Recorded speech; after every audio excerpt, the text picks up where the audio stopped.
Well, good afternoon, everybody. Welcome back to Slovenia. It's day 2 of Division 3 here at the European Athletics Team Championships. We cannot wait for the drama to unfold. My name's Rob Walker. I'm delighted to be joined by Alex Seftel, who will also be guiding you through Division 2, which starts tomorrow and features the home nation, Slovenia, trying to get back to the Premier Division as far as the team championships are concerned. And what a day of athletics we have in store. Iceland, freshly relegated in 2023, might be freshly bouncing back. They lead on 260 points overnight. Luxembourg in second with 219.5. And then the other story, Moldova, 197. Bosnia-Herzegovina, 196. It's a beautiful country. There's huge drama in store this afternoon. Beautifully warm weather. Well, beautiful if you're commentating or doing the sprint events. It'll get a little bit warm for the 5,000 and the 3 steeple and the races bringing up the rear of the programme. But Alex, if it's half as good today as that which we enjoyed yesterday, we are in for an absolute belter. Let's do this. Absolutely, and the standard right across was very strong. We enjoyed high quality racing and some great field event battles. We'll have to keep a very close eye on that battle for the top 3 promotion spots, Luxembourg, Moldova and Bosnia, the main ones fighting, if you consider that Iceland are far enough clear in a realistic sense to hold on to a top 3 position, especially as they have some good events coming today. They've been strong, particularly in some of the heavy throws, which is what we expected, but also doing well in some of the track events as well.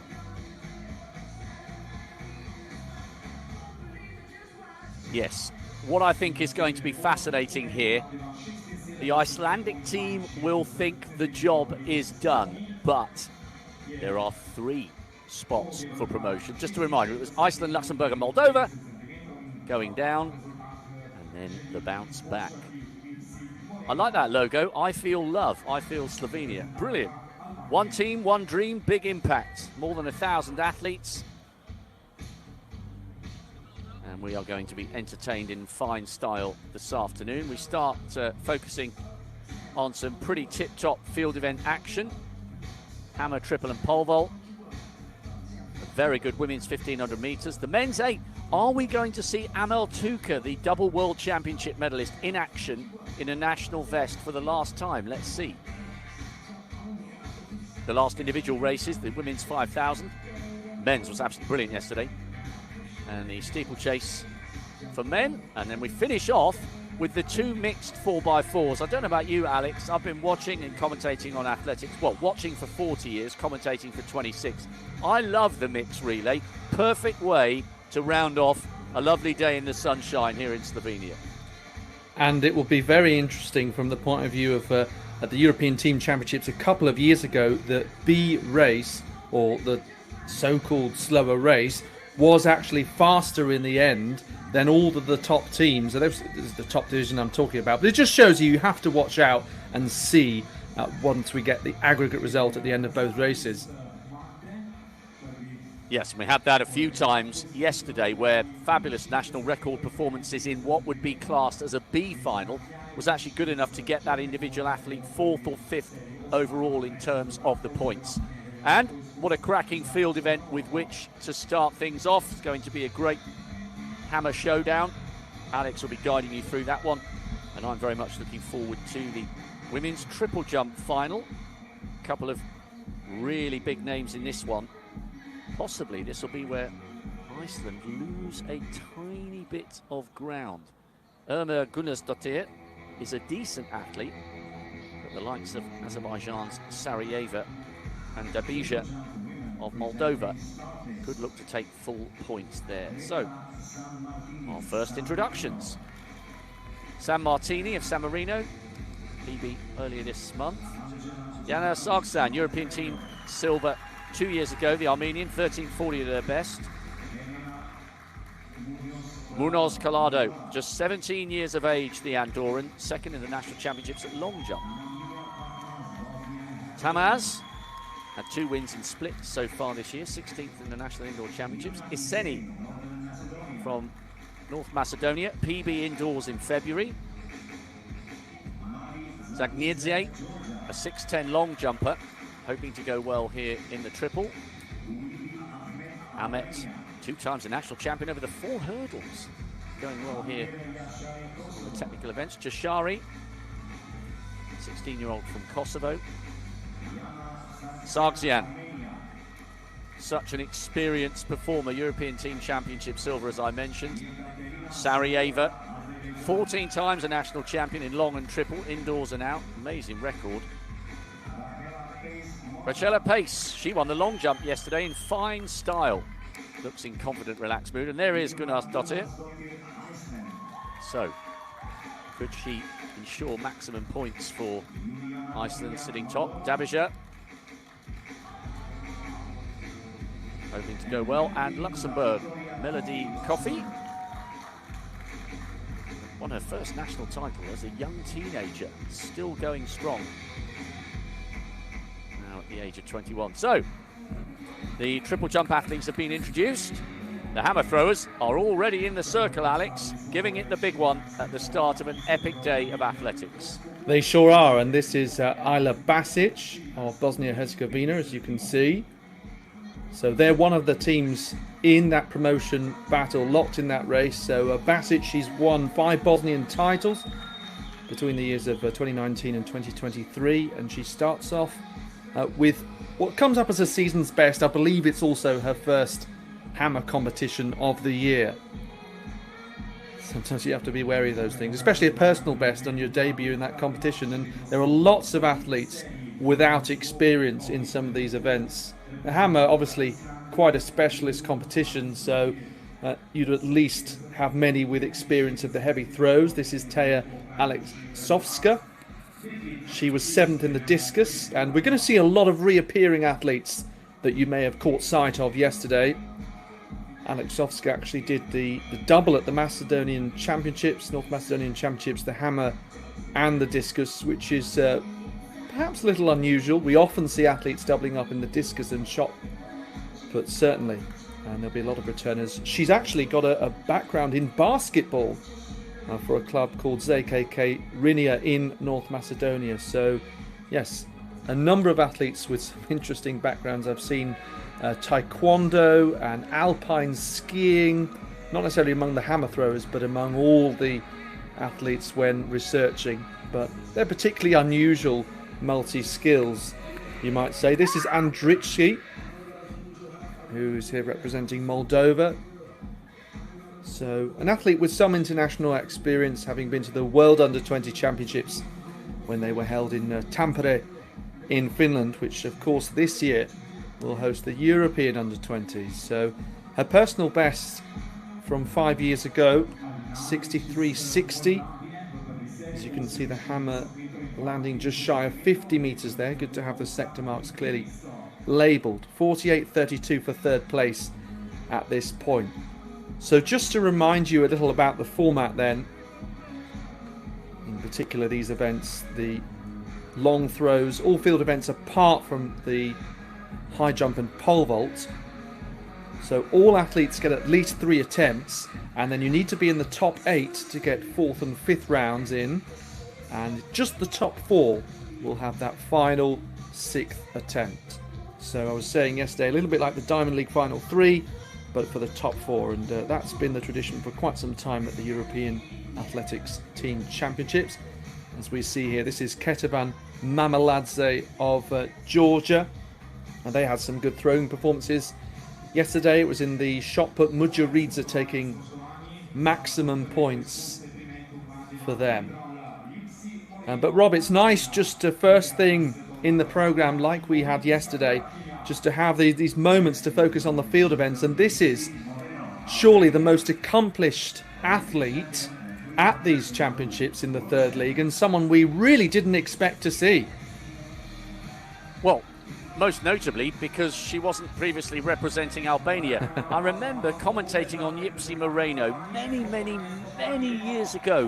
Do you know what? It puts me in mind of when Merlin Otti ended up representing, I think it was, Slovenia. Yes. Long after her wonderful medal-winning days had passed her by for Jamaica. But what a treat for everybody here to see Yipsy Moreno rolling back the years in style. Yes, and I guess Merlin Ottey and Yipsy Moreno would have sort of competed at the same time for a while. I think that Ottey competed up until around 2012 at the European Championships in Helsinki, and Moreno, of course, was the Olympic champion in 2008. And look, she's still giving plenty of enthusiasm and energy to the competition, having absolutely obliterated the Albanian hammer record recently. And she hadn't competed for 11 years, I make it. The previous season's best of 71.35 in 2014, 66.29, and showing as an Albanian hammer record. I make it that her recent performance was 66.59, but still, she's really enjoying that. Well, and I think some of these older athletes are rewriting the boundaries of what those of us from the past thought was possible. I think the days of assuming that athletes are completely done and dusted by 35 are over, as Andela Juranovic prepares to get us underway in this triple jump final. The Montenegrin produced an 11.75 on the 7th of June. Maybe a little more modest than that one. High jump and long jump national champion last year. She has got a lifetime best of just a shade inside 12 metres. A couple of excellent long jump finals yesterday, which we really enjoyed. Good on the board. That's 3 metre in terms of the wings. 11.56, so at the moment that wouldn't count for a lifetime best. So the youngster has kick-started what should be a great competition. Alana Munoz Collado, 17 years of age, second in the national championships on the long jump. 2 different boards there for the athletes to use depending on their ability. Jumping conditions were brilliant yesterday for the long, although the wind was blustery. It seems, Alex, a little less unpredictable today, which means hopefully a few more of these big jumps will be PB legal, i.e. 2 metres per second wind or less. Famous last words, yes, unless you are Mother Nature. But it was interesting that we had a live wind electronic scoreboard, which I've not really seen before, and certainly good to have that sort of innovation in the 3rd division as well. Well, you know, the whole point about yesterday, people say, oh, you know, why you get so excited about the 3rd division? I thought we had some fantastic races yesterday and some good competitions as Lamja Tamaz of Bosnia and Herzegovina launches herself into the pit. 2 wins in split so far this year. She's in PB shape with an 11.91. So she's tantalisingly close to that 12-metre line. We've got some real youngsters here. And by the way, let's just keep half an eye. 12.85 is the target required for the entry standard for the European under-20s, the European juniors, starts on the 7th of August. So 12.85 the mark for there. And for the under-23s, which I know you'll be at, Alex, 13.10 for the women. Lena Aseni.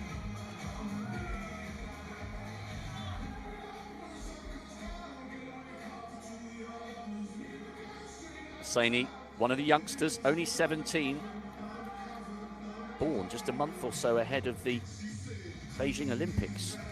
That's how young some of these athletes are. Indoor PB of 11.44. That was back in February. Tamaz leading, the youngster from Bosnia-Herzegovina, with 11.58.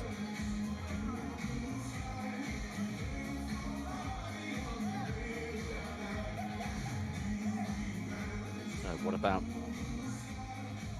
the North Macedonian? Still waiting for that mark to be measured. I can't see it on our scoreboard system either. There we go, 11.29. Wind legal as well. Nice sort of early marker. She goes third. Now the Georgian, Zagniedze.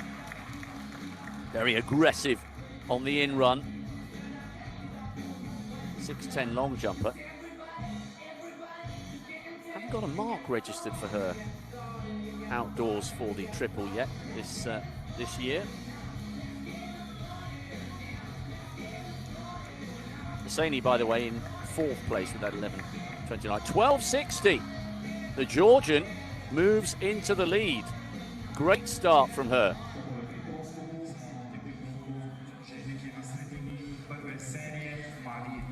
Watching the early stages of this brilliant day 2 of the European Team Champs Division 3, and Ahmet just running through. I mean, I think she's trying to get some useful points here for the Albanians.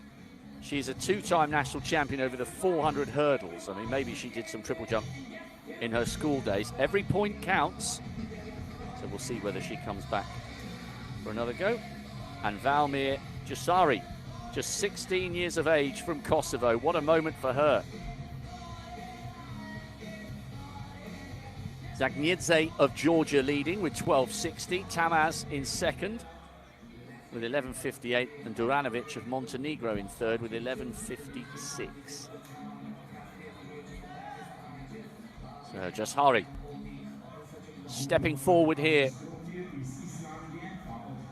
All good learning experience here. So many senior athletes tell you that going to a championships and learning how to share headquarters and dealing with sleepless nights and air conditioning not working, not being enough water, being tired, being homesick, dealing with all these things early in your career as an athlete will stand you in very good stead when you arrive as a favourite. So she's tickled her way into double figures. It's 10.02 with the season's best. I think that's her first valid jump of the season. Back to the hammer. I'll tell you what, Rob, very unusual situation actually, where Yipsy Moreno's first effort of 66.29 was a national record, but not a season's best. And why that is because she only became eligible to represent Albania on the 8th of May and had a further season's best by 30 centimetres actually before that, just before that. So there you go. But she still has absolutely smashed the Albania record. It had been 59 metres and it's now 66. Sargsyan, European Team Champ silver 2 years ago. 13.40 at her best, hoping to overhaul Zagniedze's lead. The Georgian in front with 12.60. I love the joy in your voice with those niche stats over Moreno. In fact, there's another change of allegiance, which I think is going to lead to some interesting results in the women's 5,000. I think her Christian name is Kimberly Chinbat, born in Trinidad, representing Canada until very recently in flying the flag for Luxembourg. By the way, Sargsyan there went into the lead by 10 centimetres. Now, this is Sarajevo. 13.89 at her best. On paper, the most impressive CV of them all. Sarajevo. 14 times a national champion. Long jump and triple jump, indoors and out. Oh, brilliant. She will go into the lead and by some margin. What a start. Oh, no. Now, she's got the red flag. Let's look again. To the naked eye, I thought that was okay. It was a massive jump. She would have been miles in the lead. Oh, okay, beg your pardon. Right. She didn't realise initially. She thought it was a valid effort, and she would have gone into the lead by a very, very long way. Now, Rakelia Pace, fabulous to win that long jump yesterday. 5 times a national long jump champion, 2 national titles for the triple. She's State University student over in the USA. In fact, I think she's one of a number of siblings representing Malta now. Lovely aggressive in run. Now, if she gets the green flag, she's got a very good chance of going into the lead. Without any question, Sarajevo's jump was huge and would have seen her in the 13-metre territory, but it was a foul. Good opportunity here for Pace to try and do the double. No issue with that on the board whatsoever. Oh, 13.29. Fantastic. That's not too far off her lifetime best. 16th in the NCAAs earlier this year and had that 6.39 and a 6.34 just yesterday in the long jump. Now, Yipsy Moreno with a national record that isn't a season's best. Those are the kind of stats that get Alex Seftel out of bed at 5 o'clock in the morning. That's what he lives for. And this is so impressive, Alex. No diminishing of power, of poise, of hunger to still be striving for great performances deep into her 40s. Moreno's back with a bang. Absolutely. There's clearly plenty of hunger and motivation there, as you say, and therefore I'm sure the Albanians will be delighted to see her provide this sort of opportunity for them to get big points. So 66.29. It's only 30 centimetres, in fact, off making that stat no longer relevant. Let's see what she can do in this second round. You can see great control, balance, momentum and strength, everything that you need. And what you were saying, Rob, about people in their 40s, we've seen it in a number of sports, including football, certainly well into people's 40s, still not really showing the signs of age and competing very strongly. And it's particularly the case in the hammer, of course, as you grow in strength and years of experience and begin to master such a complex technical event. So 63.08 for Moreno. She leads by some 8 metres from Gudrun Hallgrimsdottir, who we saw just a moment ago. 58.61 for the athlete from Iceland. So Iceland's continuing to pick up seconds and thirds, it seems, certainly at this stage, even if they aren't winning, and obviously that bodes well for them, holding on to that lead that we expect them to maintain. This is Sofia Snurl of Luxembourg, so she is the national record holder as someone, again, don't have an official date of birth, but can tell you that she does turn 18 this year, so that's really unusual, especially given what I've just been saying about the hammer, to have a national record in the year that you turn 18. So 58.08 that is, and her personal best was 52.67 as of last year, but somewhat expected given that you go up in implement weight, of course, when you get to senior level. As we look here then at the Armenian, this is Jana Shanazarian, finds herself in 7th place at the moment. So yes, we have 17-year-olds against those in their mid-40s. And that is something you tend to see at the European Athletics Team Championships, because sometimes that is the thrower that you have available. Shanazarian looking very pleased with that. And it's got her closer, I think, to 50 metres than she was previously. Also an athlete over the age of 40. But I don't want to labour that point, but only really to emphasise how impressive it is. Well, it's amazing, Alex, not just in these power events, 48.34. That's only 4 centimetres shy of her season's best, so no wonder she's over the moon with that. But even in marathons, there are men running sub-210s in their 40s, which is absolutely incredible. This is Narmin Ismailova of Azerbaijan. So you can see there, just, I'm sure with good coaching she can develop that technique to kind of establish that control, really. You have the initial establishing swings and then these rotations. You're trying to build acceleration each time. And then, very important obviously, to get the angle of release and timing just spot on. You can see there a personal best for Ismailova. She's in 10th place. That's the first time she's gone over 31 metres. So personal best by 1 metre 14, I make it. So that's exactly the sort of thing that she was looking for, I'm sure, at this competition. Her next target would be to try and to get in the top 8, but yeah, big gaps. This is the athlete in 8th place at the moment, Vesna Kiljajevic of Montenegro.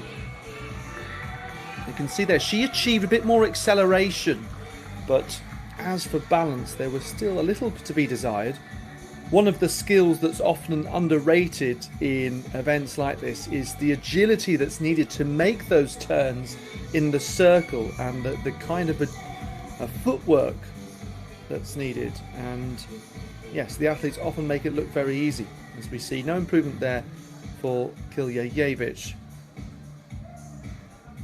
On to the Maltese athlete Mireia Casar, another who we've already seen a couple of times in the throws, but she does have hammer, shot put and javelin national titles to her name, so no surprise that she would be doubling up. 52.50 is her personal best.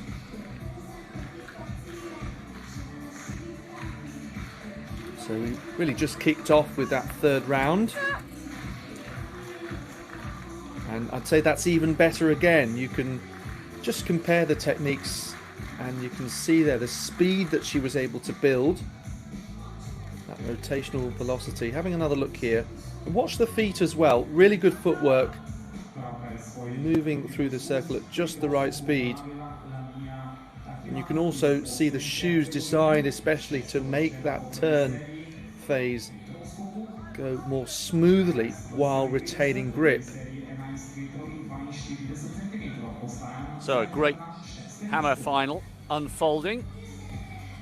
We turn our attention back to the triple jump.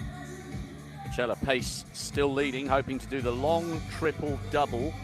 And we had that massive no jump from Sarajevo. This is Sani from North Macedonia. Oh, if that's legal, I reckon that's a massive PB. Now, her lifetime best was set indoors in February at 11:44. That was an excellent jump. Isani, what a shame. What a shame.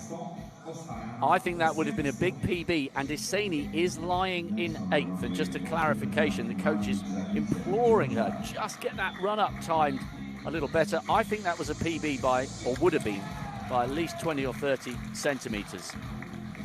Zagnidze was leading initially with that 12.60. Top 8 will get a crack in rounds 4 and 5, and then it will only be the top 4 who have the luxury of a 6th and final round. So Isani, who we've just seen having that slight foul, living dangerously.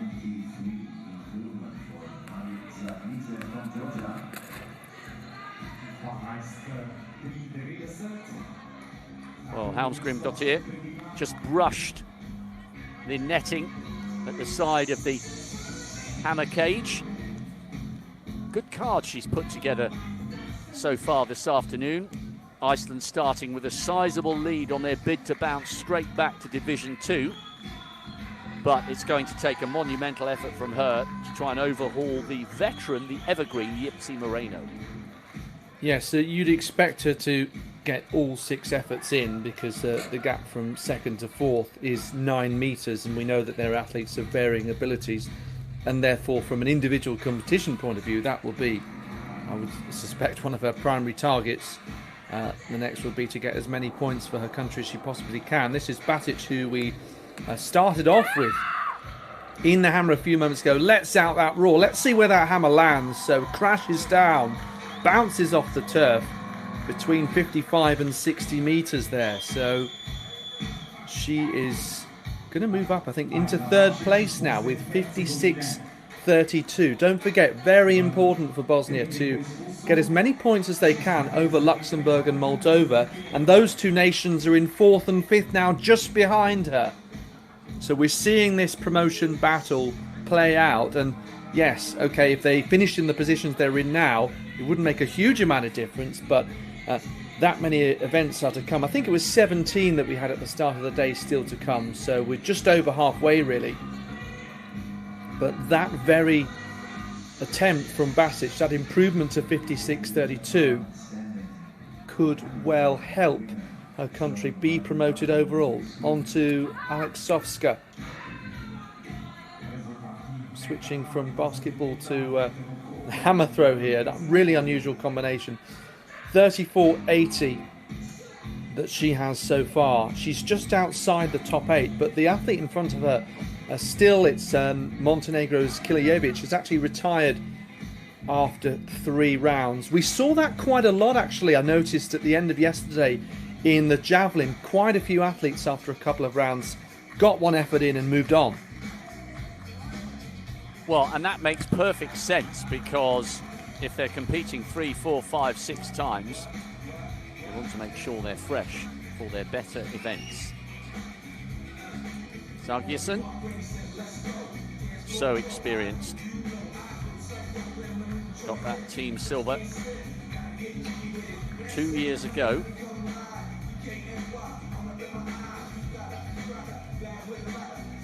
Pace leading still with that 13.29. 12.70 in the first round for Sargjesson. Now, Azerbaijan's Sarajevo. 13.89. On paper, she's the best in the field.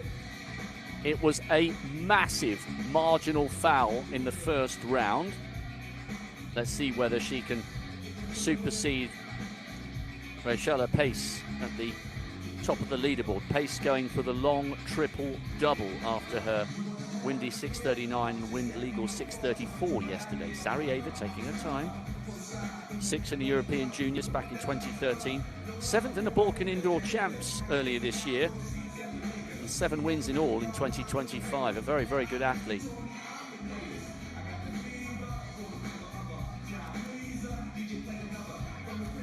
Bit of Will Smith on the tannoy. I tell you what, the DJs did a fantastic job yesterday. Wind reading going from +1 to +1.4. Pace leading from Zidze of Georgia, 12.93. Now, Sarajevo, watch for this being legal. It was close, looked okay. Oh, that was huge, but was her foot behind the board? Oh, it was close. It was really close. I think she's coming over here. She wants to have a look. Well, it's going to be a little bit late for that. Now, Yipsy Moreno, 66.63. Do we get another national record here, Alex? Yes, only 30 centimetres off what she's already done this year. Of course, returning, having not competed since 2014, having won 3 world titles in the past, 1 Olympic title in 2008. She's watching it all the way. Is that in the sector? We need to see the ground, really. It just is. Oh, by a whisker, Alex, by an absolute whisker. And surely that's going to be an improvement. It's comfortably north of the 65-metre line. That landed by a whisker on the legal side of the line. Yes, it's not going to be improvement by much, but it's come up as 66.81. So, yes, now national record once again, and her best this year outright. So, fantastic competition being put together. She leads now by more than 8 metres. She was initially put down for the discus as well, but for whatever reason electing to concentrate on her best event, and Albania didn't field an athlete there, but I think you'd have to say they're guaranteed maximum points here. It would take something very special in the second half of the competition to overhaul her. It really would. Now,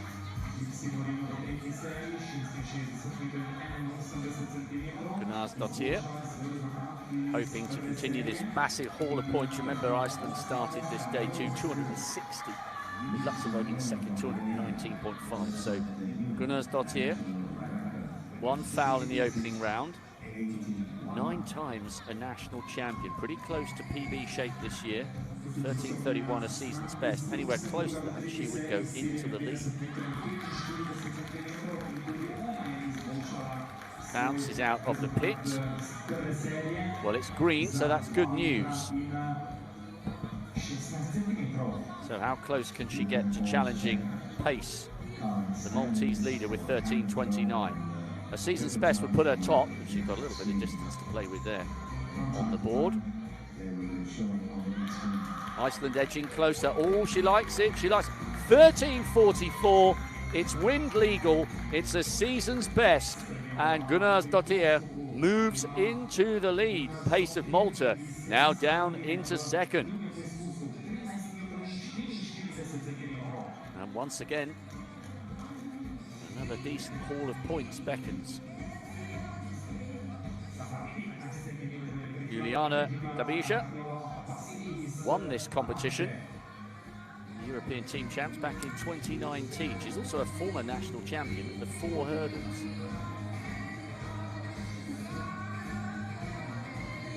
So, comfortably in the top 8 at the moment. Thinking about launching a big one here. She's gone 12:99 this season. Wowee! If she gets the green flag, she's right up amongst it here for the Republic of Moldova. Very powerful looking athlete. High knee lift.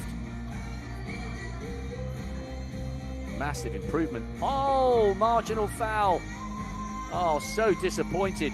That would have been a huge improvement on that 11:85. Quite hard to see from this angle. She wasn't far away. 8th at the moment is still Icelandic, North Macedonia, on 11:29. Melody Coffey. Still only 21. She's got the whole hatful of national titles already, and she's improved her own national record by 3 centimetres in the first round. She came in here with a 12:51 and has then improved it to a 12:54. 13:10, her required mark to make it into the European under-23s, by the way. Deadline for those performances is the 6th of July, so it's coming up fast. Coffey in 4th overall after that 12:54. Oh, oh no! Now, that's one of those really interesting moments where it's the vertical. You draw a line vertically. Now, it looked absolutely millimetre perfect, but some say that's perfect, some say it's over.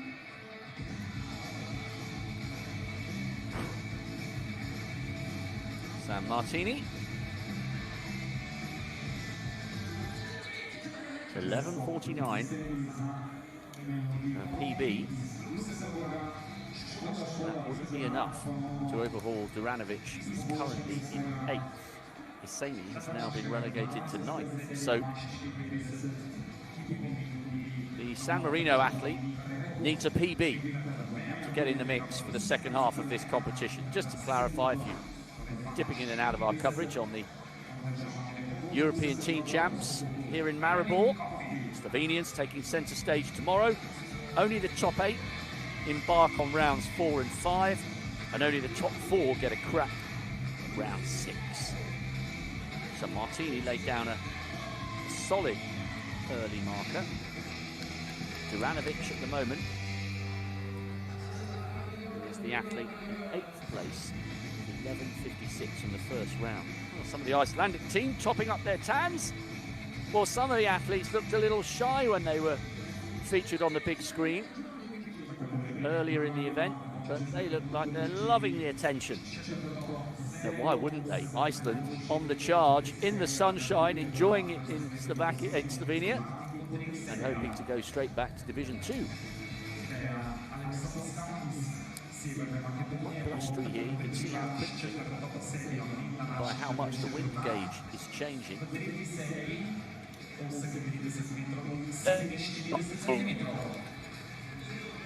The wind, time best.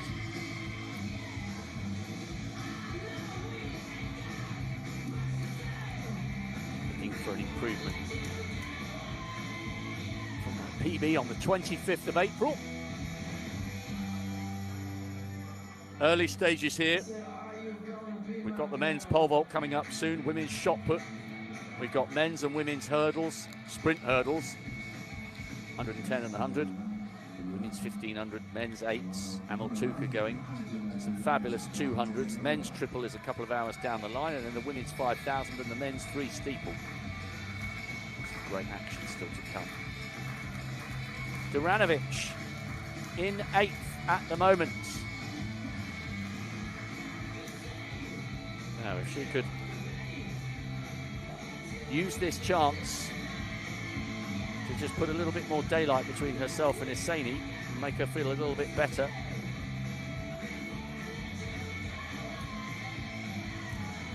$11.99 is her PB. Very, very good high jumper as well. Miles behind the board. Good card, isn't it? But she now has to wait and see. At the moment, she is okay for rounds 4 and 5, but there's real quality still to come. And one of the favourites is on 2 no jumps, Sarajevo.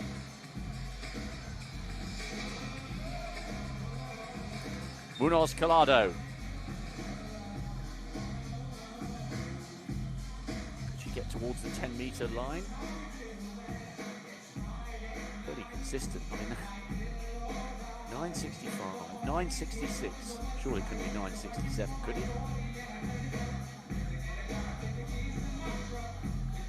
Montel Jordan booming on the PA system. This is proper old school.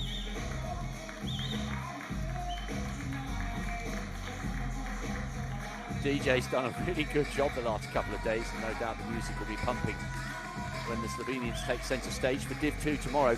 970, she's got better with every round, so no further participation for her. Amir Tamaz. The Bosnians have really made their presence felt up in the stands. Big cheer from the Bosnian delegation, her teammates, there they are, a lot of them. Gets the green flag. Tamaz's lifetime best is 11.91. Came earlier this season, so she's in good form.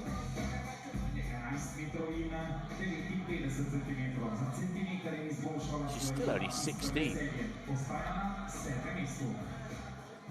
A great talent emerging from the Bosnian team. 11.59, it's an improvement by a single centimetre, and she's also putting a lovely card together, and at the moment she's looking good for rounds 4 and 5.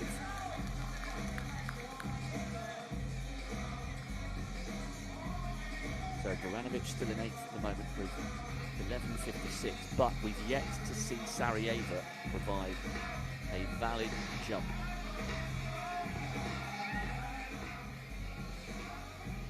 Now, 2 field events in full swing, and a third is about to get going, Alex. And this men's pole vault final promises to be an absolute cracker. Yes, getting underway shortly. Again, we're going to see a few athletes that we've caught sight of already, including Dragan Petic in the background there, who did the 400 hurdles. So this is Kakasashvili of Georgia. We'll run through them very quickly.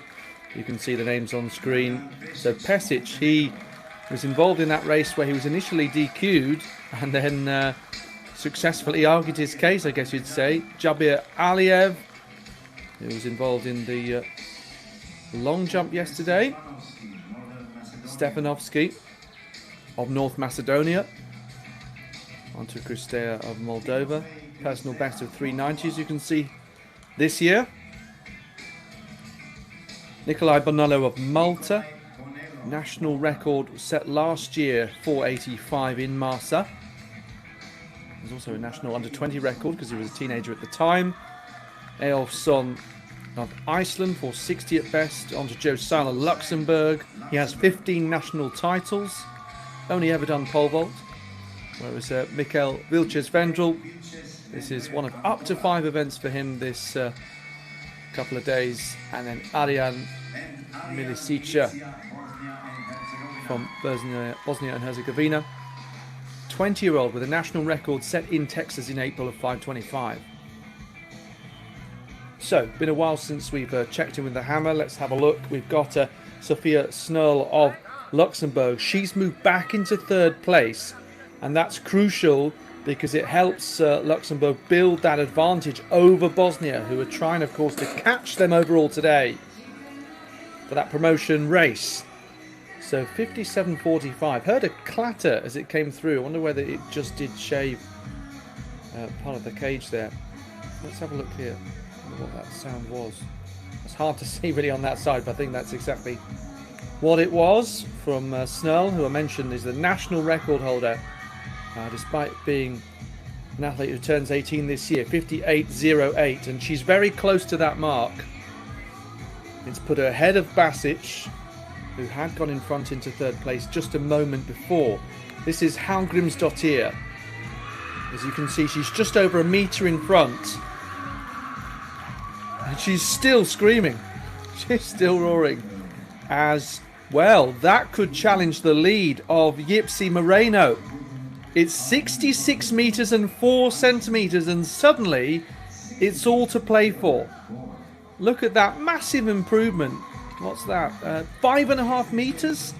And suddenly Hallgrímsdóttir is trying to get Iceland yet another top spot and spoil the Albanian party. And it's only a recent party, really. Yipsy Moreno, the former Olympic champion, approved to represent them on the 8th of May. So three times a world champion. Yeah, sorry, Alex. The interesting thing here is Moreno will be aware of the huge improvement from Hallgrímsdóttir, so it might have given her a little flush of adrenaline. Maybe we're about to see an immediate response. See her maybe asserting her dominance, having seen her position come under threat with a brilliant throw by the Icelandic hammer thrower. Wow, interesting moments here in Slovenia.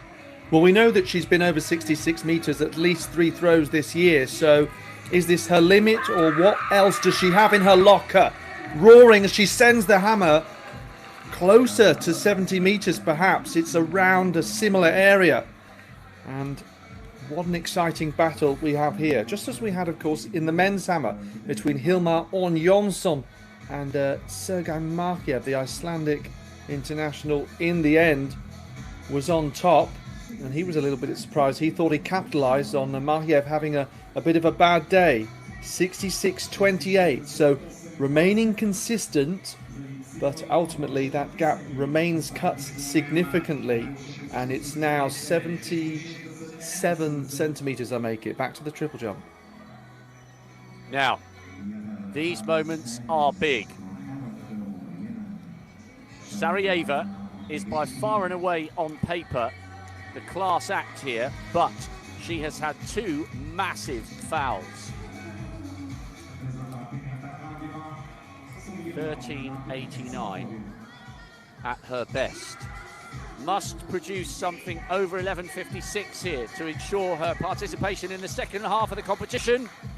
Is it green? That's the most important question. Yes, it is. There's the sigh of relief and delight.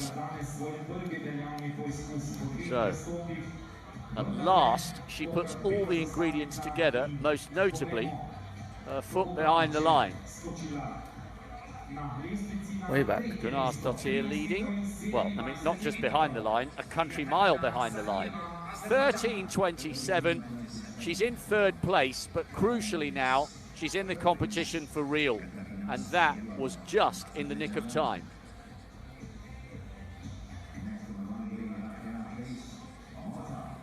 By 2 centimetres.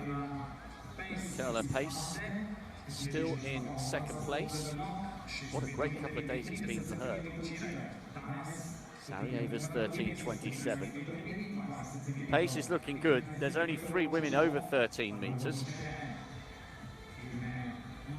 It'd be brilliant if she could edge towards her lifetime best, which is 13.46. That would see her take the lead by a couple of centimetres. Look very close on the board, very close. She gets the red flag. It's flashed up already. But she's clearly, Alex, absolutely loving being here in Slovenia in Maribor. She's responding brilliantly to the track, the infield and the conditions. Yeah, it wasn't by much. She's having a great couple of days, as are the Maltese team. 184 points, just behind the Bosnians in contention. So no improvement there for pace, but I think the Maltese team have had a brilliant day and a half. Yes, certainly not beyond the realms of possibility that they could emerge as a contender for promotion, even if there's that gap you mentioned. Gunnarsdottir was over the line. You could tell that even from the front-on angle. Still leading. But yeah, the overall board from last night's fascinating because, yes, Iceland fully deserved their lead, as you made the point numerous times yesterday, Alex. When they weren't winning, they had multiple podium finishes, and it just helps keep things ticking along, which is why they've started today on 260. But just a single point between Moldova and Bosnia, the third and fourth, with Malta and Georgia not too far behind. Dabija, 7th place at the moment. 8th is Tamaz with 11.59. Dabija is on 11.85. Won this event back in 2019. The year we went to Doha for the World Champs. I think those World Champs started in September and finished in October. Feels like a lifetime ago. So, Dabija looking good at the moment for a top 8 and participation in the second half of the competition. The 3 athletes in first, second and third are some way clear of the rest. It's Gunnarsdottir, Pace and Sarajevo for Iceland, Malta and Azerbaijan. Zagnidze of Georgia is the athlete in 4th. Sargsyan of Armenia 5th, Kofi Luxembourg 6th, and Dabija in 7th, just ahead of Tamaz of Bosnia-Herzegovina. And here comes Kofi. A national record already today. Could we see another? Still only 21 years of age. 12.85 she needs for participation in the European Juniors in Tampere in Finland. 7th to the 10th of August. I'll be there with Phil Minchell, our main man Minchell, who is currently packing his bags, getting ready for Madrid with Tim Hutchings this weekend. I hope they've only brought shorts and t-shirts. It's going to be 40 degrees in the great Spanish city. Kofi, a real star of the future. It'd be fantastic to see her at the European under-20s. No improvement there, but another very impressive jump, and she will no doubt be in the second half of the competition. So closing stages then of the hammer. We've got a couple of throws left in the 5th round and then 4 in the 6th round. It'll be just the top 4 positions. So doesn't look like anyone else can change and get into the top 4 because it's just the top 2 left. And as a result, eyes very much on the battle for maximum points here. So Hallgrímsdóttir of Iceland is looking for 66.82 or better, but doesn't look pleased with that. So she does have a personal best of 69.92, and Moreno, her personal best goes all the way back to the year that she won the Olympic title in the Bird's Nest in Beijing, 76.62. And as I was saying, it's really hard to say just how close she might be to that because it was so long ago. One reference point would be the season's best, which she's already bettered, and another would be the season's best last time she did a year of athletics, which was 71 metres, but it was 11 years ago. So I think she's doing pretty well considering that gap of over a decade as she jogs into the circle there. Clearly keen to get on with it, and yes, maybe she has indeed been given a bit of a boost of adrenaline, a reminder that she's not the only athlete here contending for full points. Just the 12 athletes involved in the hammer, I think, tells you something about the specialist nature of this complex event. There you go, running through the motions in ahead. That's what you have to do. So just establishing this balance and momentum, using one's strength. You can see there, fantastic agility, great rotational acceleration. Let's have a look at this distance then. It's again around that 66, 67 meter mark. So let's see. In any case, what a fabulous series she has put together. Yipsy Moreno for Albania. Saying that unexpectedly. So Hallgrim's got here. Yes. Yeah, she thinks that's an improvement. She must do. Wow, 65.87. I'll tell you what, she's absolutely fired up, Alex. I'd love to know her motivation for coming back so long after we last saw her. Be very interesting to keep an eye on the interviews feature on the results system to see the quotes afterwards. Yes, and she was indeed down for the discus, which Albania didn't end up participating in the end. As we see some pole vault action for the first time, we'll keep you up to date on how the final round of the hammer progresses, of course, and as well we've obviously got the triple jump that we've been seeing over the last few moments.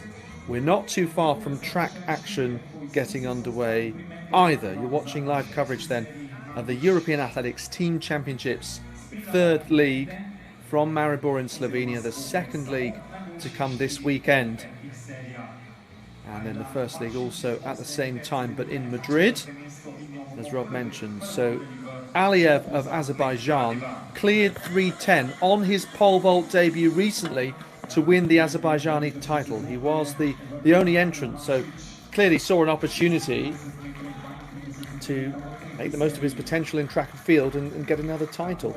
As a result of the fact that we've got this unusual format, only 4 fouls across the whole competition, no surprise that he's entered quite early, much earlier than that 3:10 recent effort. And yes, other athletes choosing to enter at what you might say is a more conventional height a little later in the competition, and good to see that we've also got that information. We've got an idea of who might enter. So coming in now will be Elia Caratoni of San Marino, and we'll keep eyes peeled on that as well. Okay, back to the hammer, and Basic there, who's locked in a battle not only in this event but between the two countries, Bosnia and Luxembourg. They've both finished ahead of the Moldovan Alina Andrici, who's in 5th and can't improve now because it's only the top 4 getting this last round effort. No improvement for Basic, 52.54 in this final round. What about Sophia Snell? Well, it's a 9-meter gap nearly to second place. She's looking for a PB here. Let's have a look. It's close to 55 meters, which is what she already has. So I think she's put in a very, very strong account of herself, considering that she is, I make it, the youngest athlete in this particular field, turning 18 this year. So she was actually born the year before Yipsy Moreno won Olympic gold in Beijing.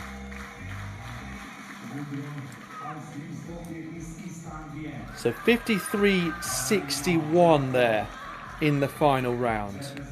On to Hallgrimsdottir. Have to remember that for these throwers, the circle is their stage. This is their performance.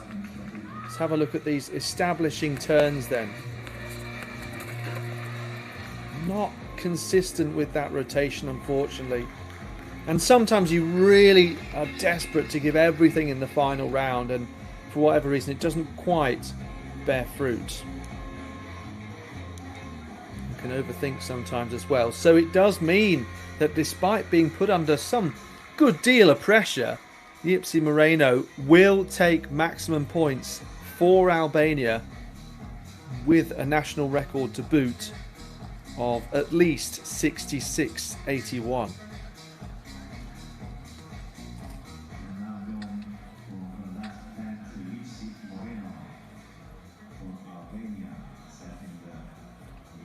So let's see what she can do in the final round then.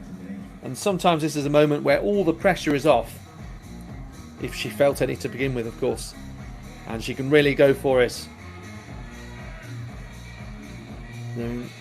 That she's done what the likes of Louisa Geiger did a couple of years ago. On that occasion, it was a particularly impressive steeplechase and 5,000 metre double and a championship record in the steeplechase. So making sure that Albania are kept in the headlines. She loves this once again, and I think that is the longest that we've seen so far from Yipsy Moreno. Here in the colours of Albania for the first time, having just become eligible only at the start of last month. And you can just see the fluidity with which she moves through the circle, very much in control. All of those years of experience. Not too far away from 70 metres. It's come up as 67.96. So another metre and more added to that new Albanian national record, which until recently had been 59 metres. So what a triumph, Rob. Oh, she's back. She's back with a bang. And do you know what? I've just checked the World Championship qualifying. 74 metres for the women's hammer. Maybe. Just maybe. Yes, and obviously I think the ideal is that 50% of athletes get in through ranking, so that would probably be her path, you'd expect, wouldn't it, as we see the full confirmed result, Rob? That would probably be the path through ranking.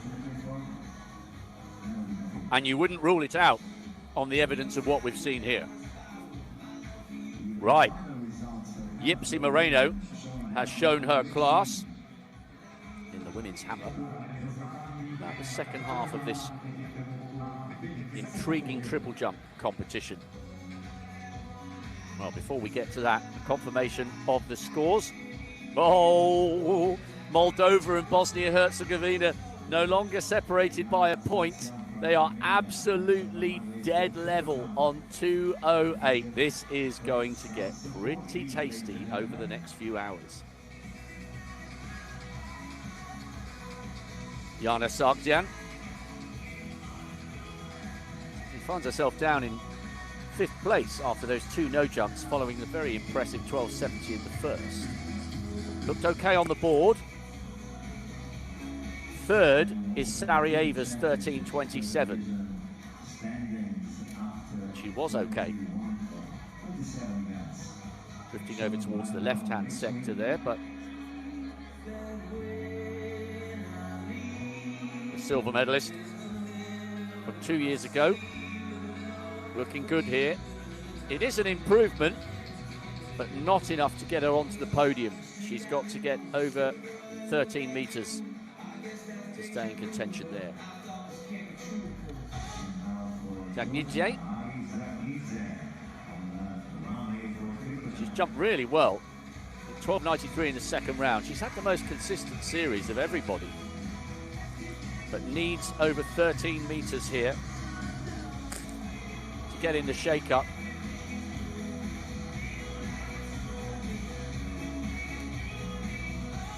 Well, it looks sort of there or thereabouts in terms of the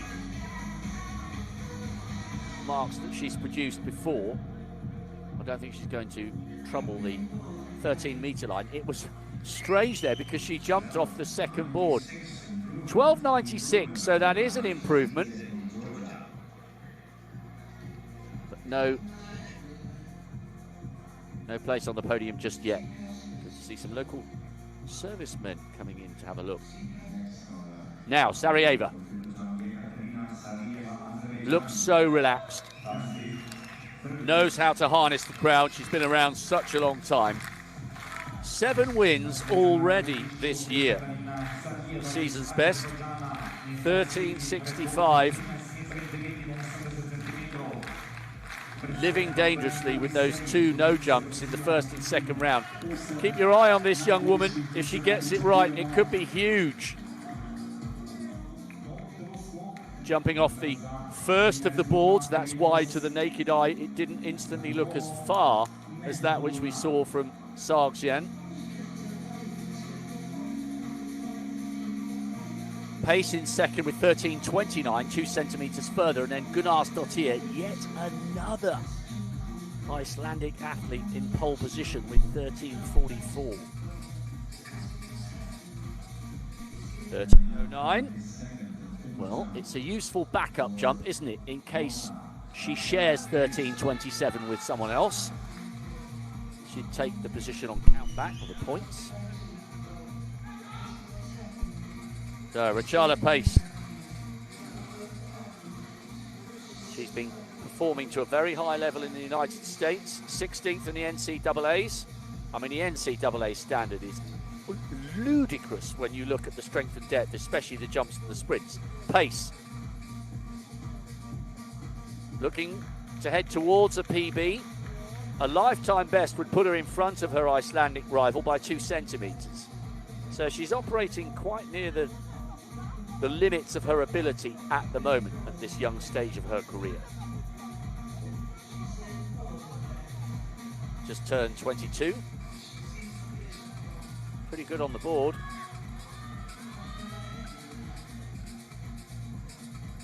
Okay, a little more modest that one, although she was contending with a 2-metre headwind. I mean, the wind's going all over the place. Some of these jumpers, it's a tailwind, some of them it's a headwind. It's very blustery. Irma Gunnarsdottir, 10th in the Division 2 triple jump 2 years ago. She loves competing here in Slovenia. She was second here in an event on the 5th of June with 13.15 and leads here with 44.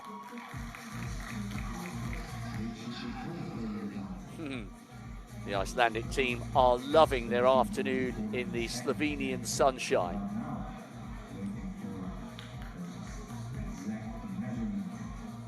Previous season's best was indoors in Reykjavik on home soil. 13.44 is by far and away her best mark. Oh, I mean, that, you should take a picture of that and put it on the mantelpiece. You can't do better. Wow, 13.43. She's jumping really, really well. Good enough, you would think, perhaps, for a PB.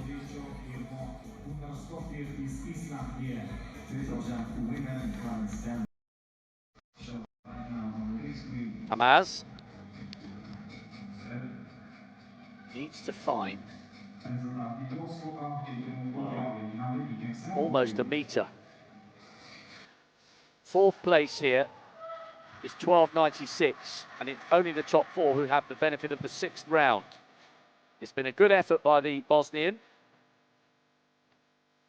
Bosnia and Moldova now inseparable on 208 points, having started the day with Moldova on 197 and Bosnia on 196.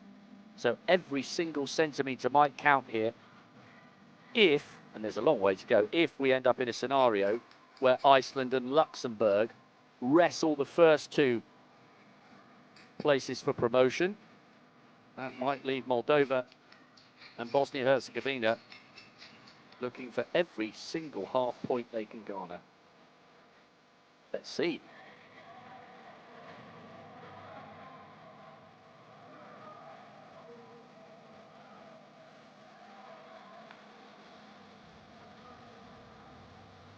Puff of the cheeks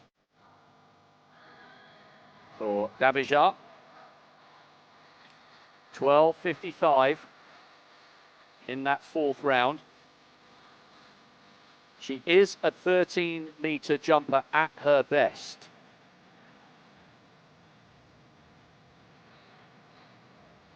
She had 13.21.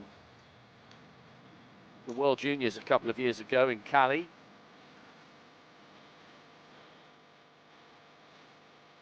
Very quickly back up onto her feet. Zagnidze is in 4th with 12.96. Plus 1.6 on the wind reading. Breeze is going all over the place. Yeah, miles over.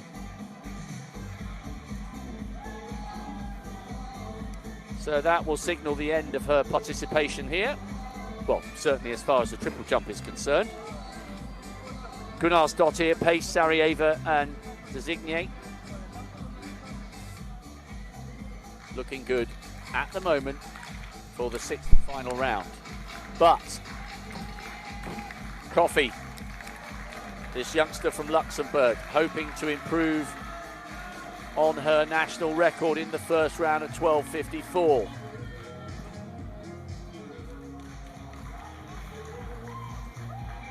Really good series there. Following up the 54 with a 28, but a couple of no jumps.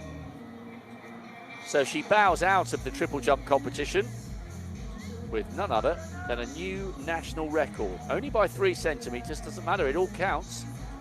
Mondo Duplantis picks up 100 grand every time he improves his PB by a single centimetre. Although, of course, that happens to be a world record as well as a PB. Nice work if you can get it. But a good performance from Coffey. Luxembourg hoping to consolidate on their 2nd place overall.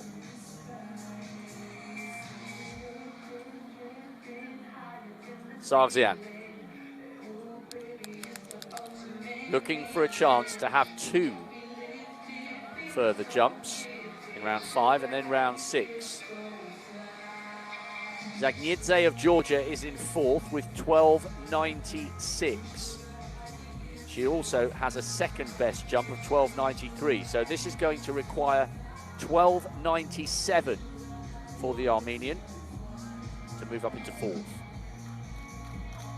Now, I don't think she's going to do it with that jump, and she knows it. Her body reaction tells you. See how close she was. Yeah, quite a long way behind the board, actually.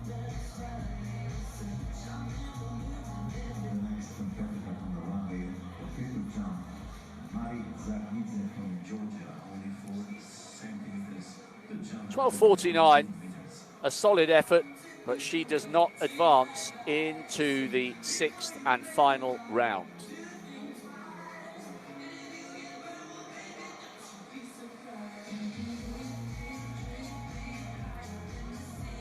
Well, a little bit more relaxed here for Zagnidze of Georgia, knowing she is going to have a 6th round. It's deceptive that she jumps off that 2nd board, because it looks, when you first cast an eye on her, as if she's just jumped an absolutely sensational distance. One last attempt for her, with Sarajevo, Pace and Gunnarsdottir yet to complete their penultimate round here in the 5th.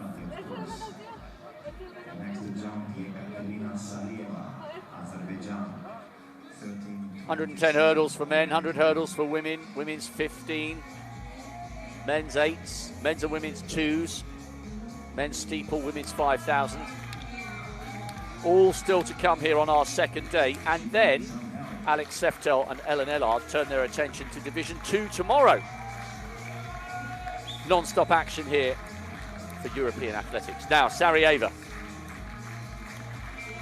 An excellent 2nd jump to follow up the 13.27 in the 3rd. 13.44 is the lead. Oh, she floats through the air, doesn't she? Irresistible to watch. She's been around for such a long time at the top. Sarajevo. Still only 29.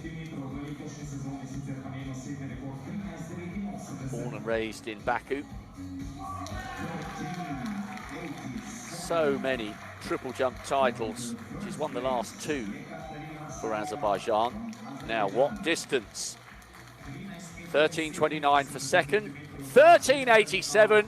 Sarajevo is into the lead in the penultimate round. And that is only 2 centimetres shy of her lifetime best.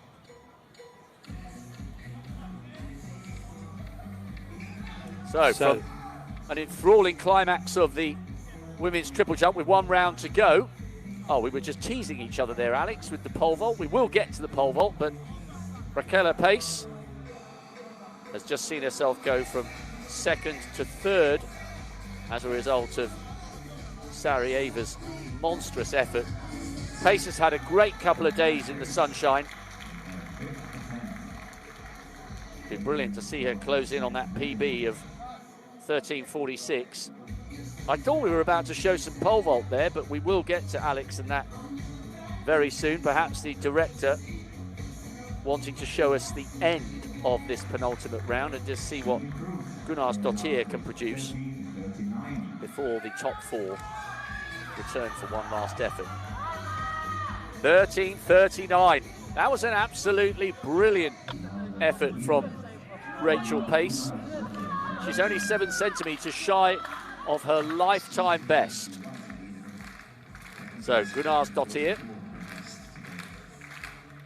now knows she needs to break her PB if she's to wrestle this win away from Sarajevo. There is still a 6th and final round to come for her. Oh, that looked big. That looked big. How big? She's never before gone better than 13:61.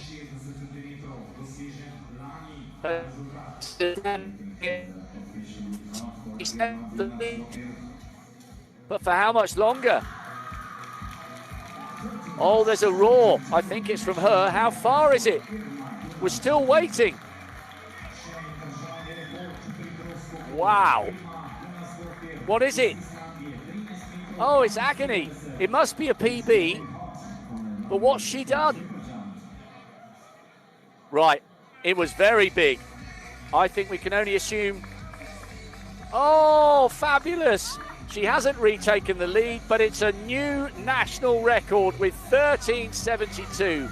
The Icelandic athletes are absolutely flying here. So inspired by opposition and each other.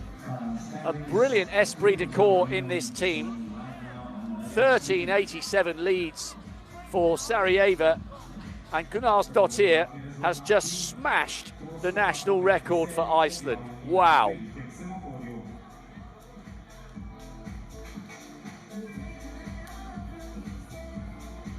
One round still to come. She knew that was good.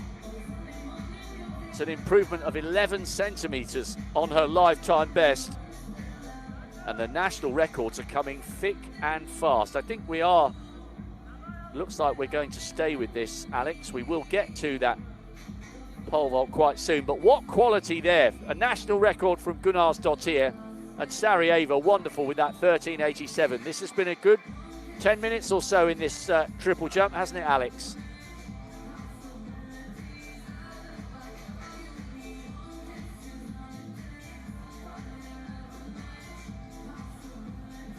Yes, another young athlete who's taken command of national records. It was her best. She held the record indoors and outdoors coming into this competition. So extremely impressive. And I've just been reading about the atmosphere within the Icelandic team. Apparently they've been playing a lot of card games back at the hotel. Of course, they were victorious in the 4x100 metre relays, both men's and women's, at the end of yesterday evening's programme, and I'm sure that would have given them the sort of lift they needed, as well as the whole day's success yesterday, going into today knowing that they just had to get the job done and rubber stamp what has already been a strong lead for quite some time.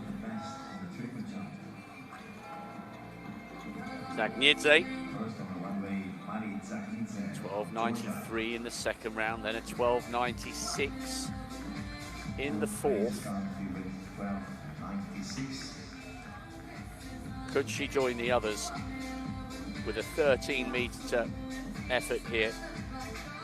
It's been a good competition for the Georgian.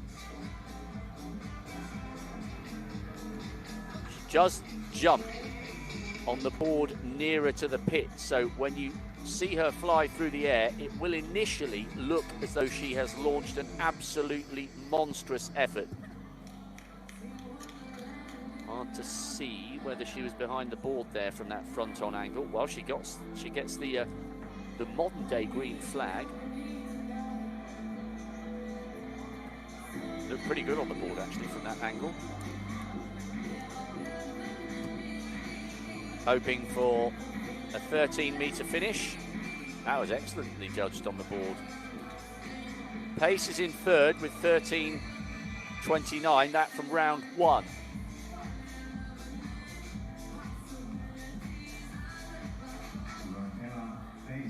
Bit of Dua Lipa on the PA system. This DJ really is earning his or her money, doing a great job.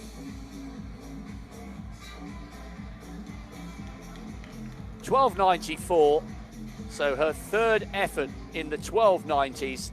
That has been an excellent, excellent series.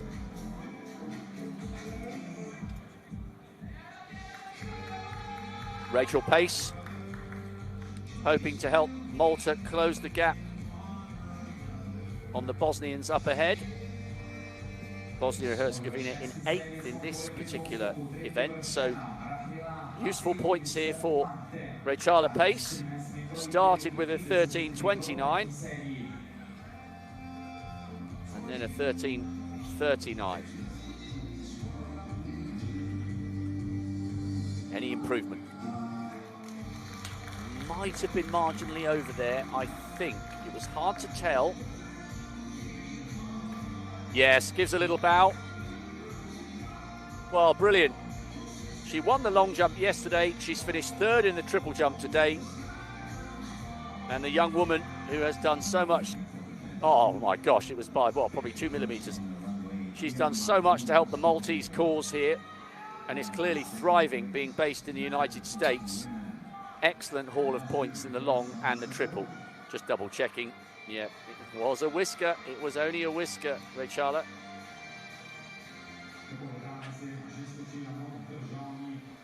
Rob, this is one event that's been very, very positive for Malta's promotion ambitions.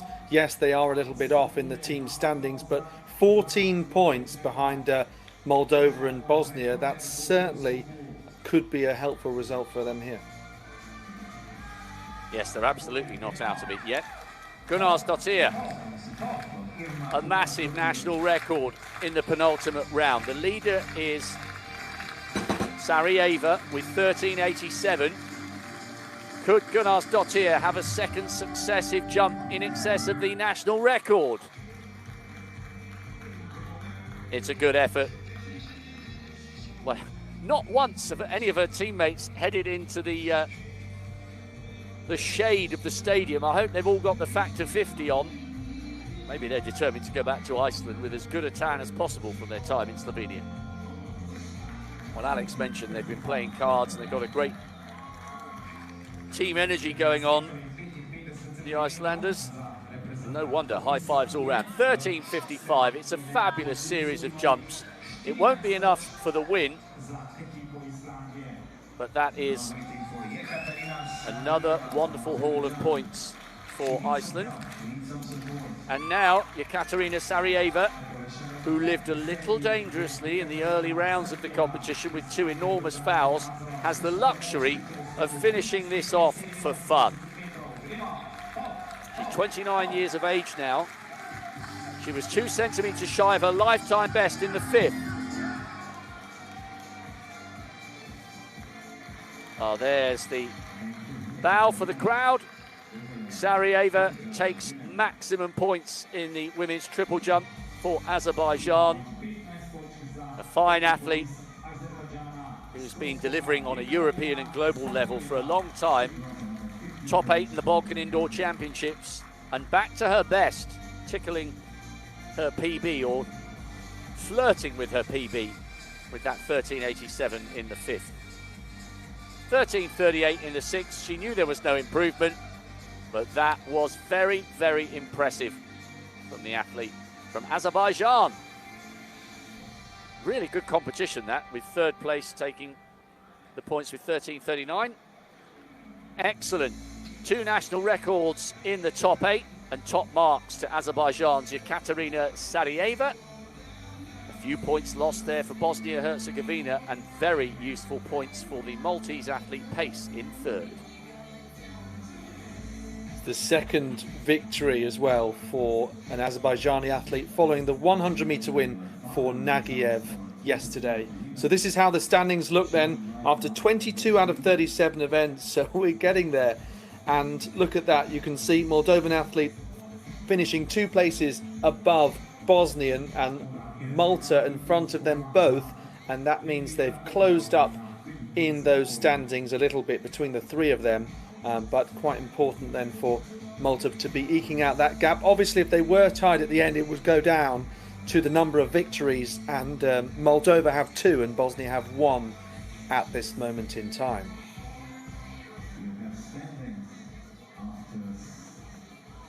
Now, finally, are we getting to your pole vault competition, Alex? Would be great if we are, but we're still in the early stages. It's taken, I'm not sure why, but there has been a bit of an interruption over the last half an hour or so, and we've still only got 2 athletes out there vaulting, and between them I think this is about to be the 4th height that's been attempted with just the duo out there. So there's obviously been a bit of a delay, and that may be one reason why we haven't seen so much of it. We saw Jabir Aliyev at 250, which he made it over. He's since gone over 270 as well, but the other athlete in the competition, Elia Karatoni, going out with 2 failures at 270 and 4 across the whole comp. So you can see Bar coming off very, very early there at 290. Quite obviously, at this sort of height, I'd actually say, Rob, that it's the sort of height that makes me believe that I could attempt pole vault, whereas Mondo Duplantis makes me consider that I would never try it. It's just because you can see that the jump is more, let's say, attainable. You don't have to get your feet up to what's called the 12 o'clock position when they are very much the first thing in the air. Do you know, I always think we underestimate the amount of physical bravery required for male and female pole vaulters. And you know, there's been a trend in recent years, Alex, where we've seen street athletics. No event can match pole vault for gripping members of the public who might be walking past, who maybe not been to an athletic stadium before. Nothing gives the wow factor than standing right next to a bar in pole vault in the heart of a town or a city. I think it's a fabulous advert for athletics, and the men and women who ply their trade with pole in hand are very, very brave. Hats off indeed. Yeah, and I think it has taken a bit of time to grip those sort of casual viewers and members of the public, but now I think they're finally starting to appreciate Mondo Duplantis' brilliance, and that of others, of course, but he is the one. He always wanted to be the pole vault guy, you know, back when he started winning World Youth and World Junior titles, and people in Cali, Colombia were giving, I remember him saying the anecdote, they were giving their children for him to hold so that the child could have a picture of what they hoped would be a future Olympic star, and that's exactly what he's turned out to be. So Aliyev over at the second time at 290 here, and maybe he was inspired by watching Mondo Duplantis. Let's have a look here. So you can see he doesn't have to get those feet up to 12 o'clock, but does still contort and twist his body to get over that bar. And yes, as you go up higher heights, the technique will change, but still you have to have supreme confidence in your ability. You have to have gymnastic skills as well. That's why we quite often see a crossover between those sports, with athletes having a background in gymnastics. So he's over at 290. The next height will be 310, and he'll continue to be out there by himself, because the next athlete to enter will not be for another height yet. You know, it reminds me of the decathlon pole vault. When we work on a major championships, which I know you and I have both done. Brilliant to see some of the serving officers coming here to enjoy the athletics. The pole vault decathlon is almost like a session of athletics on its own. You get this hardcore of maybe 1,000 or 800 people cramming into the stadium. They've normally got the face of an athlete on a t-shirt. They're normally either good mates or related to someone who's jumping, and you've got some of the decathletes who are, well, I mean, they're not far off being pole vault specialists, coming in at 480 or 450, and you've got others for whom it's a really weak discipline, coming in at 3 meters and 350. That pole vault session normally takes about 3 hours, doesn't it? Yes, and other people have gone for lunch by the time, other people have gone back, having been in the morning session.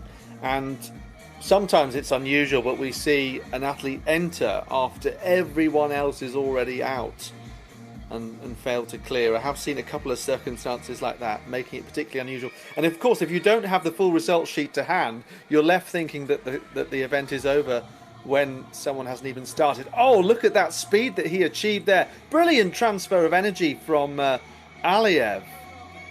3 meters and 10. That, of course, is the height that he cleared to win the national title. So, yes, he's equalled that again, what he did on his pole vault debut recently. So you can see, plants the pole, holds on, it bends, but not to the fullest extent you would see at higher heights. And therefore he has to get up to that level, quite a higher level that you might say you can see the increments going up by 20 centimetres each. Obviously, when we get to something like 4 metres, they'll go up by 15 centimetres and then by 10. Oh, I really enjoyed that. Fantastic to see somebody equalling their PB or season's best. Pace just in the background there, talking through the end of the triple jump competition. Nice handshake from the coach. Well, she's provided Malta with a first and a third. That is a very, very healthy haul of points. I wonder psychologically what it's like, as well as physically, I guess, when you are the only athlete out there for what will now be a third consecutive height. But he would have barely had a break, Aliev, in between what is 6 consecutive heights, Rob. Well, I wonder in some regards if that's a good thing. I mean, if he was trying to get over 6 meters or whatever at the peak of the elites, European and global, then it might take so much out of him. But as he's operating at the 3 meter mark, there or thereabouts, 10 centimeters above, he'd like to clarify for the second time in his life, equaling his PB from the 6th of June. I think it might be quite good that he's got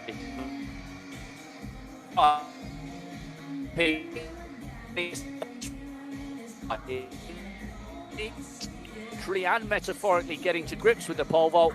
Come on, Aliev. Well, okay. Not to be on that occasion, and maybe Alex, maybe he is now beginning to show some fatigue. Now, whilst we've got an opportunity just to chat a little bit, here's a question for you.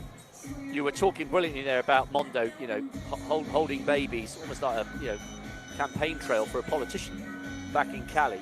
I think there's a case to be said that Duplantis at the moment, pride of Europe, pride of Sweden, pride of the world, is he the biggest athlete in the world at the moment? I think he probably is, isn't he? I think it's really debatable, because I can recall even in moments where, let's say, something like the men's 100 meter showpiece hasn't necessarily featured the biggest names, people have still looked to that rather than the pole vault. And I think it really does take time, but yes, there's a very strong argument to say it. I mean, no one else has broken that many world records now. I think he's up to 12 times that he's broken the world record, and yeah, no one else has quite done that. And he's been around for, well, nearly a decade, really, if you think about senior level. Yes, he's been an ever-present. Oh, that was an ever-easy clearance there for Ognen Stefanovski. 380 indoors in Serbia, that great facility in Belgrade where we went for the World Indoors back in, well, what was it, a couple of years ago now, back in 22. So he's gone over 380, and he just came in early there just to get a nice, solid effort on the board. Well, I mean, that's the kind of gap that Mondo has when he's coming in at 550. That was huge. He had miles to spare there.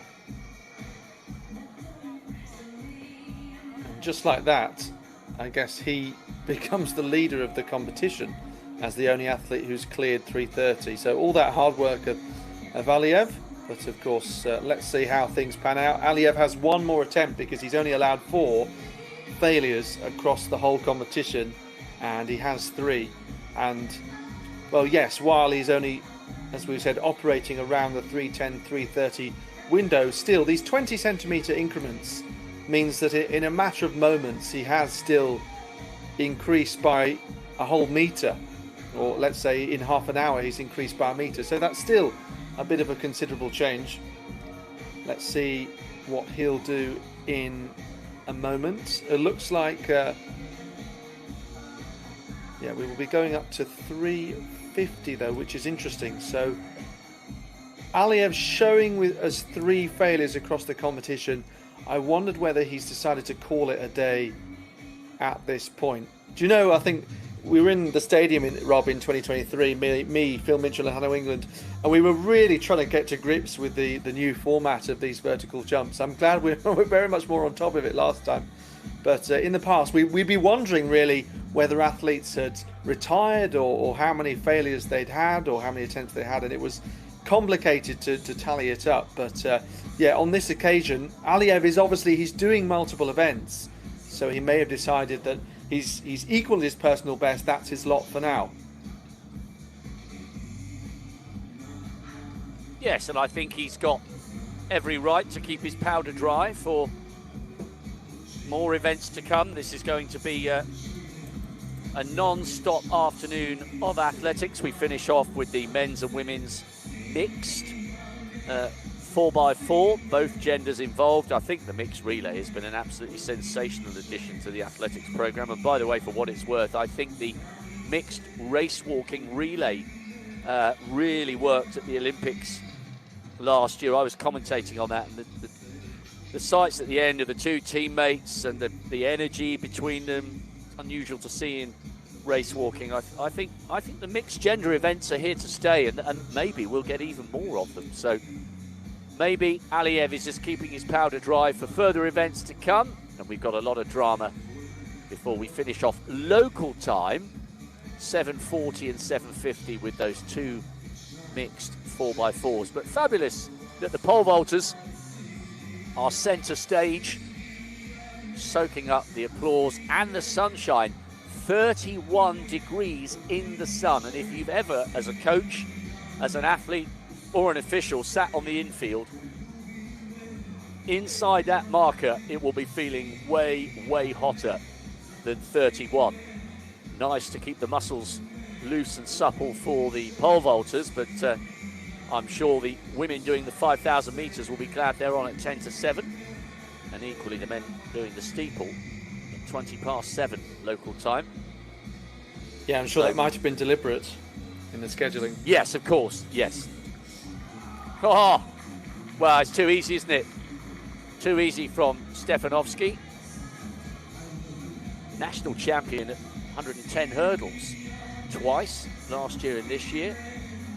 Very good 400-metre runner as well. He's a 48-second man. That would have seen him hot on the heels of Amel Tuka, who was 4th in the 400 yesterday and goes in the 800. Can't remember whether Alex or I are commentating on his. It might be Alex, I'm not sure, but it'll be a real treat to see Tuka, who's still in the top 10 on the all-time list with that 142. It'll be great to see him going for it in the 800.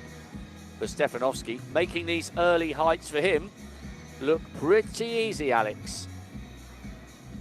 Yes, next field event coming up will be the shot put though, Rob. Yes, you'll be keeping your eye on the pole vault. I'm very much looking forward to the shot put final. Another big opportunity for the Icelandic team to pull away, but lots of rivals as well. Elena Munoz Collado, PB on the 23rd of March. A modest one, maybe the Andorran can improve on that. She's only 17. Emma Sole Gunnarsdottir, European Junior Bronze a few years ago. Based in Houston, a great athlete.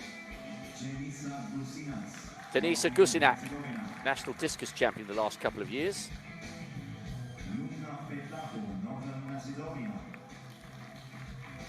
Good work from the Macedonian representative. Insina from Liechtenstein, 4 times a national champion. Alexandra Emilianov, one of the stars here, a world and European youth and junior champion. Sopiko Shatizrachvili won this event in 23.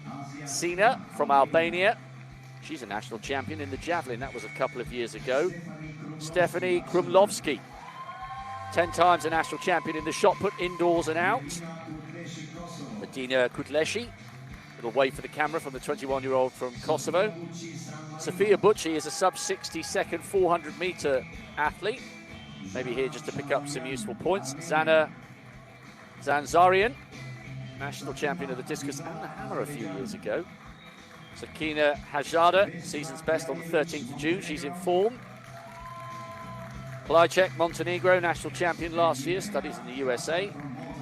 Amira Kassar going for Malta with a PB of 12.20. So Emilianov is the star of the show, world youth and junior champion, hoping to pull up top points for Moldova in their battle to hold on to an automatic spot behind Iceland and Luxembourg. And a teammate just getting ready to go in the men's pole vault. But watch out as well for Gunnars Dottir, who threw really well in Houston earlier this year. The women's shot put final just about underway, and we will keep a close eye on what it all means for the overall points tally. The battle for third could be absolutely epic by the end of tonight. Yes, Timofey Kristea of Moldova in the pole vault then entering the competition. Confirmation, by the way, Jabir Aliyev did take one attempt at 3:30, decided to retire after that. We'll wait and see how many points he gets. Guaranteed at least 2 by finishing ahead of Caratoni of San Marino. So, 2 athletes vaulting at the moment in this kind of staggered pole vault to the extreme, if you like. There'll be others entering closer to 4 meters, and then the last to enter, I think, actually showing is at 4 meters 60 for the Bosnian Milicic, who has a personal best of 5:25 set this year. So obviously that's more like the sort of distance that you might see at a major championship, but as a result he might be entering at a point at which everyone else is out. But I think we can reflect therefore that this is likely to be an event where Bosnia might get into the top 3 above Moldova. Let's see how things play out, of course, because especially when you do enter it a bit later, we saw at the Olympic Games in Paris last summer that some athletes were caught out and no heighted on that occasion. And at the European Athletics Team Championships, something like a no mark, or indeed a DQ or a DNF in a track race, does mean 0 points, whereas an early clearance would mean that you do at least get a point. And Kristea of Moldova is guaranteed exactly that. So Stefanovski leading the way. He has a perfect record, whereas Kristea has 1 failure out of the 4 that he's allowed. So we're now up at the heights where athletes getting those feet up to what's called the 12 o'clock position, feet first in the air, and then being patient at the top, waiting for that pole to bend, pushing it away, saying goodbye, getting over the bar and letting gravity do the rest. Timofey Kristea over at 350, and the bar will next go up to 370, so we're starting to rattle through these heights quite quickly now, and we'll see in a moment Lasha Karkusashvili vault for the first time. Well, the circle has been prepared for the shot put. Emma Solé Gunnars Dottir, European team champs win in 2021. Iceland on top at the moment. She will know her teammate has just got a national record in the women's triple jump. Gunnars Dottir, 1763 indoors in Houston earlier this year, based over in the States. And that's a nice opening effort from the 25-year-old. 7 wins so far this year. 14th in the world indoors last year, and she had a 16.52 at the small states games. So from the women's shot put final, The men's discus final about to get going as well. The heart of the competition now. We've got events starting and happening all over the track, and we'll keep you posted on everything. Yes, that's right. So loads of field events across the first couple of hours of the programme. Of course, the track getting underway with the men's 110 metre hurdles fairly shortly. This is Miguel Budajej, who was in the shot put as I make it. Were 5 of these athletes. Not altogether surprising at all, of course. Oriol Serdakasi of Andorra. And then there should be another big points haul for Iceland, Mimir Sigurdsson. This is his European Team Champs debut. Grubica representing Bosnia, their national record holder, over 65 metres at best. Stefanovski of North Macedonia. And this is Alexander Mazur. So he was 3rd in the shot put with a best of 1870.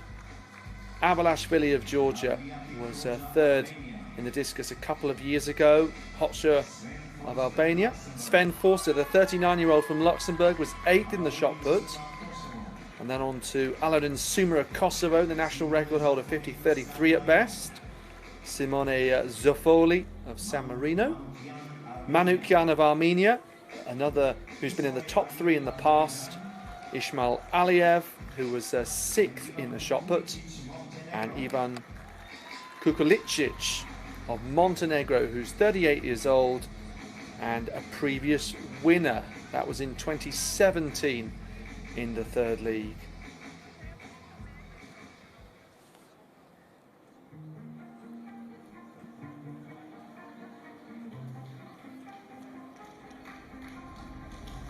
Baking hot here in the stadium.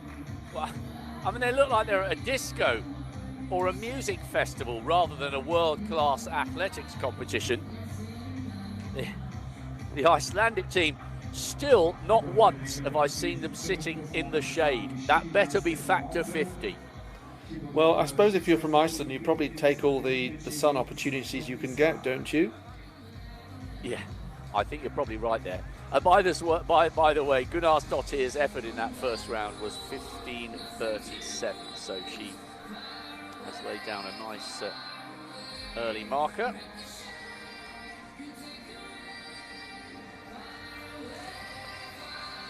Emilianov. Yep. What a great competition this is going to be. Emilianov is absolutely fantastic. The World Youth and Junior Champion.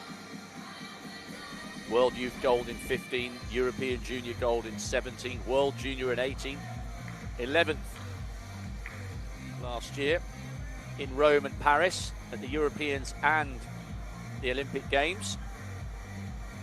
Big figure for Moldovan sport, and they will absolutely be banking on maximum points from her in this shot put competition in their battle to stay in contention for an automatic return to Division 2. They finished bottom last year. Shatarishvili. Saw her in Paris last year in qualifying. You've seen her on top of the podium at the European Team Champs before. 5 times a national indoor champion. But a really tough prospect. Trying to take on and tame Emilianov and Gunnar Dottir. Well, Emilianov had a no throw. Gunnar Dottir 15.37. So Shatarashvili is in 2nd place with that 15.04. Good start from her.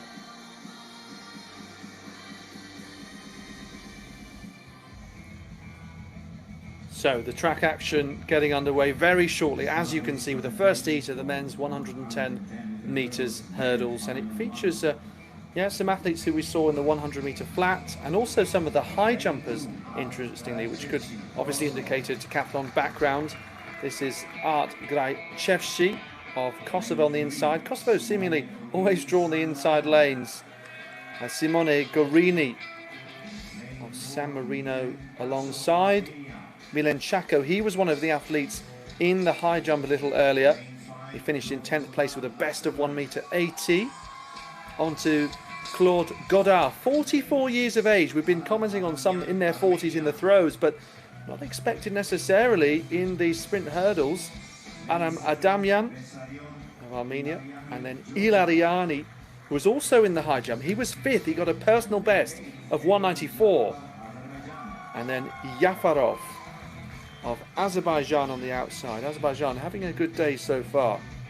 Obviously starting off with that women's triple jump victory. And yeah, I think we've seen 10 out of 14 teams get a victory at this competition so far. There's been a headline pretty much through every team, which is exactly what you hope to see at the European Team Championships. Not for domination by one team, even if Iceland have been strong right across the board from sprints to throws. So first piece of track action on the second day of the third league with Gruchevsky, Gurini, Chako, Godar, Aramyan, Ilariani and Yafarov. Decent start for the Armenian Aramyan, but very closely. You can see through the centre, Chako going well with Godar and Ilariani in the black and white of Georgia. So it's the Georgian and then the athlete from Luxembourg. Overtaken in the end by Chako. Victory for Bessarion Ilariani of Georgia. Waiting for that official time to come up. 15:17. Ilariani's time not showing up initially, so I wonder whether he dipped below the photo finish in the end. Sometimes that happens, but he's not featuring at all among the top 3, which would be an error. We'll wait for that to be rectified. In the meantime, Rob, we can have another look at the replay. He made a brilliant start, didn't he? Second from the left. Absolutely fantastic form. But watch Kako of Albania coming through in the red on the top of your picture. Pretty tight between them on the line. Here the view from the other side. Majewski of Kosovo, not as experienced as the others, already a metre or so down, but that's okay. Successful finish means points for his nation. So watch the Georgian second on the left, but coming under a little bit of pressure as the San Marino athlete clattered that barrier. The Albanian on the right, Kako, coming right alongside him. But Ilariani made a brilliant start, and it was only a last gasp push from Kako that put him under pressure. Usually momentum goes with the athlete coming through quickly, but it was pretty tight. If he did dip too low, then that's sort of Colin Jackson-esque. The number of times that Jackson's marks initially didn't come up in a competition, and then they went back and said, oh, actually, he dipped below the photo finish machinery. So Georgia and Albania right at the top there, still waiting for the confirmation in which order. Yes. That looks as though it will be Ilariani by a whisker, but my goodness me, Kako was finishing so quickly, wasn't he? Yes, indeed, it has been confirmed. Ilariani just in front. It made me doubt myself, because the angle is just a little bit behind the athletes as they come across the line. But Ilariani did get it, you can see there, by 0.93 from Kako, who, well, both of them did very well in the high jump yesterday. So it's interesting that those skills ending up being transferable, although we quite often see that decathletes, heptathletes in the women's event do take part in both. That kind of spring of step.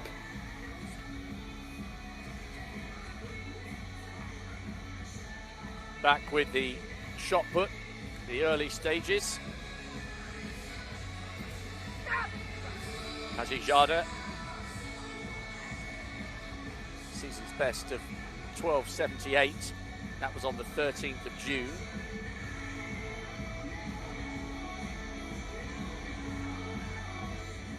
What a start to this field event competition, though. Great effort by Gunnarsdottir with that 15:37. Shatarishvili of Georgia in second.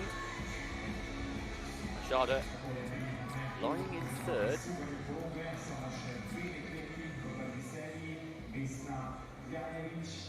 Blajcevic of Montenegrin.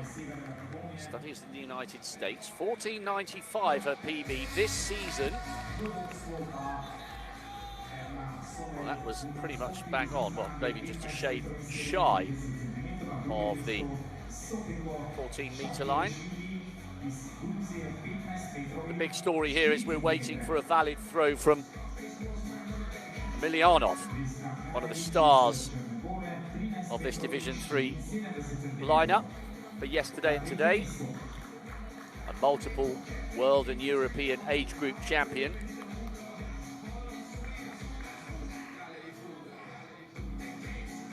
Miria Kassar, representing Malta.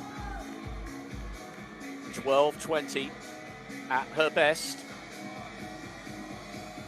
Malta battling so hard to close the gap on Moldova and Bosnia-Herzegovina.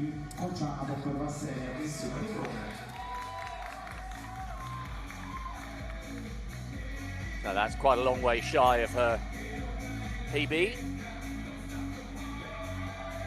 Dance music pumping once again.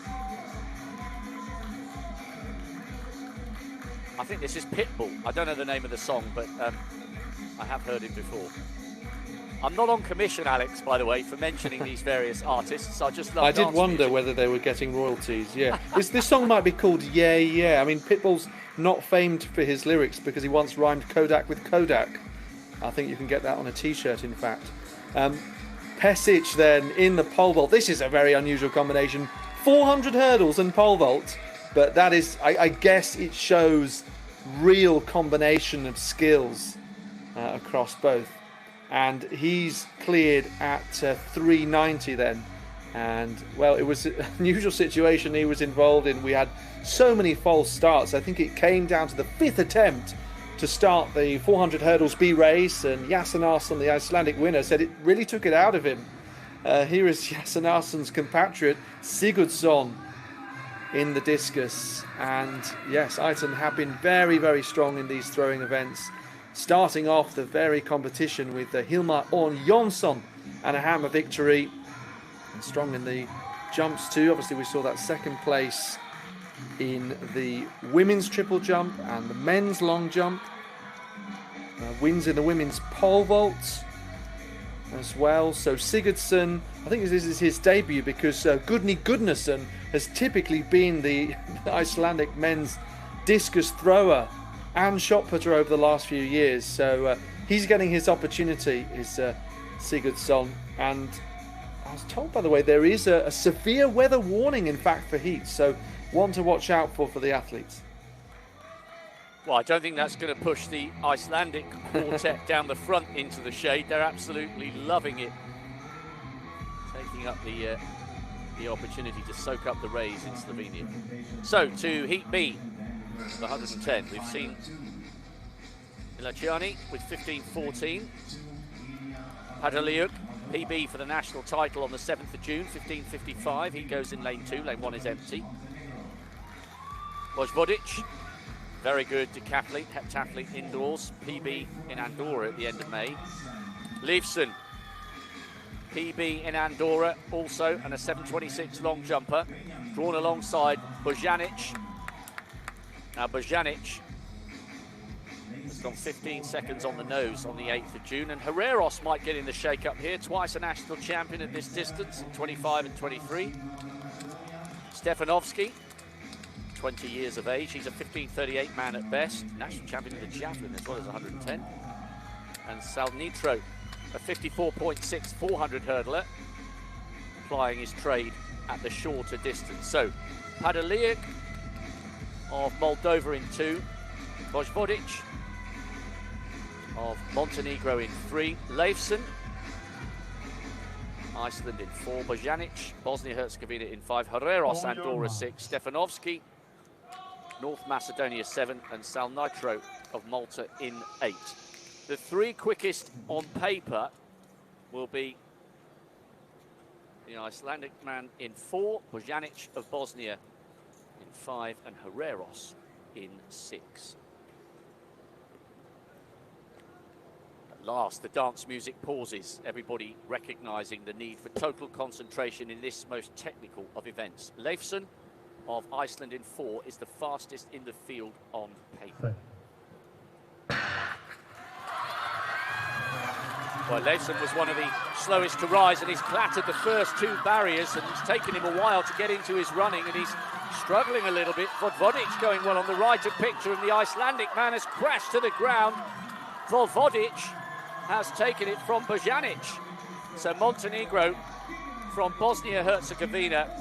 Well, Leifsson smashed into the first barrier, hit the second, started to recover a fraction, and then hit the ground. I hope he's not injured.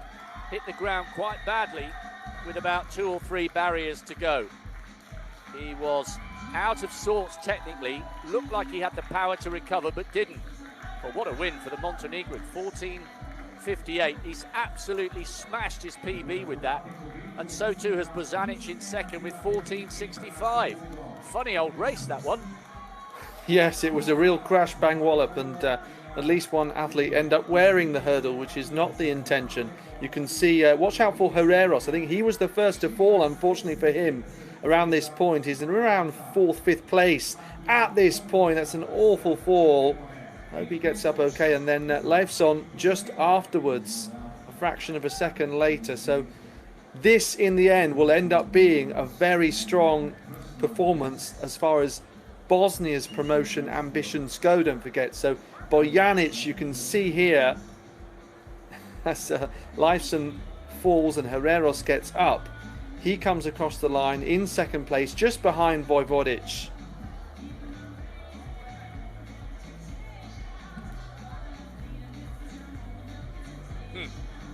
I love the glance across at the finish as well. He was absolutely loving it, and why not? In the sunshine, he's beaten a decent field and he smashed his PB. That previous best of 14.9 came in Andorra on the 31st of May. Well, Vojvodic with an excellent PB. In fact, lifetime bests for the first 4. Montenegro, Bosnia, Malta, and Moldova, all benefiting from the crash to the ground of the Icelandic man. Confirmation of the points allocation. Leifsson is shown as having got up, but I'm not sure whether that will be a subsequent disqualification because he went under the barrier rather than over it. So it's close, isn't it? Now, I'm not sure whether that graphic is accurate because it has Bosnia-Herzegovina in 3rd with 2:30. Moldova are listed above them, but I believe the Montenegrins, the Bosnia and Herzegovina team have moved up into 3rd. Drama, Alex, drama Yes. as the afternoon unfolds. That's correct. So Luxembourg have more than 20 points between them and Bosnia, which I think bodes very well for their ambitions. And then just 2 points between Bosnia in 3rd, Moldova in 4th. Malta now just 10 points. It was 14 previously, but they're now just 10 points off the top 3. So they're definitely still in it. Georgia 22 behind, very much slipping from the grasp of outside the top 5. And we look at Pesic, then obviously entering at 390. Still other athletes yet to come in, and that failure at 405. So maximum of 4 failures are allowed. Straight to the discus then. It's currently led, as you can see there, by Timuri Abulashvili of Georgia. 55.33. 5 meters ahead of the competition, but we're only in the first round.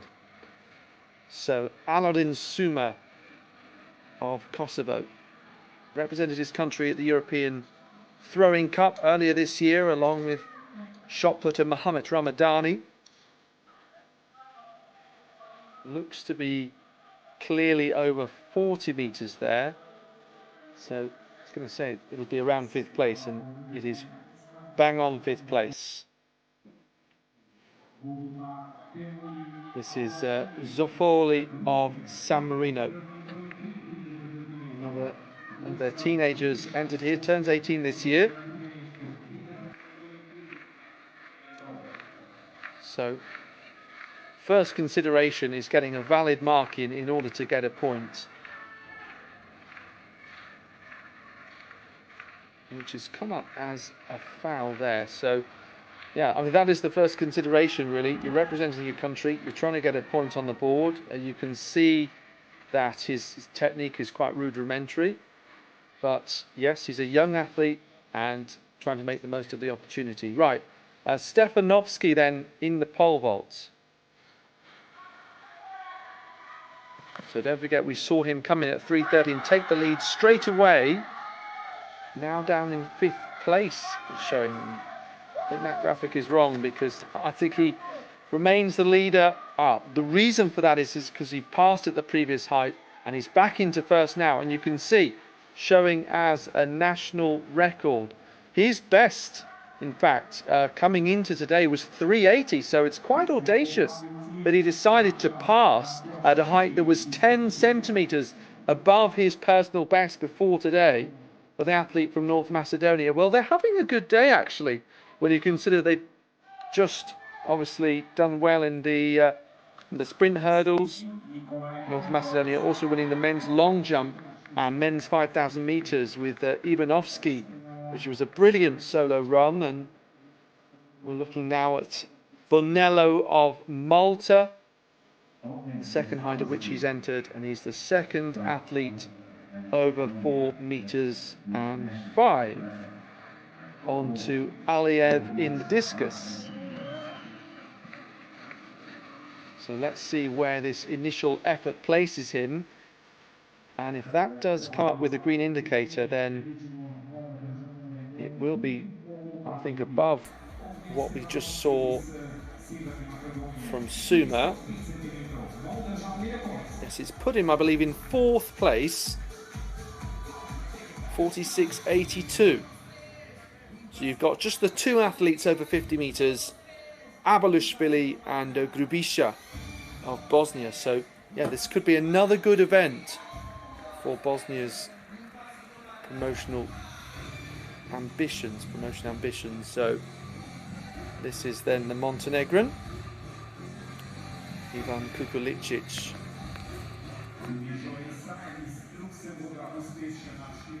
Discus cutting cleanly through the air to around 55 metres.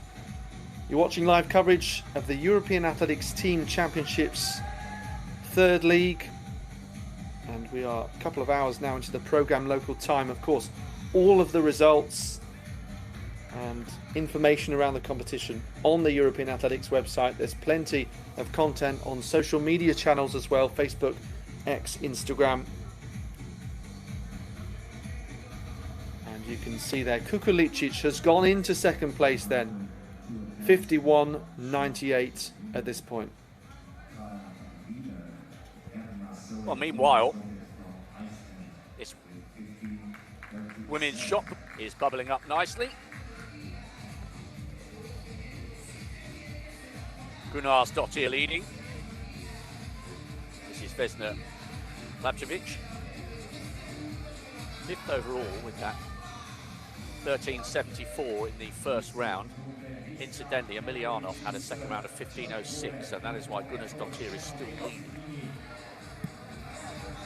Veering off towards the right-hand side of the sector. That's better, isn't it? Another athlete benefits from an education in the United States. Vlajcevic of Montenegro. 14.45. She moves ahead of Krumlovsky of Luxembourg into 4th. Maria Kassar. And Kassar's best 12.20. Initially it was listed that Claire McNamara, another one of the Maltese athletes who concentrates in the States, it was listed that she would be competing here, but Kassar doing her level best here. Perhaps not her favourite event. Needs to try and find another gear to get close to that lifetime best of 12.20. Usual rules apply. Top 8 will have rounds 4 and 5, and the top 4 will get an opportunity for round 6. So, Cesar.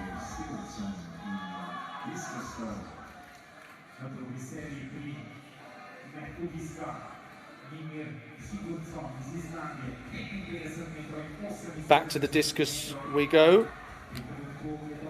And I was mentioning that this could be a really strong result for Bosnia. And you can already get an idea after the first round, just because the gaps are so large. There's some 7 meters separating Grubica and the top 8 at the moment. It was just pushed down by that throw that we saw from Ivan Kukulic of Montenegro. Discus comes flying out of his hand.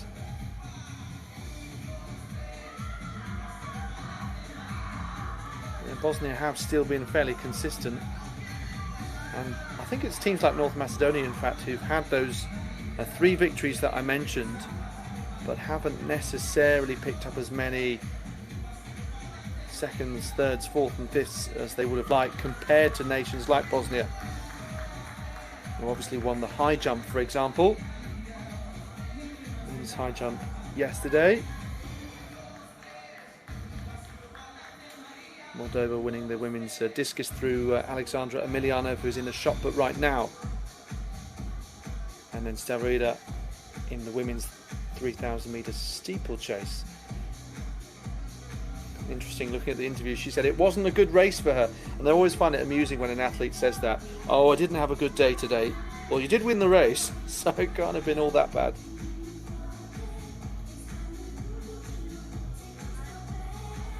Well, I mean, this race, Alex, was absolutely brutal. Obviously, there was a disqualification for Herreros, who gamely got up and carried on, but you do have to go over the barriers, not through them. Yes, it's almost a bit harsh to rubber stamp that when it was fairly obvious, but he did get back on his feet, but his result, as a result, won't stand. Okay, so we'll update you on those 3 field events very shortly. Next to the track with the first heat of the women's 100 metres hurdles. And you can see there only one athlete showing as having a season's best in this event. Well, sometimes not all the results right around Europe do come through as part of the official data profiles that we use, including World Athletics, European Athletics, Telastopire and others. But it's still fairly comprehensive, you have to say. So, in this first heat, you can see Kosovo once again seem to be drawn on the inside constantly. This is Diana Vukanovic of North Macedonia. On to Laman Isfandiarova. So she's the only athlete with a season's best showing. It's 18.03, also a personal best this year. Anita Selva of San Marino. Lizzie Mugalashvili, who's doing 5 events and is just 15 years of age. The Georgian, and Zaida Pace of Malta.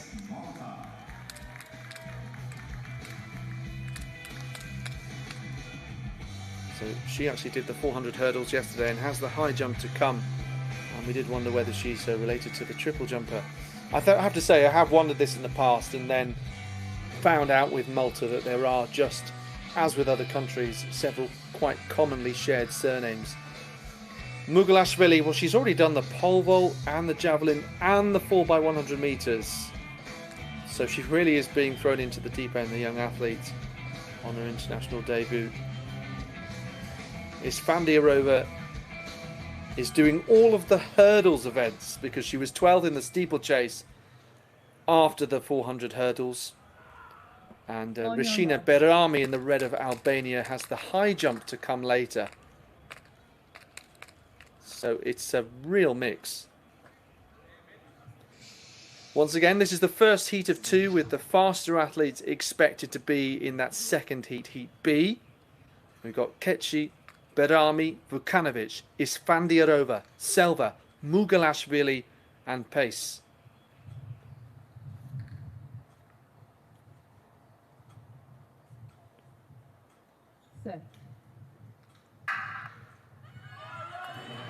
So watch out here for the Georgian Mugalashvili going very well, but Berami, who has gone sub 17 seconds in the past, now leading her. So similar to that men's race from a moment ago, it's the Albanian and the Georgian at the front.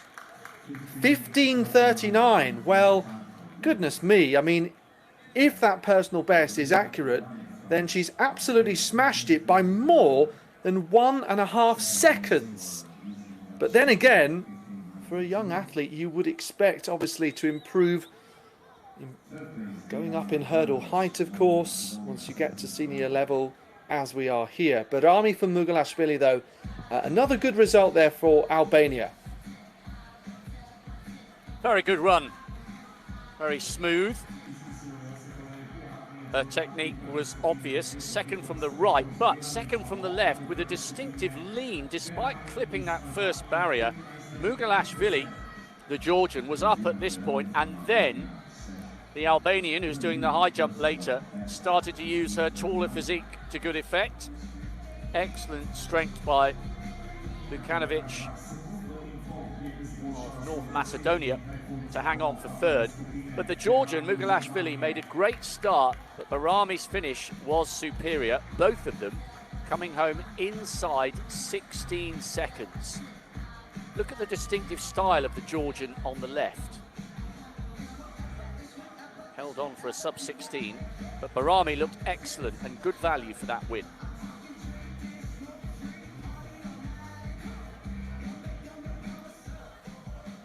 Louisa Geiger has left the team in safe and capable hands. I think they've had a good couple of days, the Albanians. They really have. Yeah, their first victory came from Buraj in the 400. Yipsy Moreno adding to that in the women's hammer earlier. This obviously isn't an outright victory.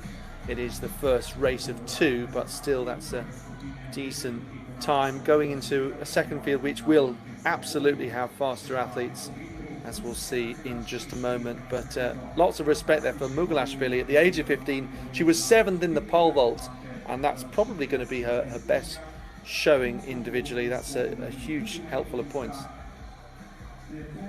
Very, very good points haul for the Albanian. Now, as we await the cost of an athlete, Kudleshi, Gunnar's Dottir, who is leading the shot put competition. She's gone up to 16.05. Emilianov's improved 15.06 to 15.80. Shatarashvili is still in third with 15.04. Eighth at the moment is Gusinac of Bosnia-Herzegovina with 12.04, because of course only the top 8 will advance to the second half of the competition. Kudleshi needs to advance to 12 metres. She's improved from first round to second. Perhaps not an out-and-out expert when it comes to the shot put. Gunnar's Dottir, though, what a great sequence of throws she's put together with 15.37, 15.21, and then the 16.05. Iceland against Moldova is the battle that's unfolding. Meanwhile, North Macedonia on an excellent haul of points so far, and a national record no less for Stefanovski. Surely he couldn't go higher, could he, Alex? Well, just hold on a moment, because I have to mention, I was waiting to mention this. That national record had stood since 1968. That was the longest stretches that I can remember a record like that being broken. 57 years. It was set by Vladimir Kera, 390, and it's a height that he passed in order to be up where he is now. So that is quite extraordinary.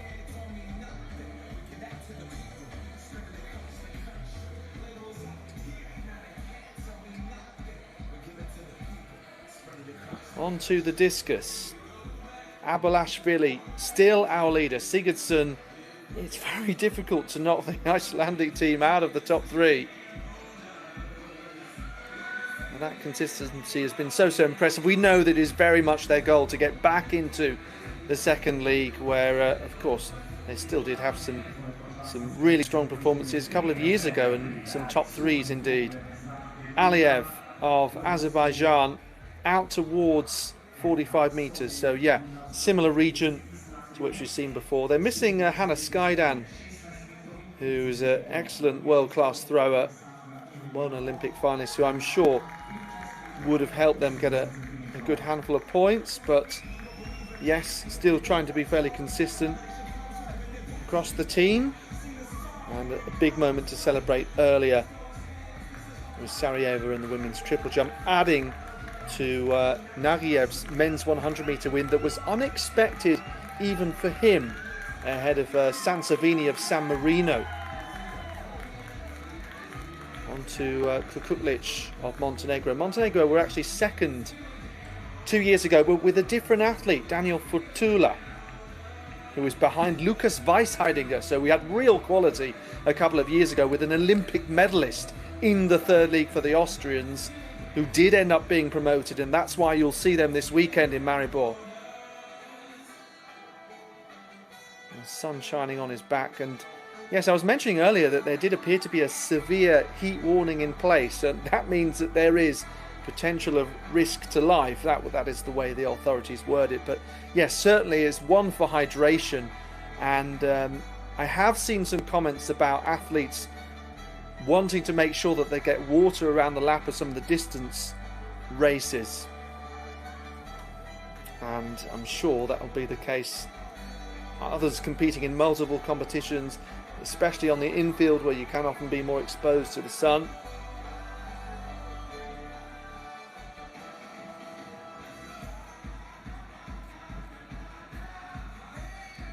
But the music continuing to keep the athletes adrenaline high. Certainly you see some really embrace it as they step into the circle, and others are very much in the zone.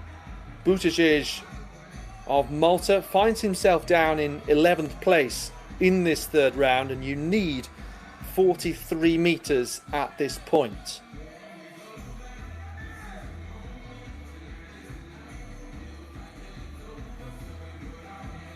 So Timuri Abulashvili looking to take maximum points to Georgia, adding to what they did in the men's shot put with Mujaridze yesterday. We were talking about the Georgian throwing tradition being aligned to their strength in rugby. As we have a look at, Rob, the second heat of the women's 100 hurdles.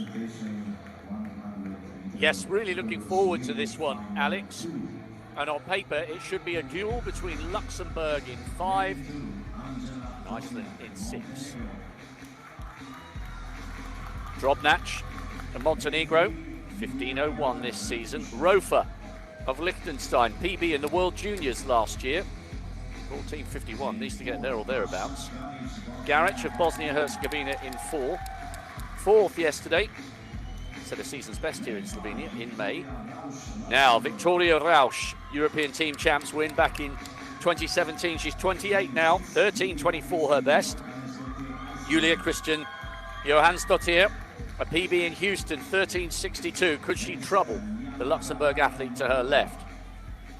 Garayeva of Moldova, national champion and European team championship silver medalist. And Adamyan, national champion in the 1 and 400 hurdles. PB last year in Gibraltar, 15:47. Well, Johannesdottir for Iceland in 6 represents Rice University. She's got experience from the European youth a couple of years ago, but next to her, Rausch, semi-finalist of the European Championships in 22. She won the Small States 100 hurdles on the 31st of May. Drobnjak, Montenegro in 2, Ruhr, Liechtenstein 3, Garich, Bosnia in 4, Rausch, Luxembourg the favourite 5, Johannesdottir, second favourite, Iceland 6, Garayeva, Moldova 7, Adamyan, Armenia 8. Watch for the duel in lanes 5 and 6. This the quicker of the women's 100 hurdles. Well, what a battle this could be, and Rausch has got away really well here. Lovely solid technique at the moment, legs snapping down between the barriers, and Johannesdottir has got a little bit of ground to make up. Oh, the Luxembourg athletes flying. Second place for Johannes Dottir and Garich. Useful points for Bosnia in third. Rausch had the quality on paper, and she has delivered a wonderful piece of sprint hurdling. Lovely technique, never threatened, and if that time is confirmed, it is a new lifetime best by 100th of a second. That was a world-class piece of short, sharp sprinting from Rauch, and Garich also dipping under 14 seconds, and that will be a new PB for her as well by a couple of hundredths.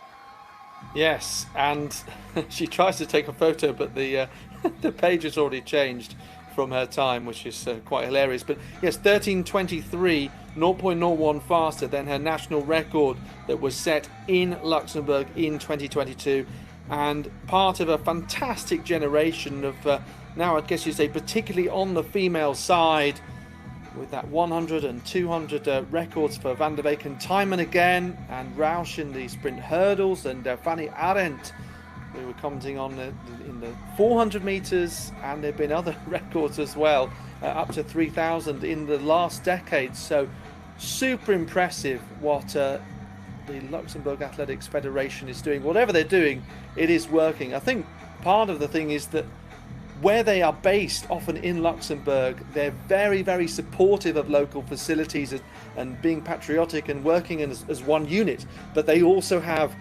competition opportunities in surrounding countries and places like Switzerland, France, Germany, etc., Belgium, and that's providing, I think, a great opportunity. Very flexible and adaptable. Many of the Luxembourg athletes can speak 4 languages as well. Victoria Rausch with a lovely piece of sprint hurdling and a national record. Johannes Dottir in second, and Garich dipping inside 14 seconds with a PB for third. And just a confirmation, Barami's 15:39, good enough for 8th overall. She won the slower of the 2 heats. That's why we're getting the merged set of results.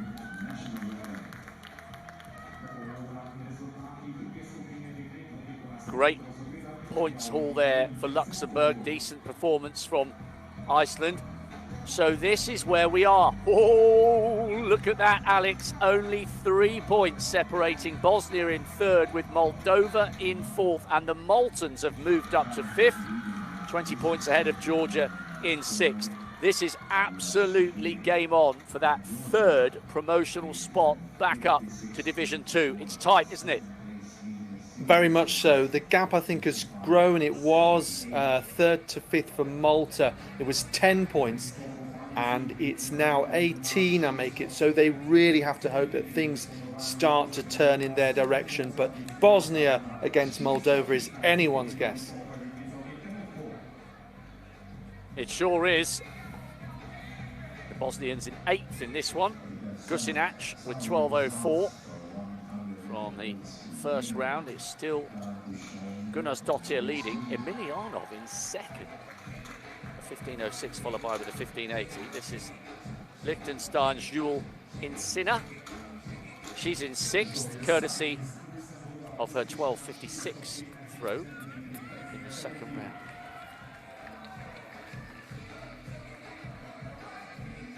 Four times a national champion, earning herself the right to have a throw in rounds 4 and 5.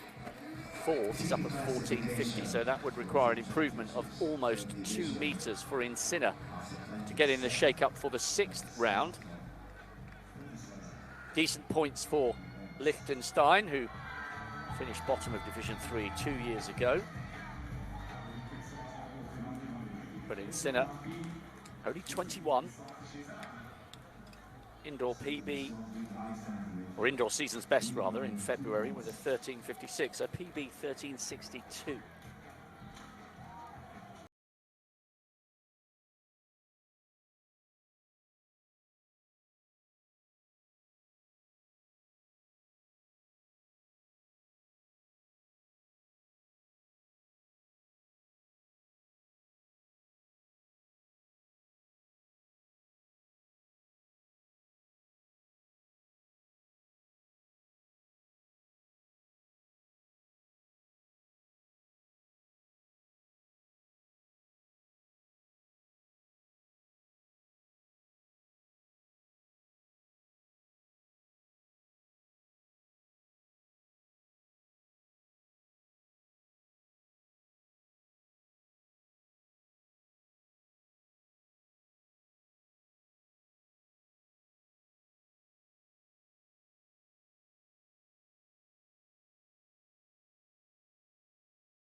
improvement from Gunnarsdottir. Leading. Oh, that's another really big throw. As Coolio booms out on the PA, Gangster's Paradise. Well, I think this is an athlete's paradise, or certainly a thrower's paradise. Lovely and warm. Great atmosphere. Around about 16 metres for the Icelandic woman. Back to the discus again, though. Kukulic is a towering figure in that circle, isn't he? 51.98 so far. And that looks reasonably consistent for him. He is in 4th place at the moment. And just reminding you of that Bosnia versus Moldova and Malta fight, because I think Luxembourg a little bit way in front now. Bosnian in 3rd in this event, and Moldova in 9th. Of course, until this event is wrapped up, it won't be added to those overall standings. Maltese athlete in 12th, so Bosnia looking good as far as these next couple of events go. Right. Gunnarsdottir leads with 16.05. That 4th round effort was a foul. Miljanov.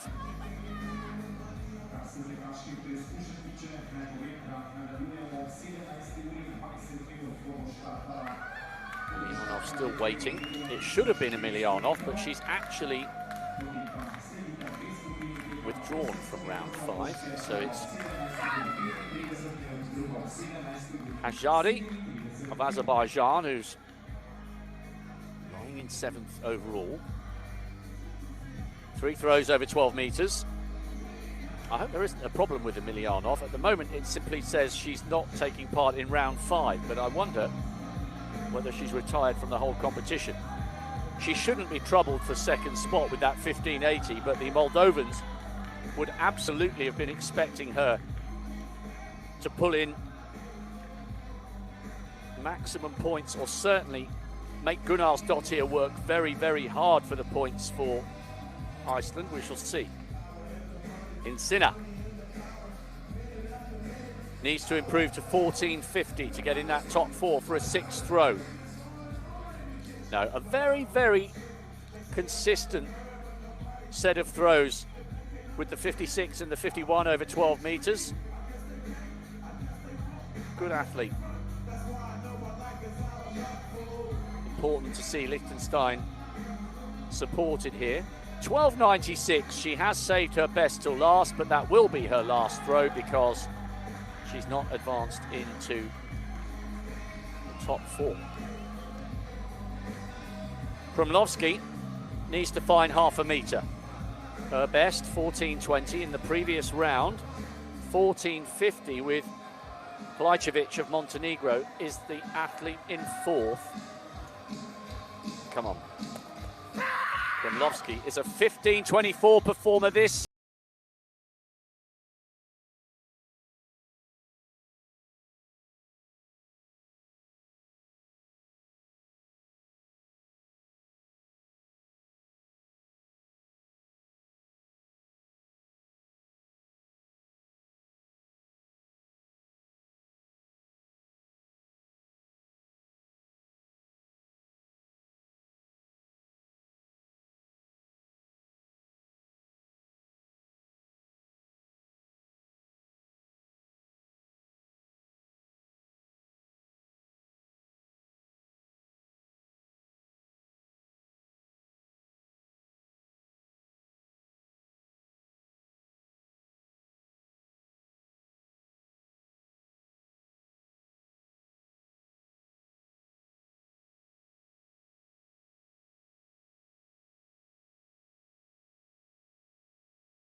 it's needed. We've got 14 of them. We can fit those into one race in the 1500 meters and all distances further than that. So yeah, today being her birthday, turning 38, so happy birthday to the athlete from Azerbaijan. And that was obviously a big personal best for her yesterday, and that's what made it particularly impressive, overtaking athletes much her junior. But we've got Gina McNamara in this, who won the 800 meters, the top race, and that was also fantastic performance coming through, holding on strongly as the line came up. She did also win the Games of the Small States of Europe coming into this, and was second in the longer distance that we're about to see here, 3 3/4 laps of the track, of course. There is Yusupova in the Navy of Azerbaijan. Also in this there is Redia Dauti, a 21-year-old Albanian who has national titles, as many of these women do, right across from 1500, 3000, 3000 steeplechase and 5000. This is Hreimsdottir of Iceland. She actually has a 4x400 meter relay national title along with 800 and 1500. Of course, not all countries do have relay national titles, but you see them on the World Athletics profiles, and when you rack them up, it certainly does help those numbers.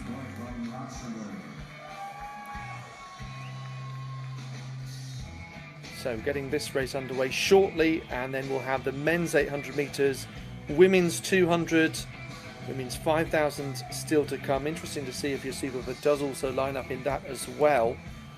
Men's steeplechase, and then the final event will be the mixed 4x400 metre relay.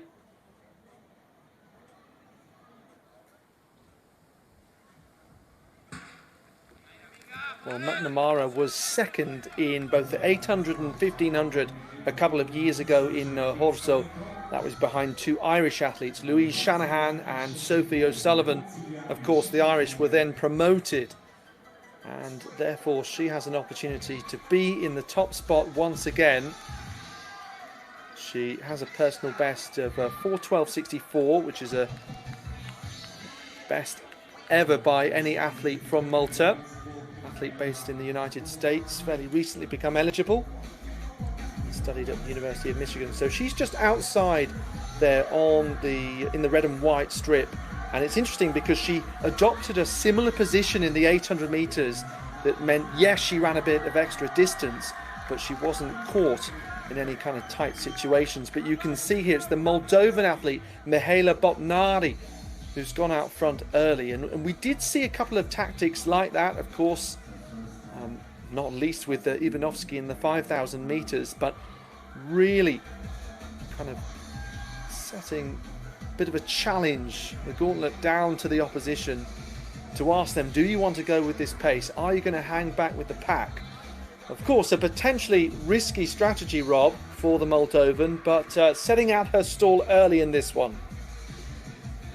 Fascinating, Alex, especially when you bear in mind her PB is 4:35, and that is a sizable lead. I guess she feels maybe she's better off running a metronomic pace where it's very even and she stays out of trouble. She's not going to get her heels clipped at this stage, is she? But at some point, surely, the wheels are going to begin to come off. And as I say that, Gina McNamara, who timed her bid for glory in the 800 metres perfectly, eligible to represent the United States and then transferred over, as you mentioned, 2 years ago. I think one or two of the Pace family have done the same, and McNamara recognising she needs to close this gap. It's a very brave way to run from Botnari of Moldova, but little by little they are beginning to close, and it's McNamara, the class of the field, who's leading the chase. Fanny Goy in third place. Watch out for the Luxembourg athlete, 26 years of age. She's a 4:34 athlete at her best and came into this with a 2:15.800. But at the moment, Botnari still running and still looking quite comfortable. But McNamara surely is coming and closing. It's just a question of when. And I think the answer to that is quite soon. Well, absolutely. And if she does get consumed by the pack, for want of a better word, then you have to question whether it would be the most sensible strategy from an overall team point of view. Of course, ideally wanting to finish ahead of Malta with McNamara closing. And yes, maybe she hoped to try and run a fast finish out of some of the other athletes. But are they just going to come past? Is she going to be able to try and manage a gap to this lead group? It's the Kosovan athlete that's now trying to come past here. So Gresa Bakraci, who is also a quality athlete with a personal best of 4:20. She's finished in the top 3 in the past. That was in 2019. And also in the steeplechase in the top 3 2 years after that. A national record holder indeed. So it's Bakraci of Kosovo in the blue, then leading the taller figure of McNamara of Malta. And I think she just comes in with great recent form and great experience at this sort of level, having finished second in the past. And no disrespect to anyone in this field, but yes, Sophie O'Sullivan, a really high quality athlete, so finishing second to her, no shame whatsoever. This looks like it's going to be a really good battle then in the closing stages. Bakraci of Kosovo trying to hold off McNamara of Malta. She's gritting her teeth there, the Kosovan on the inside, very experienced athlete, but around the outside once again, a great tactical display by Gina McNamara. And what a sensational middle distance double from the Maltese athletes, coming through in 4:27.23. So didn't have to run one of her fastest times, but still had to be tactically astute. And really, really impressive then when you consider again, we have to keep mentioning it because we're getting quite close to the conclusion of this third league, less than 10 events to be concluded. Malta had an 18-point gap to where they needed to be for promotion, and we'll just wait and see where the Bosnian and Moldovan athlete ended up finishing to see how many points are made up. In any case, Rob, you have to be really impressed then with a double victory. That's what, 28 points for McNamara across the third league. McNamara ran really, really well there because Bakraci had let the early leader, Botnari, take all the pressure. When she came round, it was quite a definitive move to the front by the Kosovan, running on fresh legs. That lifetime best of 4:20 put her second only to McNamara. But what I thought McNamara did really well on the last lap was not panic. She took her time. The Albanian was clear in third, Doughty, but she was a long way back. It was a 2-horse race coming into that last 100 metres, and McNamara once again, as she did in the 8, timed it beautifully well. This was the moment where the leading 5 managed to sweep past Botnari, who'd been very, very bold, the Moldovan. But look at the ease with which the Kosovan, Bakraci, hit the front. Now she starts to grimace. I think McNamara was made to work pretty hard for that. Hot weather, over 30 degrees. We have had a heat and humidity warning. But when McNamara struck, there was to be no response from Bakraci. But I think the two of them laid on a fantastic race there. And that is a great double for the middle distance for McNamara. America's loss is Malta's gain. And speaking of Maltese gains, a huge haul of points from this young woman. And if Malta do end up nicking that third qualification spot for Division 2, she will have played a sizable role in that promotion. Great stuff by the youngster from Malta. Looks very happy with her new nation and her newfound form. So here is the full confirmed result then. Gina McNamara of Malta, 2 lots of second place a couple of years ago, and now first in the 800 and 1500 metres. A fantastic second place for Kosovo as well, with Bakraci there, who, as you said, opted to stay fresh from the 1500 with someone who has lots of range. In the end, she's rewarded with a second place, and interesting to see in a moment how that affects the overall standings. This is the shot put result though, Rob. Yes, and another victory for Iceland. Emilianov did indeed retire after the 5th round. So perhaps 1 or 2 points being lost there. Many people would have felt that Emilianov would have beaten Gunnarsdottir, but not to be. Now, where are we? Where are we? Oh, the Moldovans are back in third, but there's only 3 points in it. Iceland are away and clear. Forget about them. Luxembourg look just about home and hosed. It is Bosnia against Moldova. That's the subplot here in Division 3 with about a couple of hours to go in the competition. Kukulicic of Montenegro here in the 5th round, so he's trying to guarantee himself one more effort in the 6th. And there's a gap of 1 meter 32 centimeters behind him in Ismail Aliyev in 5th place. And he's already had his final effort, of course. So yes, just 3 remaining now. Abalashvili from Sigurdsson from Grubica. The Bosnian improving, in fact, in round number 4 to 53.13. Not improving positionally, but doing so in terms of distance and as part of his overall competition. So he is about 2.5 meters off Sigurdsson of Iceland, and it would be helpful for the Bosnian team if he could get every point possible in this race. They have got Amel Tuka coming up in the men's 800 meters in a moment's time, but following a couple of good results for Malta, for example, and decent attempt from Emiliano of Moldova, he could do with trying to climb into 2nd place here. 54.46, so he ends up closing the gap by quite a margin, and it's now 1 meter 32, I make it. And in front of him is this man, Mimir Sigurdsson, getting the opportunity to represent Iceland here.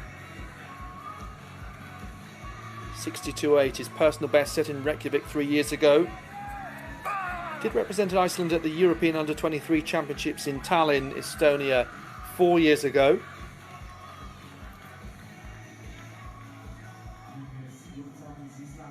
And it's under half a metre between him and Abalashvili, but as you can see there, no improvement, 54.65. And it means that the order is going to remain the same going into the final round, with just the Georgian, this athlete here from Iceland, Grubica and Kukulic.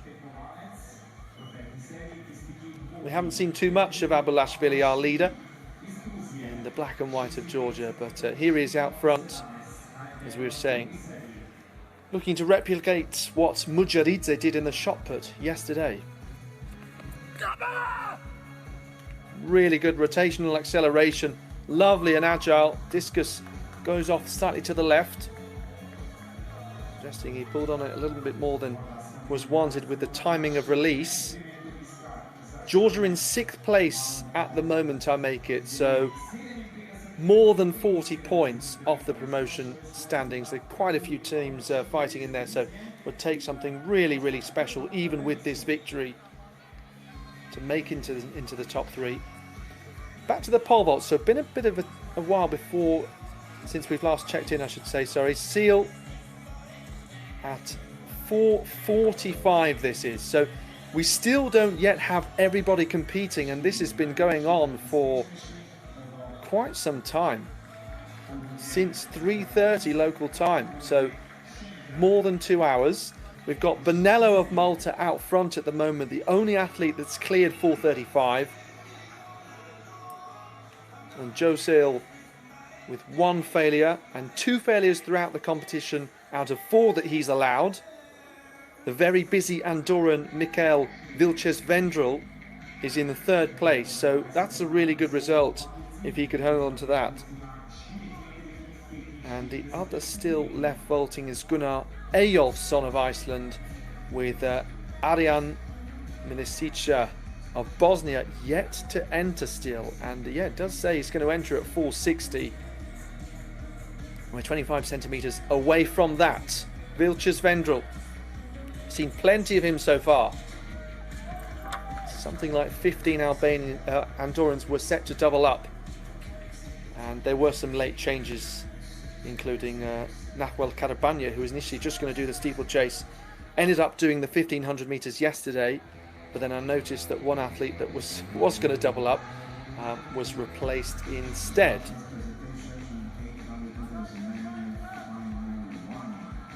Right then, from the 1500 to the 800, all eyes on the Armenian in this one.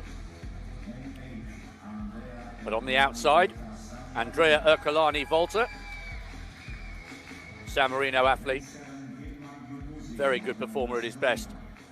Hilmar Junzunzi, national champion twice, 156 PB. Avesian of Georgia, national champion 400 and 800 indoors.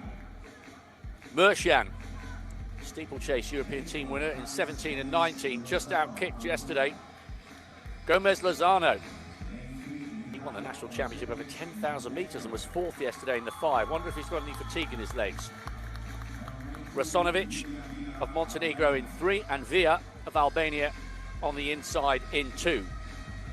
This men's 800 metres should, in theory, be dominated by Mercian, who was second in the 1500 yesterday and had that national record of 149.9 in the Olympic Games in Paris. First Armenian medalist in the World University Games. So Mercian of Armenia will be the favourite here, but watch out as well for Gomez Lozano. He was fourth in the 5,000 metres, so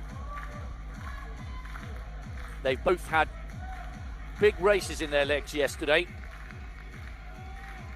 And the Armenian has gone straight to the front, but Avesian, who had his PB of 155.5 indoors in Belgrade, has hung on really well here in second place. And this is fast.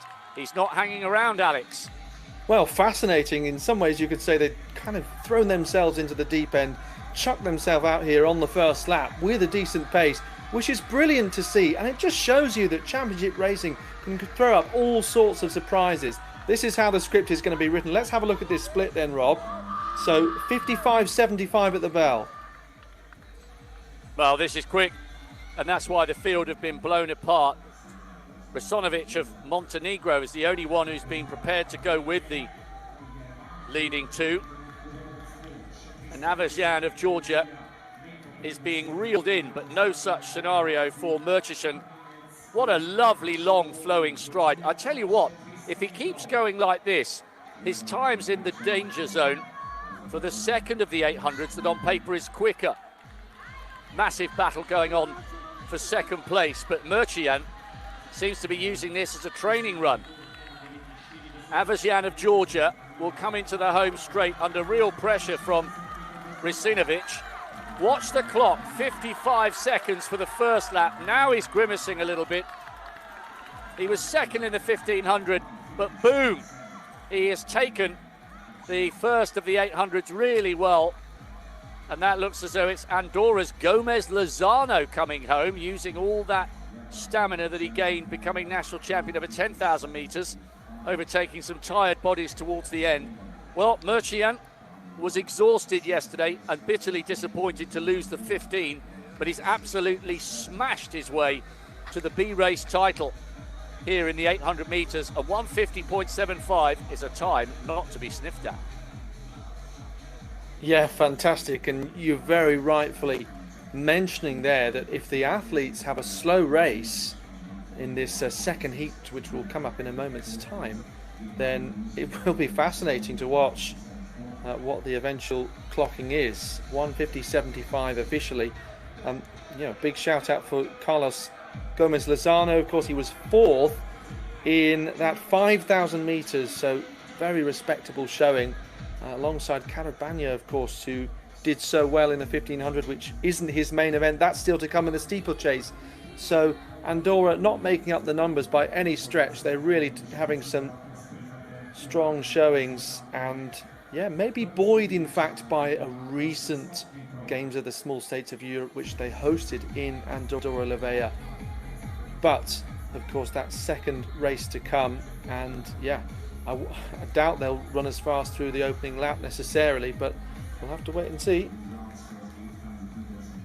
Well, what a brilliant demonstration of front running by the Armenian Murchison, second in the 1500. He is out front on his own in Heat A of the 800 metres. Gomez Lozano showed some great strength towards the end, and Rosenovic is on the podium with a PB, and so too the North Macedonian Junji in fourth. Rosenovic, who smashed his 400-metre best as well earlier in the competition, so yeah, what a couple of days it's been for him. Abalishvili did hold on then in that final round with those last few throws, but look at that, Grubica got one more point for Bosnia, and that could be crucial. And well, we know, I think there are now 8 events at most still to be added to the overall scores. Let's have a look here. So this is after 26, and I have a feeling that it doesn't include that discus that has just finished, because there are less than 10 events still to be decided officially live right now. But in any case, you can see still it's that 2 points separating Moldova and Bosnia. That's the latest that I have, and then that gap growing to Malta. So in spite of that victory for McNamara, Malta in some of the technical events finishing kind of outside 10th place, and that is where the issue is, I think. Having said that, we do have Nikolai Bonello, who is leading the pole vault. Okay, yes, Milicia is yet to enter for Bosnia, but let's see how this plays out then. So it's showing us 2 failures at 4:45, and that would therefore be a 3rd failure. So as well as 4 across the entire competition, you also have the conventional 3 failures, maximum of that allowed at one particular height. So trying to keep across it all. Next field event to get underway, Rob, will be the women's high jump. Yes, and we've got 2 pools happening. Well, they'll start within 2 minutes of one another. All eyes will be on Vukovic of Montenegro, one of a very small number of men or women to have competed in the inaugural European Team Champs way back in 2009. 4 times victorious. Wins coming in 15, 17, 19 and 21, and there is the name of Vukovic. Watch out as well for Haraldsdottir. She had a PB in Malmo last year of 187 with that season's best of 181. Lukic, no season's best, but she's a 183 performer at her best. And it's Talpa for Moldova. So that's Godoy of Andorra, Lucy of Liechtenstein, Mugalashvili, only 15 for Georgia, then to Barami, national champion 2 years ago. PB a couple of years ago as well, 155. Minyasan, a 12.99 triple jumper for Armenia. Badamova of Azerbaijan, PB on the 30th of May. Another one of the Pace family, we think, Zeta Pace. 3rd in the B race yesterday in the 4 hurdles. Then to the other group, Haraldsdottir, national indoor champion in the high jump the last 2 years.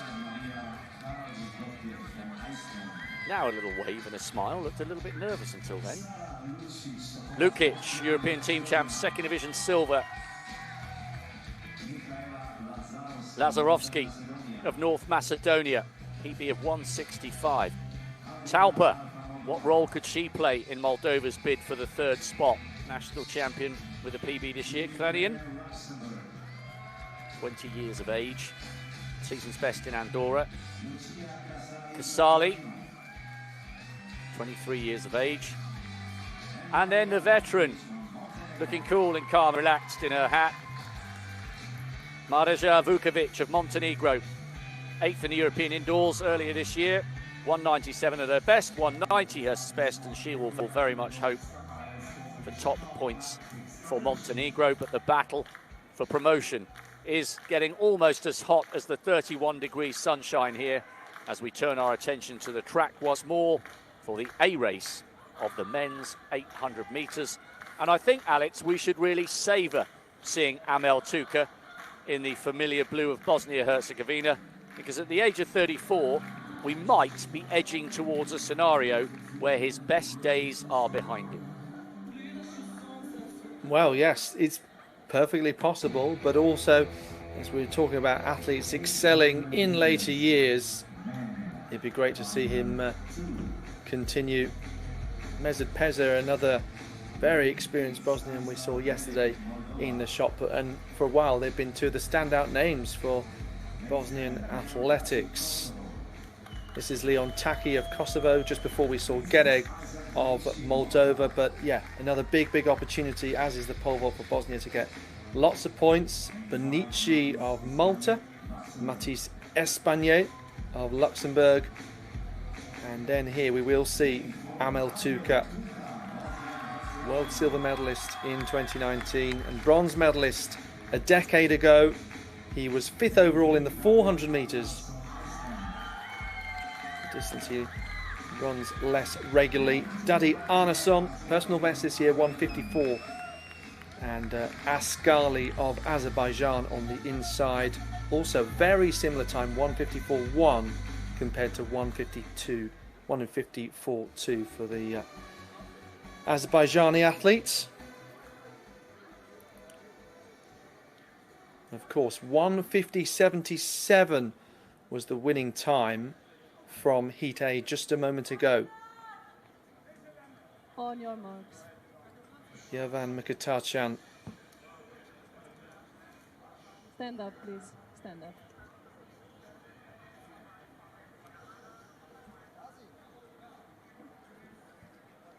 So the athletes just asked to stand up. And in a moment, fairly sure we'll just see a green card. There it is. They are almost giant cards. It almost seem like A4 size, but definitely make it very visible on the eye. On your marks.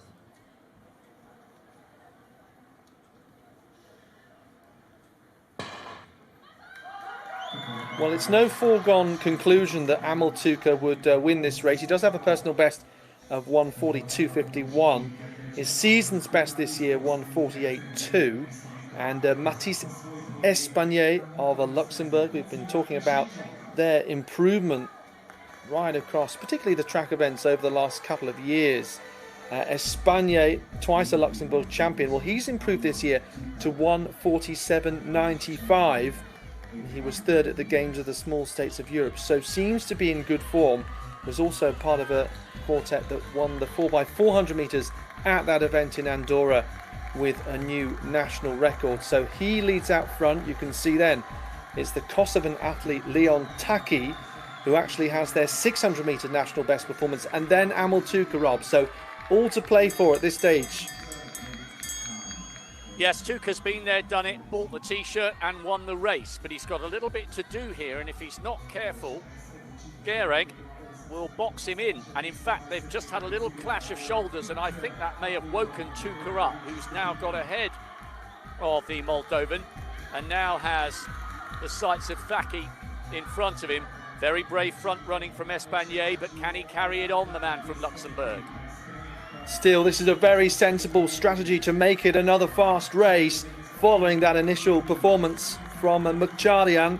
So, Espanye's been leading them out, but you just know that Tuka is queuing up behind to try and come past, like McNamara did around the outside, and the Bosnian looks down and then eyes up into the distance at that finish line, over to that clock. He's looking over, powers away. Amel Tuka, at the age of 34, another terrific performance to win just as he did 2 years ago in Poland. So, maximum points then for Bosnia, and that should really help them consolidate a top 3 spot. But, as we know, there's loads to come. 200 metres, 5,000 metres, relays, and a few field events thrown into the mix. Don't go anywhere. It's going to be a really exciting conclusion over the next couple of hours. Well, that was a privilege to watch, wasn't it? It was a tactical masterclass from Tuka. It looked as though he'd taken a little clash of shoulders with Gereg of Moldova with around about 3:50 to go. I mean, he's a talismanic figure for the rest of the Bosnians, some of whom would have grown up watching him on TV in his heyday 10 years ago. But a lovely run from Tuka who's still ranked in the top 10 Europeans of all time with that eye-watering 142.51 from Monaco 10 years ago. But round at the beginning of the last lap, I just thought he may have started to get boxed in, but he accelerated and came wide beautifully with 120 to go. Camera crew captured this perfectly. Good run by Thaki, actually, member of the Kosovan Army. He hung on for third place. It wasn't that far behind his PB. Espanier ran a game race, but couldn't live with the wily old fox at the age of 34. I loved it. At some point here, he had a little glance down at the clock. There, looked at the clock, knew the job was done, and watch this celebration. Yes, arms out. Brilliant. Murchison's time was a distant memory. It was an excellent run with his 150.7 in the slower of the 800s, but the top three in the first heat were better than him. Sun's out, guns out for Tuka, still delivering at the highest level. Did I say he looked like he might have been past his best at 34? What do I know? Yeah, I think we have to change the goalposts on that, given how well we've seen athletes performing and indeed winning in their mid-40s. Amel Tuka, as you can see, their best part of a second ahead of Espanier, and obviously those are the teams at the moment in third and second, Bosnia and Luxembourg overall. You can see that Mkhitaryan, not shabby at all, fourth overall after being the winner in the so-called slower race. And there we see it, Georgia, they're starting to slip out of promotion contention when you consider now it's more than 40 points. We did wonder whether it's still possible after that victory in the discus though. So after 29 out of 37 events, wow, you can see it's still 2 points, but they really have been swapping places, haven't they? Luxembourg, they're starting to look a lot more solid there because it's 25 and a half. So yes, now we've got 29 out of 37 events decided. It will come down potentially to those relays if things stay similar to what they are at present. Okay, men's pole vault time. So Bonello has led and Stefanovski has at one point. Remember when we started back with Aliyev of Azerbaijan? Feels like such a long time ago, and they're still out there vaulting. And we're still one height away from Milicic of Bosnia-Herzegovina entering this competition. I hope he hasn't left it to too high a height to do so. Anyway, Miguel Vilches Vendrell, he's actually passed at 450, going up to 455. He was, I guess, able to do that in respect of the fact that he only had one failure coming into this out of a maximum of 4 that he's allowed. He's got a good handful of points at this stage because Nicolai Bonello, yes, he had a perfect card across 5 heights for Malta, but he then had 3 failures at 445. Gunnar Eyolfsson, we only saw him once, I think, but he attempted 3 heights and has 4 failures after a best at 435, so is in joint third with Joe Seal of Luxembourg. And it means, I guess, that Vilches Vendrell, he's thinking, well, why don't I pass and just see what's possible today if it looks like I'm guaranteed at least 13 points for Andorra to add to my hatful in some of the other field events. Now for the first time though, we do see Milicic, and we see him go clear, and that could well be enough to get maximum points. That vault alone, Rob. Well, I tell you what, with Tuka winning that 800 metres and Milicic pulling that 460 out the bag, things are starting to look a little bit sweaty for the Moldovans, who were amongst the favourites to bounce straight back to Division 2. Yes, we've still got the 200s to come. Yes, we've still got the mixed 4x4s, but little by little, minute by minute, the Bosnians are beginning to assert their dominance on the second half of day 2 here in Division 3, and they would be absolutely over the moon if that's how things pan out. Vilches Vendrell, second attempt at 460, and he does make it over. So he's having a fabulous couple of days, especially given how busy he's been. Look at that. Pole bends up to 12 o'clock position and is able to stay in the air, get over that bar without too much difficulty. He was a little off to that left-hand side as we looked. Other than that, spot on, and he joins Milicia as being over 460, and he's very close to his personal best, or season's best of 466, I should say. Personal best is actually 495. This really is his favourite event, I guess you would say, but a very versatile athlete for sure, doing pole vault, triple jump, long jump, high jump.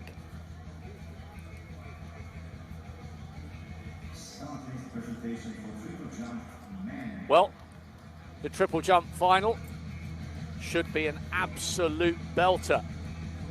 Hova Kimyan was very, very close to the top of the podium in the long jump. But before we get to him, David Davosi, he was 10th in the long jump yesterday. He's got a triple jump best of 13.50. There is the Armenian, Vojvodic. We've changed order. Vojvodic 7th in the long jump with a PB. Gretsch of Malta, bronze in the long jump back in 2017.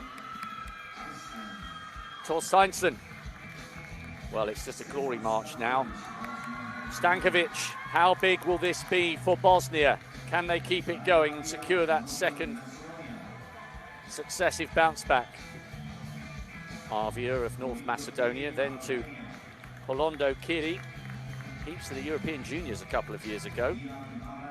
Then to the Kosovan, Diriad Moraj, 6.57 long jumper. There's Hovyakimin, brilliant in the long jump yesterday with third.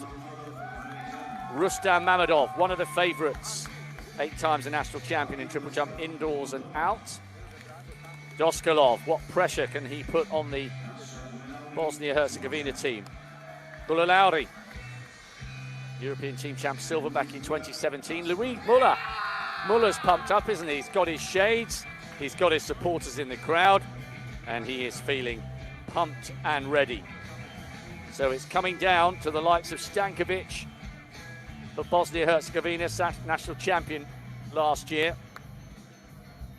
against the Moldovan Doskalov, hitting season's best form on the 7th of June with a decent performance, and we've got that women's high jump competition going on as well.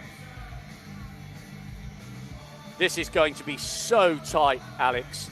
I'm not sure we'll know for certain until we get to the 2 4x4 relays to round off the programme, and even then there might still be enough drama on the line to keep it going to the very, very end of the competition. Bosnia or Moldova for the 3rd spot behind Iceland and Luxembourg. Who's your money on? Well, hopefully it'll be that way. I think Bosnia and Herzegovina might just shade this, in fact, even though it really is too close to call. Incidentally, Miguel Vilches Vendrell, who's doing very well in the pole vault at the moment, was selected for the triple jump, but I can see that he's not starting in the end, because obviously he would have had to hop across and be in both events at the same time. So looks like the Andorran's not fielding a triple jumper as a result, and just the 13 athletes are entered. Well, the momentum really does seem to be swinging back in favour of the Bosnians. We will obviously keep very close attention on that as the last of the events unfold.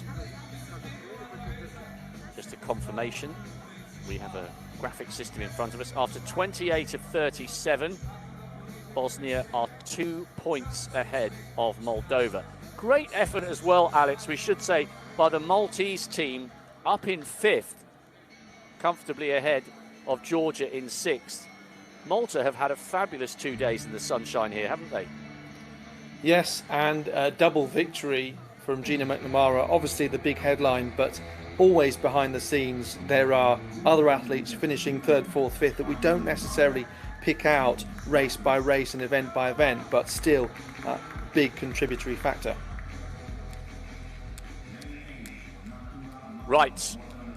To the A race of the women's 200 metres, Natura Marlow on the outside, twice a national champion over 200. She's in 8th. Fiona Matt of Liechtenstein, PB at 26.41. That was on the 17th of May. Eva Djokovic, based in the States, represents Montenegro. Very, very good 100 hurdler. Contrabo, she was 5th in the B race over 100 metres with 12.71. National champion over the 2 and the 4. Kachalava of Georgia, 2nd in that B race with 12.21. Bekeri of Albania, 5th in the 400 yesterday with a 55.8. And Januzzi of Kosovo, who had a PB of 12.75 in the 100 metres yesterday. So Januzzi, Kosovo in 2. Bekeri, Albania 4. Kachalava, Georgia outside her. Contrabo, Moldova in 5. Djokovic, Montenegro in 6. Matt, Liechtenstein 7. Marlow, North Macedonia in lane 8. We have Bosnia and Herzegovina representation in the 2nd of the 200, so watch for the Moldovan Contrabo, who goes in lane 5 in the centre of your picture. Lane 1 empty, so the inside athlete will be Januzzi in 2.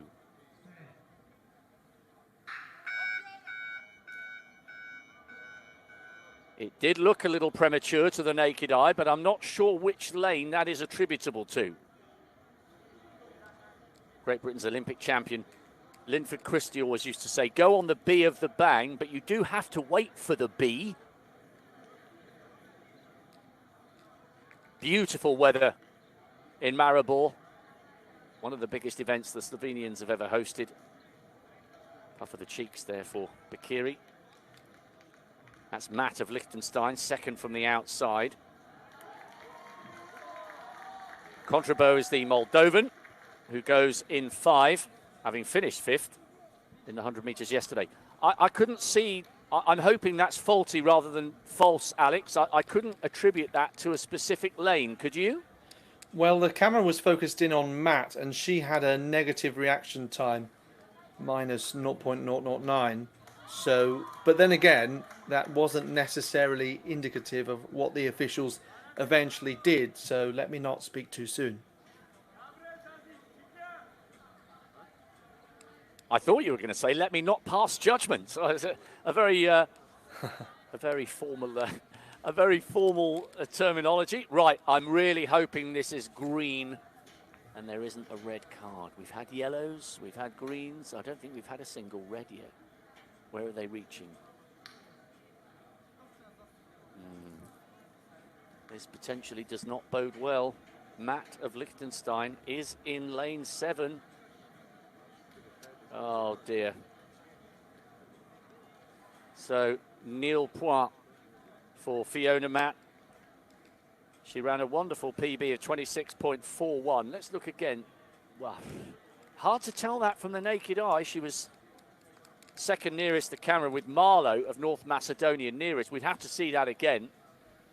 That is such a shame for the youngster. It really is.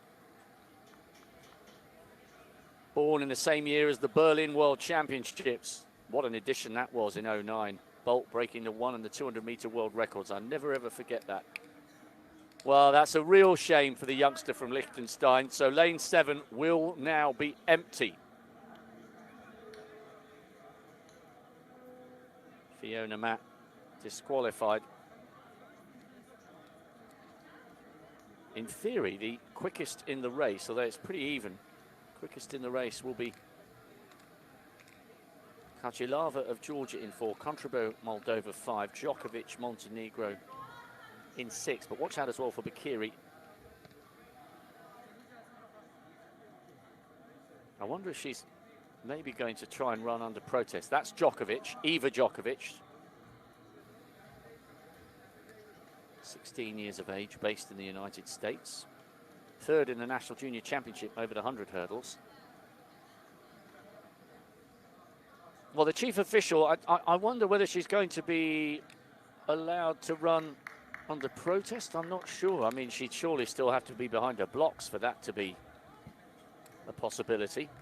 The tension's growing anyway because we're coming towards the end of a blockbuster 37 events, and Bosnia look as though they are by the narrowest of margins edging away from the Moldovans in terms of the battle for the third automatic spot. Meanwhile, Heat A, women's 200 metres, prepares for action without Fiona Matt, the Liechtenstein athlete disqualified from lane 7. Well, there was too much noise around the arena, surely. That one must be faulty rather than false.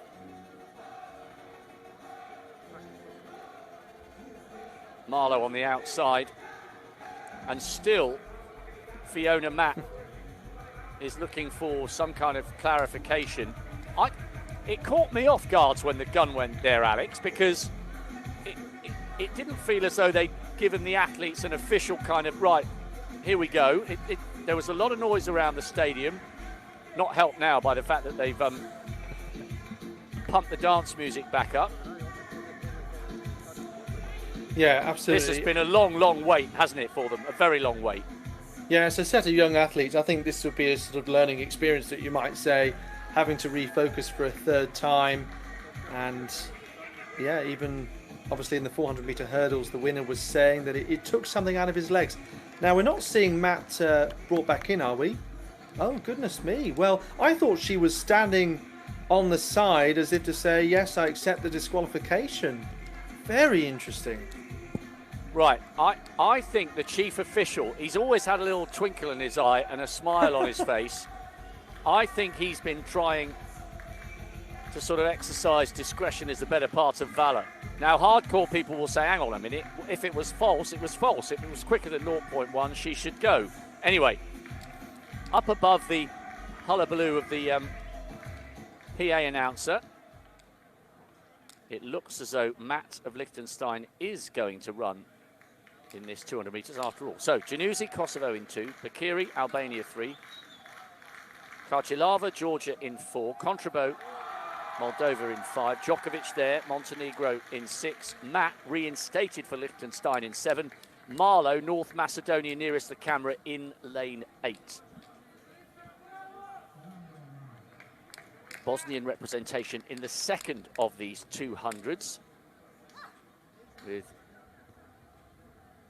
Rizbegovic going in lane 2.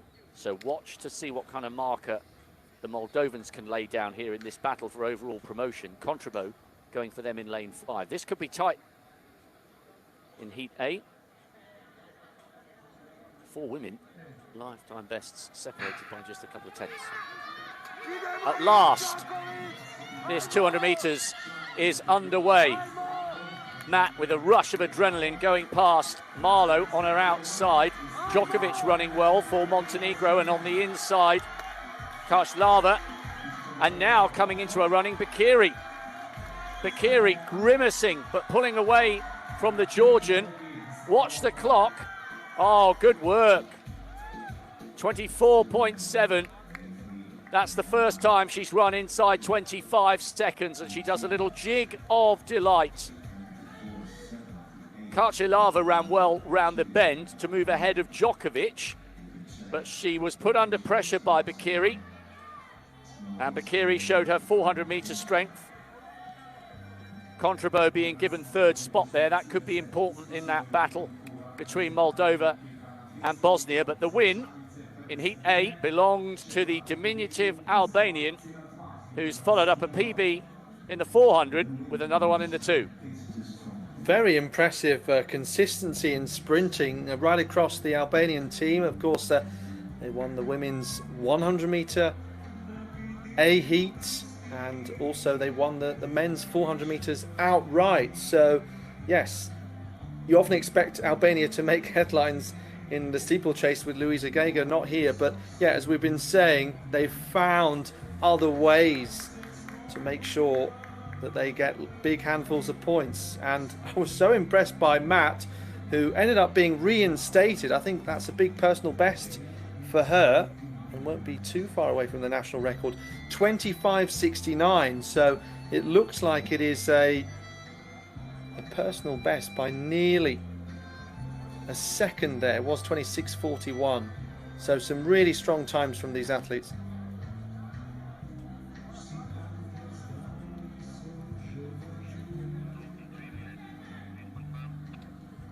Excellent run for that 24.78. 2 races in 2 days, 2 PBs. Can't do much better than that. Bakiri inside 25 seconds for the first time. It won't be a PB though, because the wind was marginally illegal from a record perspective. Contrabo 25.53. How will that compare to the time of her Bosnian rival in the second of the heats?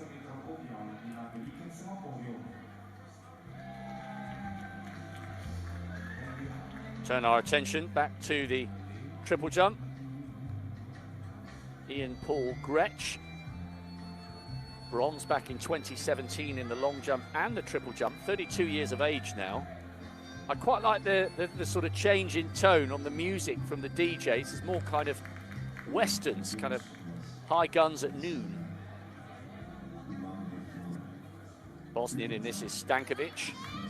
Got a best of 14.27. The Moldovan is Toskalov, 15.73. So in theory, if it goes to form in this men's triple jump, we could see the Moldovans close the gap on the Bosnians. I know we're paying, you know, we're happy for all the nations to do well, but journalistically, one of the stories emerging here is Bosnia against Moldova for the third automatic spot.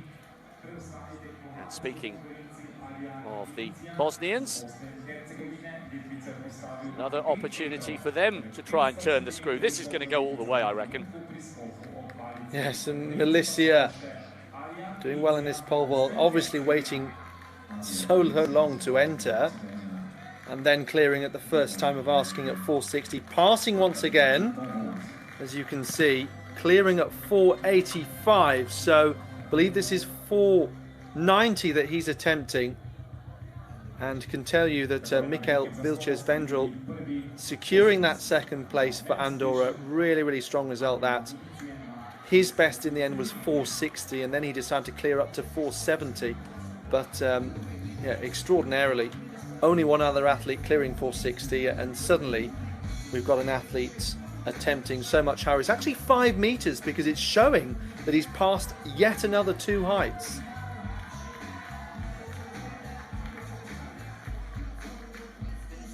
Meanwhile, back with this men's triple jump.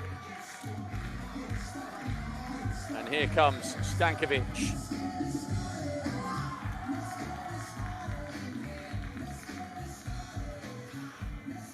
Well, he gets the green flag to get his competition off to a successful start. Stankovic, a 7.28 long jumper a couple of years ago. A real stalwart of the Bosnian team. 13.96, that is a solid start. That's only just around 30 centimetres or so shy of his PB. So a good start to this competition for Stefan Stankovic.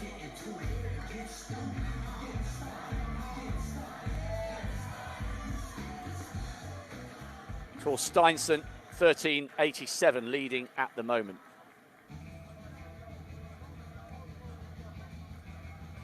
So in the women's 200 metres, we've obviously seen that initial heat, and we have to not get too carried away each time, because we've seen some fantastic performances in the initial heat, and have to remember that there's still one more to come. All the more reason to get more excited about it. So obviously no Patricia van der Weyken, but Luxembourg having the strength in depth. They brought in Camille going for the 100, and as you can see, the athlete introduced Anne Bauer on the outside in the 200. Teopanis Conero for Malta. Onto the 100 metre winner with a national record, Alessandra Gasparelli for San Marino. And it was a huge personal best for Ia Hlestotir in that race to finish third. First time sub 12 and 11.69. in the end. Gayan Shiloyan of Armenia alongside her. Then Lamia Valieva of Azerbaijan, another who we've already seen at these championships. Lots of busy athletes. This is Rezbegovic from Bosnia, one that I really want to mention because she has a taekwondo background, has been to 6 international competitions and has 8 registered fights, of which she's won 3. And then Aroa Carballo of Andorra goes on the inside there in lane 1. Quite unusual, in fact, for us to use lane 1, especially considering we didn't use lanes 2 or 1 in the previous heat. And one reason, of course, is because a sprint event like this, you're more likely to have every single team entered that's involved, including Liechtenstein, of course. So Carballo, then Rezbegovic, Valieva, Shiloyan, Hlesdottir, huge improver this year. 12.23 to 11.69 just in the 100 metres. We'll have to see what the 17-year-old is capable of. Gasparelli already with that national record at this competition. And Parnis Calero and Bauer on the outside here nearest the camera.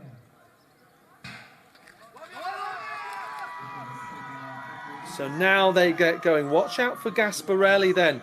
From lane 6 through the centre. She bettered that time in the 100 that she'd set on a fast track at the Paris Olympic Games last summer. But you can see Hlesdottir and Valieva are fighting here. So through the centre, is it going to be Hlesdottir or is Valieva going to come out in front? No, it is the Icelandic 17-year-old with another personal best. And this time it's by 2.5 tenths. But I was wondering whether she's going to break out into a smile or it's just going to be customary for her to smash another PB. Valieva with a national record also. In fact, they are both national records. So Hlesdottir breaking the mark of Bjarnadottir, who we've seen in the 400 metres, and just shows how strong Icelandic sprinting has been over the last couple of years. So it was 23.45, so she's only broken it by 100th of a second. And then just looking at Valieva, well, yeah, supremely impressive. Good handful of points for Azerbaijan. They've both beaten Gasparelli, who was the favourite just about coming into this. And Gasparelli ran so well yesterday in the 100 metres. Third from the left-hand side here, started beautifully, eating up the stagger on Parnis Calero of Malta. But watch the way Hlesdottir begins to slingshot round the bend. Valieva was running well off the back of her 11.62 in the 100 metres. And despite that left arm flicking out quite far from Hlesdottir, she came through to beat the woman from Azerbaijan. No disrespect for Gasparelli's third place finish there. And Rezbegovic, by the way, just out of picture to the right-hand side, has beaten the time of the Moldovan Contrabo, who'd run a 25.53 for third in the opening heat. So a little bit of ground regained by the Moldovans as a result of this second heat of the women's 200 metres. But a fine win for the Icelandic woman. Well, I mean, it's just a coronation now for their male and female athletes. Iceland on top, and Azerbaijan with Valieva delighted with her performance there. But all credit to Hlesdottir, thoroughly deserved to take the title in a fabulous time. Yes, and having bettered that 100 metre time by more than 3/10 of a second, you know, very much deserving of that national record. But Valieva, this time she's the one with a big margin, 24.14 to 23.58. So huge margin, more than half a second. And the national record had been 23.76 since 2017. And this is the full result, including both heats. So you can see Bikiri there, down about 7 places. The result quickly flashed through. And Matt, who was reinstated. I just wonder whether it was a run under protest in the end. We'll have to see what it eventually shows up as. But this is after 31 out of 37 events. And you're mentioning the Bosnia result versus Moldova. I don't think the pole vault is officially in yet either. And that would further help the Bosnian cause, Rob. It would, but the Moldovans had closed the gap. Oh, sorry, the Bosnians. Yeah, closing the gap there because Moldova had gained some ground. But there's still just a single point in it. Back with this triple jump.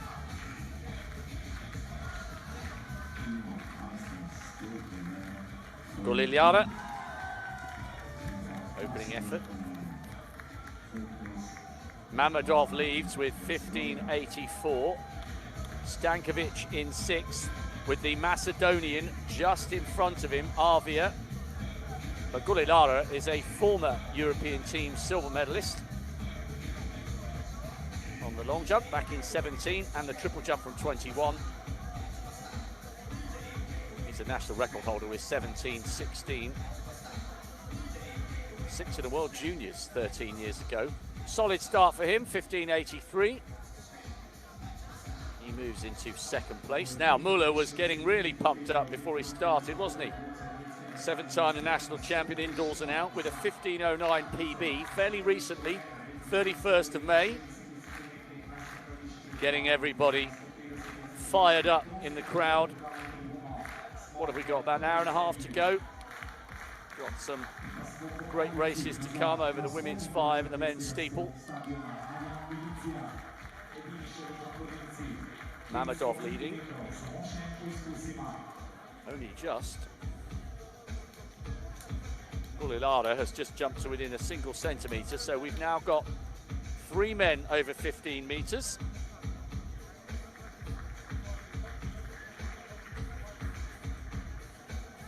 Moldova 4th, Bosnia 7th at the moment.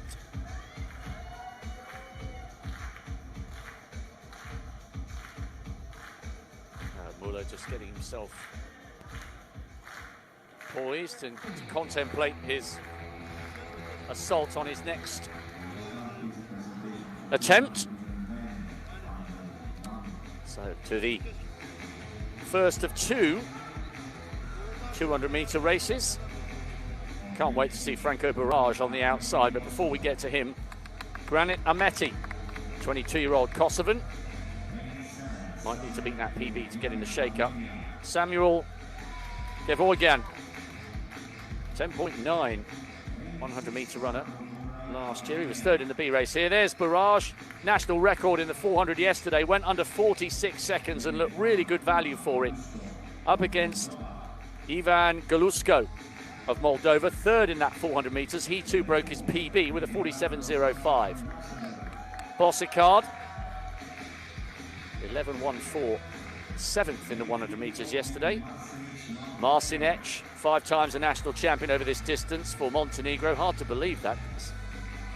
He's still only 21. And the Georgian will be closest to the inside with lane 1 empty. Grigorian, national indoor champion over the 60 and the 200. He was 4th in the B race yesterday with 11.05. So Grigorian, Georgia in 2, Marcinec, Montenegro 3, Bossicard, Luxembourg 4, Galusko, Moldova 5, Barrage, the favourite, the national record holder for the 400 in 6, Gevorgyan of Armenia in 7, and Armeti of Kosovo in lane 8. Barrage was 4th in this race 2 years ago, but will be absolutely pumped after that fabulous 45.8 400 metres yesterday. Could Galusko use him as a pacemaker and pull himself to useful points for Moldova? First of 2 heats, men's 200. They are safely away in this 200 metres. Bossicard trying to close the gap on Galusko. And look at the way Barrage has stormed round that bend. He'll be full of confidence, and he's clearly full of running after that 400-metre national record. Galusko's trying to close him here, but Barrage is pulling away. Wonderful run and a great win for the Albanian. Moldova 2nd. Bossicard couldn't close either of them down. There we saw Barrage's strength and confidence from the 400 metres yesterday. 20.97. And I make that a new lifetime best for Barrage, who is inside 21 seconds for the first time in his career. Well done.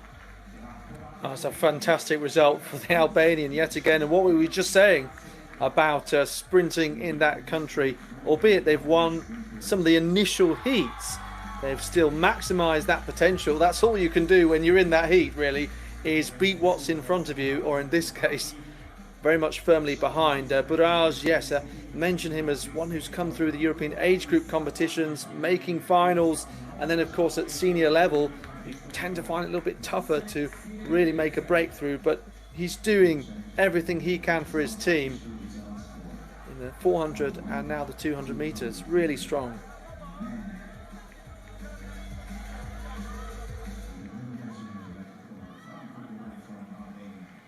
Very good run from Buraj, lowering his own national record. It was 21.03 on the 12th of June. Well, here, on the 25th of June, it's 20.97. Galusko's time, 21.41. That could become important when we bear in mind the Bosnian representation in the second of the heats. Music's best time, 21.34. So he might need to run a lifetime best to pull in extra points. Buraj, 2 races, 2 days, 2 national records. He's on fire. Galusko ran well for second, and Gregorian also with a PB coming home ahead of Bossicard of Luxembourg, who tired in the closing stages.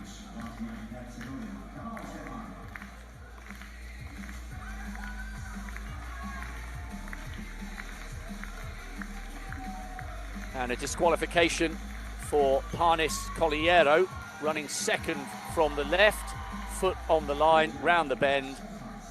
Cannot do that, so disappointment for her in the women's 200 metres. So, one more field event still to get underway, and that is the men's javelin, as you can see, and very much the standout name, I would say, Andrian Mardare of Moldova, although he's not the only athlete over 80 metres, as you can see this year. And Mardare does have a personal best of 86.66. Sindri Raffen Gudmundsson 82.55. So not the first time that we will have said that there's a couple of athletes just that level above the rest of the competition, especially as others don't have nearly as much javelin experience. So they're waiting for the introductions to begin, but nice to see them get their moment. This is Orkan Gasimov. I thought he was going to reveal something like an Azerbaijani flag. Maybe he wore the wrong t-shirt, because that's just a plain grey one. Oh, that was the funniest sort of non-reveal I've ever seen. Amir Papazzi then, you can see that he's made a big improvement this year, nearly to 74 metres. Girarda, on the other hand, trying to get every point he can for his team. Another very busy Andorran thrower. That's been Oriol Serda. Mikkel Ventures is their jumper and Oriol Serda is the thrower. Sindri Gudmundsson coming through there. This is Dejan Miliusnic. Now, he actually won a couple of years ago. Onyen Stefanovski, who was in the pole vault about an hour ago, possibly longer given how long the pole vault has gone on for. Then Verling of Liechtenstein and Mardare. You can see the athletes who have the Olympic kit wanting to make use of it, just as Dragan Pesic was doing earlier. Zorsia Lani, twice a Georgian champion, on true Ingrid Nelaj of Albania. Albania definitely had a better second day, I think. Max Wagner for Luxembourg, and this is Hajdaraj of Kosovo. Maybe he can get over 50 metres for the first time. Diego Garnaroli, and with the strapping around that elbow, so often quite an explosive event, the javelin, especially on those elbow and shoulder muscles there. The Armenian, Vahan Manoukian. So those athletes will get at least 3 attempts each, top 8 progressing to the second half of the competition, but only the top 4 will get that 6th and last attempt.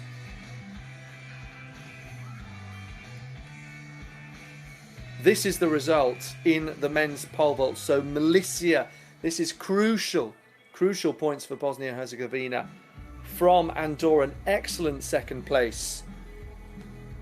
Obviously, Carabania did win the 1500 metres yesterday and still has the steeplechase. So should also be a strong second day for the Andorrans. I think they finished 7th overall last time out, though.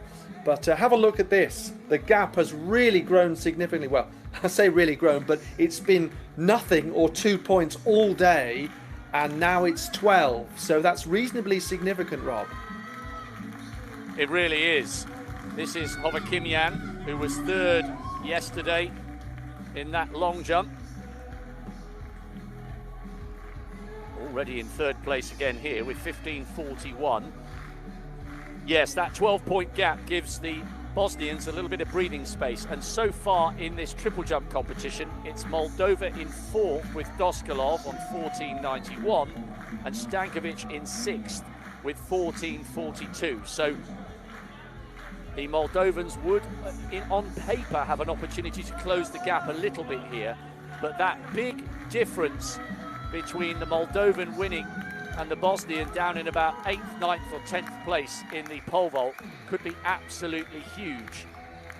And back here, Music, well, on paper, he should supersede the time of Galusko, the Moldovan from the first of the heats, but there might not be much to choose between them. So that men's pole vault could be absolutely crucial in the difference between Bosnia or Moldova taking that 3rd spot. Gasparoni on the outside in this second 200, then Thorngryson. Nagayev won the 100 in 10:42 with a PB. He too has got inside 21 seconds, just like we saw from Barrage. Music, personal best in May, 21:34. Galusko from Moldova has just gone 21:41 in the first of the heats. Stoyovski has won this race before, that was in 2019. Musician as well. Gale Sola, 2nd in the 400 with 46.9, coming home behind Barrage, who won the first of the 200s. Ardiru Villanova of Andorra. That PB coming back home in Andorra on the early stages of March, a national shot put champion as well. So we're using lanes 2 to 8. Ardiru Villanova, Andorra in 3. Galea Sola of Malta outside him. Stojovski of North Macedonia in 4. Music, Bosnia-Herzegovina in 5. Nagayev, winner of the 100 metres in 6. Thorngrimson of Iceland in 7th, 3rd in the 100 with 10:82, and Gasparoni of San Marino on the outside. Nagayev, the only man in the field to have run inside 21 seconds. That he has done this month on the 14th of June. Thorngryson outside him, 2nd in the small stakes games in Andorra. The second of the 200s gets underway. The subplot, remember the gap between the Bosnians and the Moldovans.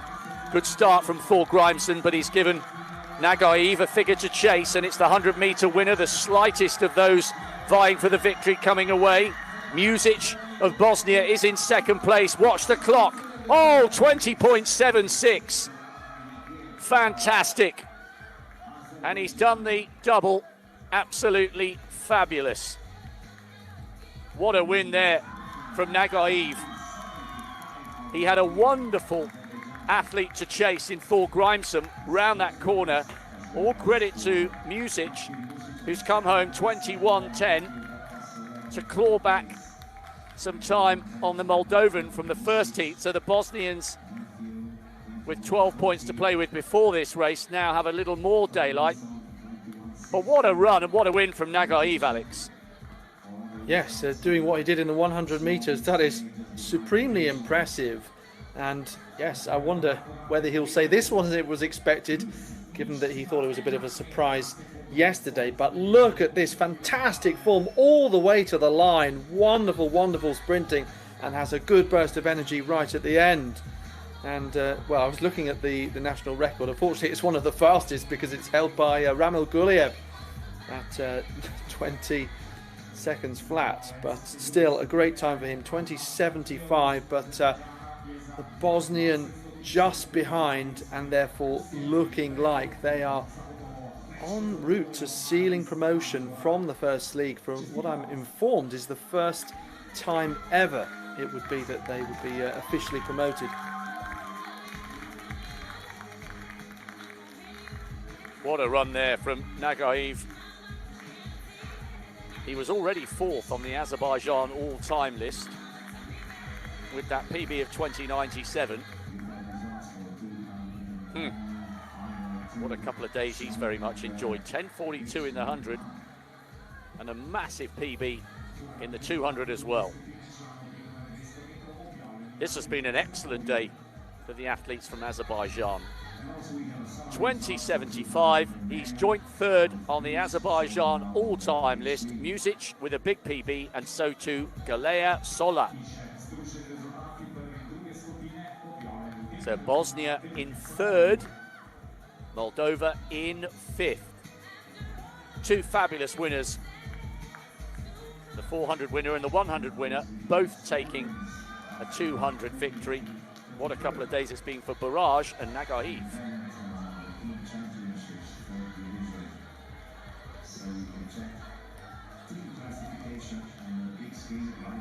So we've got the triple jump competition ongoing for men. We've had the high jump competition, the men's javelin underway. The last few vital events, and little by little this gap for the Bosnians is getting bigger. And I do think, Alex, that pole vault could end up being absolutely pivotal. Definitely, and you can see how it stands. It's gone up from 12 to 14 points there for that gap. And yeah, Luxembourg look fairly secure in 2nd place, you'd have to say. And they've got a gap of 32 points to 4th and Moldova. Malta just slipping away a bit on 286, according to the latest standings that I have in front of me. And we're expecting this to be a decent event, the men's javelin, that is, as we look up the trees. I hope there's not a javelin stuck up there. But is that rain? It is rain. It is. Yeah. There was a reason for looking up at the trees and into the heavens. Well, do you know what? It's been a severe weather warning, and was speaking to some of those out in Maribor, and absolutely really hot weather. We saw the Icelandic athletes very much trying to make the most of the sun, but maybe this will be the first time today that they seek shelter, unless they're watching on Gudmundsson. What a turn up for the books though, Rob, with the rain coming down at the end. I know, I mean, it's basically the sunshine's been splitting the pavement so hot you could crack an egg on a car bonnet and fry it. But yeah, maybe playing into the hands of the male 3,000 steeplechasers and the female 5,000 meter runners, just to take the sting out of the heat and humidity. So this is Dejan Miliusnic. It's funny how you see one shot of heavy rain and then elsewhere in the stadium it appears dry. It reminds me of a motorcycle Grand Prix race in which one team had a sprinkler next to their garage that they used to dupe other teams on the TV cameras to bringing the other motorbikes in, thinking that they needed a pit stop for wet tyres. But I don't think there's any duping being done here. Miliusnic, personal best of 81.63, 71.81 to win in Poland a couple of years ago.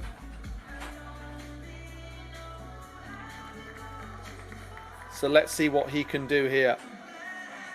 55.58 into 3rd place in the early stages here. So we've got that distance action and the relays to come. The pole vault is wrapped up. And as we were saying, big result that for Milicia and Bosnia. And still keeping a close eye on the scores, because sometimes, yes, we do see what appears to be the latest, but it doesn't necessarily include an event that's finished within the last few seconds before that. As we see Stefanovski in his 2nd event of the afternoon in the javelin. Back over to the triple jump though, Rob. Yes, and I've just been paying close attention to the women's high jump as well, where the Moldovan representative Talpa has been knocked out and Lukic is still going. In the triple jump, Doskalov is 2 places ahead of Stankovic, so the Moldovans pull back. If it stays as it is, the Moldovans pull back a couple of points here, but it's starting to feel as though it won't be enough to stop the Bosnians taking the 3rd spot. And I don't think anything's going to be enough to stop the Icelandic men and women absolutely loving the end of this competition. Mamedov leading at the moment for Azerbaijan. The Icelandic team are in full party mode. They've only got a couple of events to go and they are pretty much there. We saw him yesterday. Would you give me... No. Yeah. Would you give me a young Jakobinga Britson? I guess, yeah, well, it's the tattoos partly and the floppy brown hair. And do you think perhaps the vibe, the temperament as well is a part of that? Not the vibe, sir, the swagger. The swagger. Okay. No, he just really reminds me of... Ivan Izovic. Anyway, the Icelandic team are in full celebration mode. So I was casting my eye over this women's high jump final. Lukic, by the way, has gone into the lead for Bosnia, so that's good news. First time clearance at 79. This is Haraldsdottir, national indoor champion for the last couple of years. PB in Malmo last year. Oh, well done. Well done. That's equaled her season's best. She's also a sub-8 second 60-metre runner indoors. So despite being quite tall and rangy, she's got great fast twitch fibres. So this, I mean, it's just a guard of honour now for Iceland, isn't it? Whatever happens is a bonus, but Lukic has gone here at 179. Now, could she join Haraldsdottir over 181? Not at that time of asking. Second division silver in the past. The national champion back in 2017, 2019, and 2021 and 22. So it's good to see her coming back to some top form at the age of 25. And again, rising to the occasion at the perfect time from the point of view of Bosnia, cementing that 3rd spot and automatic promotion.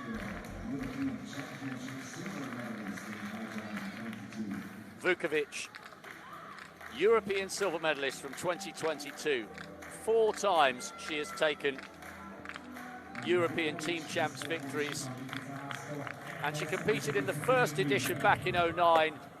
Oh, I was going to say floats her way over the bar. Well, I thought it was going to be 2 from 2 for Vukovic. She will have to come back 8th in the European indoors in Apeldoorn. Can't remember if you were there, Alex, but I'm sure you were commentating on it. I mean, that's quite some credit to Vukovic, isn't it? She's 33 years of age, and here she is, still in the European team champs, having competed way back when, in 09, when it all began. Yeah, I think most impressive that she's continued that record since 2009, and of that because, yeah, we were looking at some of the statistics, weren't we, and seeing that, well, for a long time you had a stretch where Yvette Lelova-Colliot was competing, especially in these lower divisions, Louisa Geiger as well, some athletes that this has been their territory because, one reason, because they are the sort of the standout name from some of these countries that are fighting for every point. Yeah, and all credit to them for representing their nation and not turning their nose up and saying, oh, I'm a big-time performer now, I'm not interested in Division 3. All credit to Vukovic. So, Sara Lukic, is she going to be representing Bosnia and Herzegovina in Division 2 in 2 years' time? Well, there's every chance. That one felt a little more tired than her first time clearance at 179 and her first attempt at 181. Haraldsdottir in third. Talpa from Moldova had a successful clean card from 145 up to 165, and then failed on all three attempts at 169. So Talpa of Moldova in fifth. Lukic of Bosnia-Herzegovina leading at the moment. But will that be the case after this vault from Vukovic?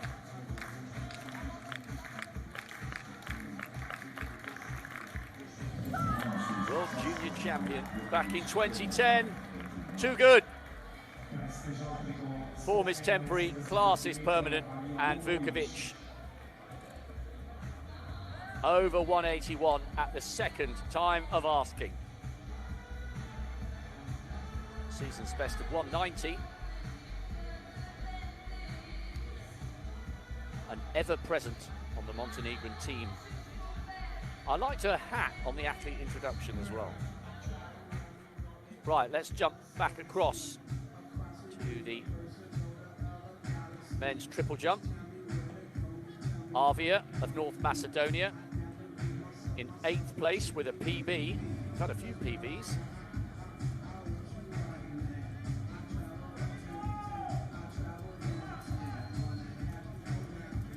Nice esprit de corps down on the infield between these nationalities. So Arvia.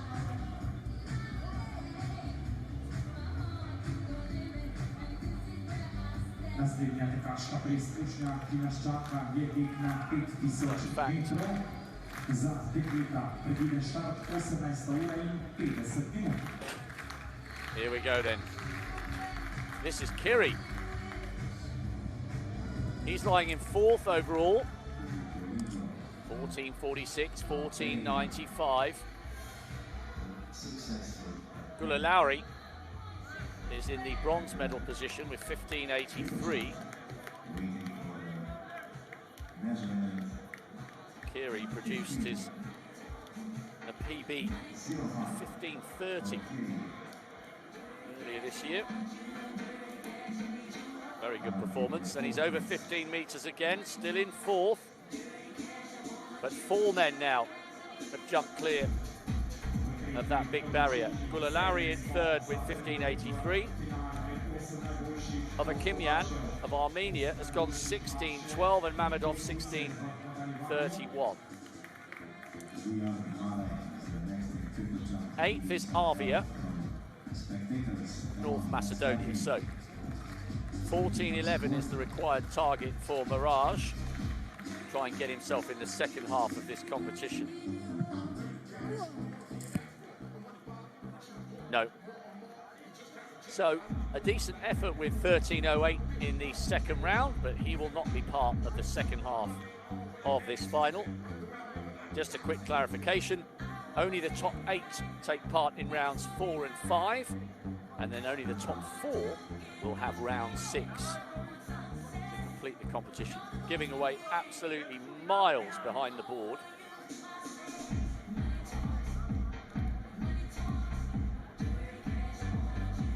Good improvement. And the DJ's going a little bit old school here. I can't remember the name of this song, but I used to hear this in the 90s. Huh. And Hovakimyan is enjoying the music and the occasion. He's in 2nd place. No, didn't like it, but he's okay. He was 3rd in the long jump. 2nd in the Balkan Indoor Championships earlier this year. He was the first man on the runway in the long jump yesterday and had to wait a long time to start, and he just looked so relaxed. He was loving it, absolutely loving it.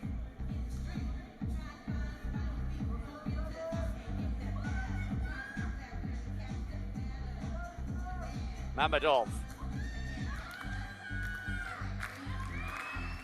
15:84, 16:31.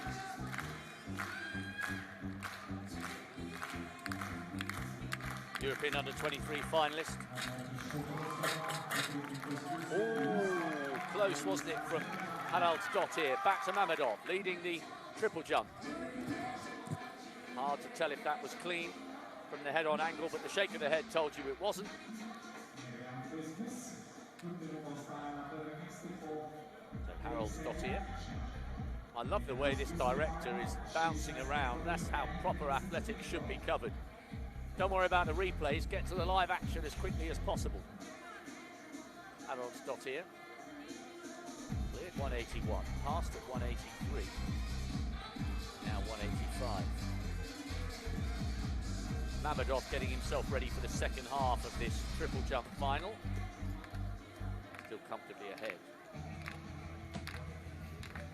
Now to the women's 5,000 metre final.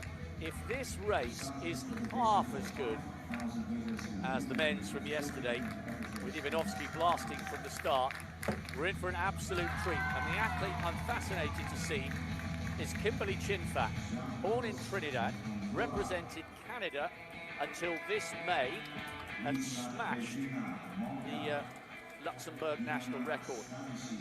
Watch out for Bazina. Bronze back in 2017. There's Stanisic. Ijona of Kosovo. Michelotti of San Marino. 173 high jump. Sargsant, she was second in the B race at the 8. Yusupova won the B race of that 800 metres. Looks like Tamsin Manu, a recreation from 2008. Cernat of Moldova. Marva. Dukrivovic. Haraldsdottir, second in the steeplechase yesterday in a national record. Now, Kimberly Chinfat, one to watch, the second fastest Luxembourg athlete in history.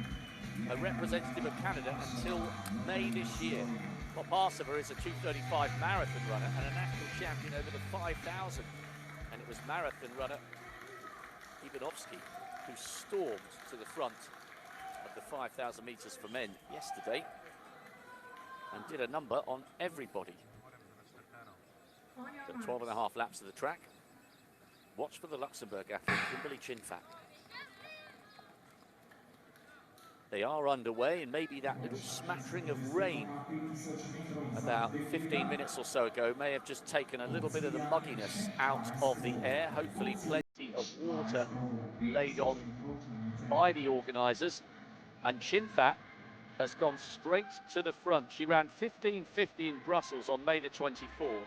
Now, I know Alex Seftel is a big man for the records. She's just having a little look across. In fact, I thought she looked so relaxed, Chinfat leading. I thought she was going to run into lane 4.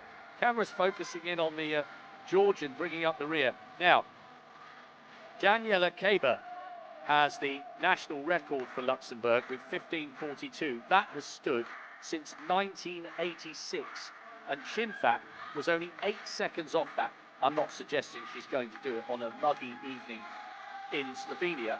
Oh, the failure there for the Icelandic woman in the foreground on the high jump. We'll get back to that. But Chinfat, no doubt, has that national record that stood since 86 in her sights at some stage. I think she's been a great recruit for the Luxembourg team from Canada. Absolutely, yes. And that record by Kaba, as you mentioned, who was 7th in the 1988 Olympic Marathon in Seoul. She was a 3-time Luxembourgish Sportswoman of the Year. So just tells you the sort of pedigree that it carries. But we've seen plenty of Luxembourg records over the last decade. It's been the story of the last couple of years, right from Van der Weyken to Arendt that we were commenting on, Rausch and Hoffman as well. So yeah, Chinfat, she's 37 years of age, but yeah, coming into good form. And I think, to be honest, maybe she was just glancing over just to soak up the energy of getting the chance to represent Luxembourg, and whether it is her contingent that was cheering on or just the crowd, the energy brought by the Icelandic team that we know that full of it really. So she was just enjoying that element. Having said that, she's now in a bit more of a serious mode because she's got Haraldsdottir, the Icelandic athlete, for company. She has, and Haraldsdottir ran that excellent national record yesterday. It looks as though she's running really smoothly here. Good road runner, 65th in the Europeans. And she's quite happy just to tag along the back of this pace set by Kimberly Chinfat.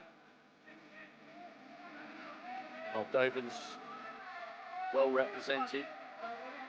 Cernat, national champion the last couple of years. Possibly just beginning to drift backwards, but this could be a wonderful jewel in the sun, this one, couldn't it? Oh, absolutely. And really, it should be a celebration, a promotion in theory, even if Luxembourg's isn't wrapped up. I was looking and saw that, okay, so there's 6 events yet to be fully finalised. Iceland could afford to non-score in 3 of them. They could afford 3 disqualifications. I'm sure that's not going to happen. Luxembourg at the moment look to have a 32-point gap. So, yes, real comfort. This is really about this individual duel. And, yeah, it's been a few occasions where we've had 2 athletes in a class of their own at the very front. And I don't think anyone's putting on a risky strategy necessarily that might tire them out. As we've said, these are both 2 quality runners hoping for a decent time, hoping for something maybe sub 16 or around that kind of mark. We'll see whether this is going to be the occasion for Chinfat. She's going to have to be putting in a lot of hard work if she's going to break that national record. But Kolbeinsdottir is a good athlete to have for company. She is, and another very good athlete to have on your team for any high jump competition is Marija Vukovic, an ever-present for Montenegro, all the way back to 2009, the same year Blanka Vlasic involved in that classic high jump world champs. Okay, not to be a first-time clearance at 88. Over to the javelin then, and this is the Luxembourg athlete Max Wagner.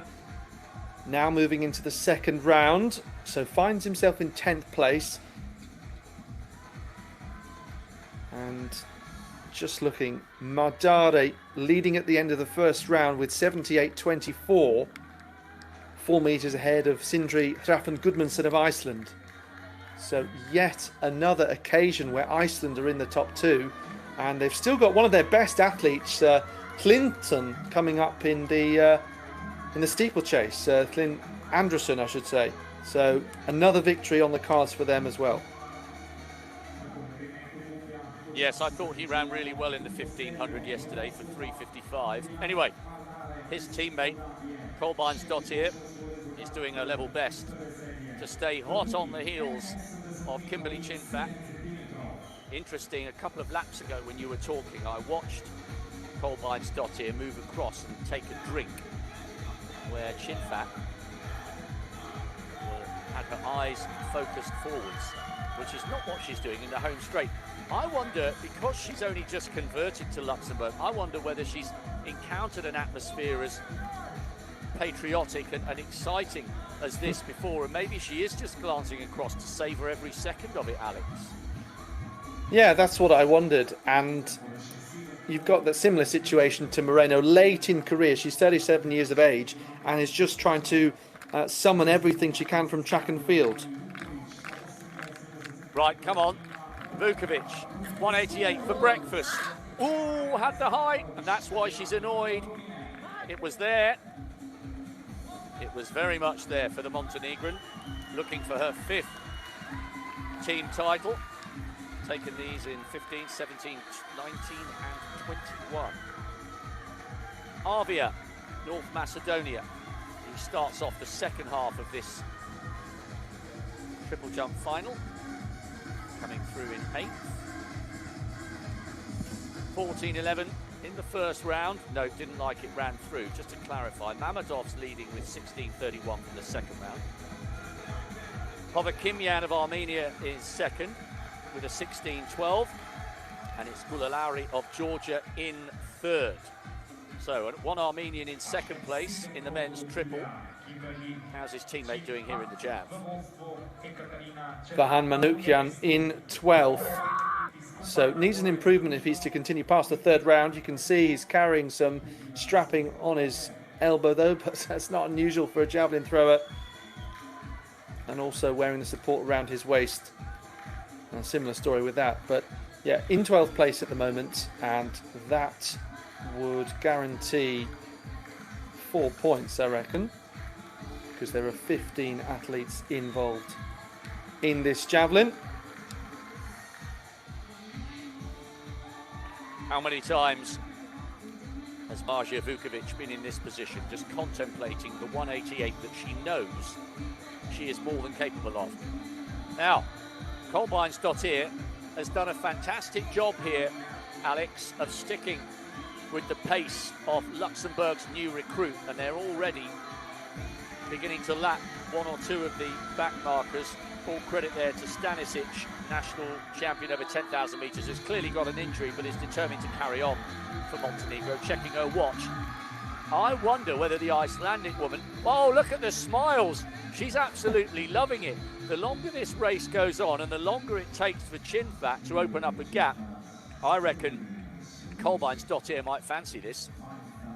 I mean, it is just fascinating, and really only the athletes know what their strategies are going to be. I think Kolbeinsdottir is going to hang on to Chinfat for as long as possible. Well, Chinfat leading in the women's 5,000 metres. Meanwhile, compatriot Louis Muller in the shades, in 6th, round 4, men's triple. No. Just double checking there's no niggle there. Nope. I wasn't sure whether that right Achilles may have just landed a little awkwardly. I don't think so. I think that was just him running through.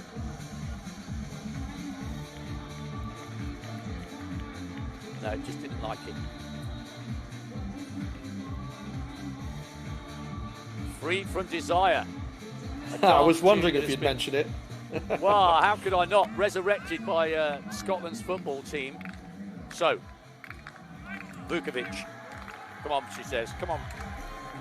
197 at her best. The ever-present member of the Montenegrin team. Top 8 in the European indoors. Still going well at the age of 33. An absolutely talismanic figure. A lot going on around the stadium. The 5,000 gearing up for a finish with Chinfat and Kolbeinsdottir. Got to block it all out. Men's javelin going on. Needs to block that out. Men's triple jump needs to block that out. Come on, this time. This time. Oh, that's so disappointing because she absolutely had the height. I thought she'd got that, to be honest, Alex. But for the 5th time in her career, Vukovic takes a European Team Championship title, Division 3, to go alongside her victories in 15, 17, 19 and 21. Yeah, fantastic to see that record upheld. Gudmundsson, oh, I think that's just over the line, is it? In terms of his body, yes, really tough, isn't it? You build up that speed down the runway, you try and transfer that energy, push all the way through the implement, but you've got to come to a dead stop when you block at that line. Sometimes it comes up fast. Some athletes you see really don't attack it, particularly in the decathlon and heptathlon. Kolindo Kiri. Great card so far.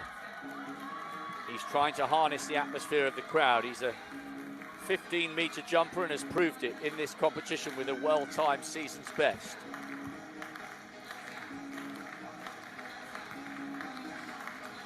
Very close to his lifetime best, actually. 3rd is Gulalauri at 15.83. This would take something. Well, it's there or thereabouts, isn't it? High 14s. Real bounce in the stride of the man who had that PB back in May 21. Heats of the European Juniors a couple of years ago. Yeah, 14.85, it's a decent jump. Needs to sort out his runner.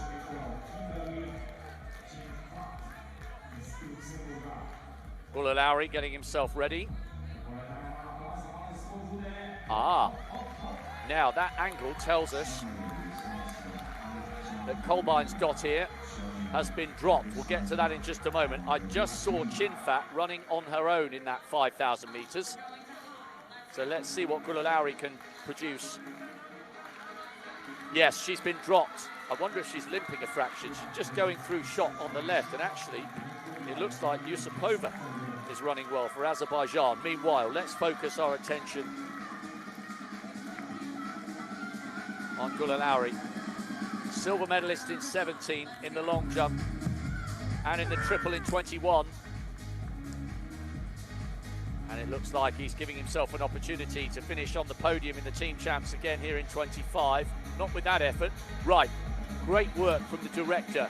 The gap has been found. I had wondered whether Kolbeinsdottir would follow up that national record in the steeple yesterday, finishing second, by putting the former Canadian under pressure.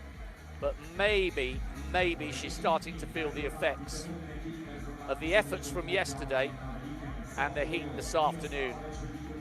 And Kolbeinsdottir reaching for the drinks, rocking and rolling just a fraction in this 5,000 metres. She has been broken. A game effort to stay with Chinfat, but she has become detached from the pre-race favourite and will now need to work hard to hang on to second place. 2 laps to go for Chinfat. And now she can really afford to celebrate and enjoy the occasion. And at last, Alex, a little bit of shade round the track, although on this side, Kolbeinsdottir is still contesting with the sunshine. I think she knows this has been a great couple of days for her and for Iceland. She did her best to stay with Chinfat, but the wheels have come off a little bit here.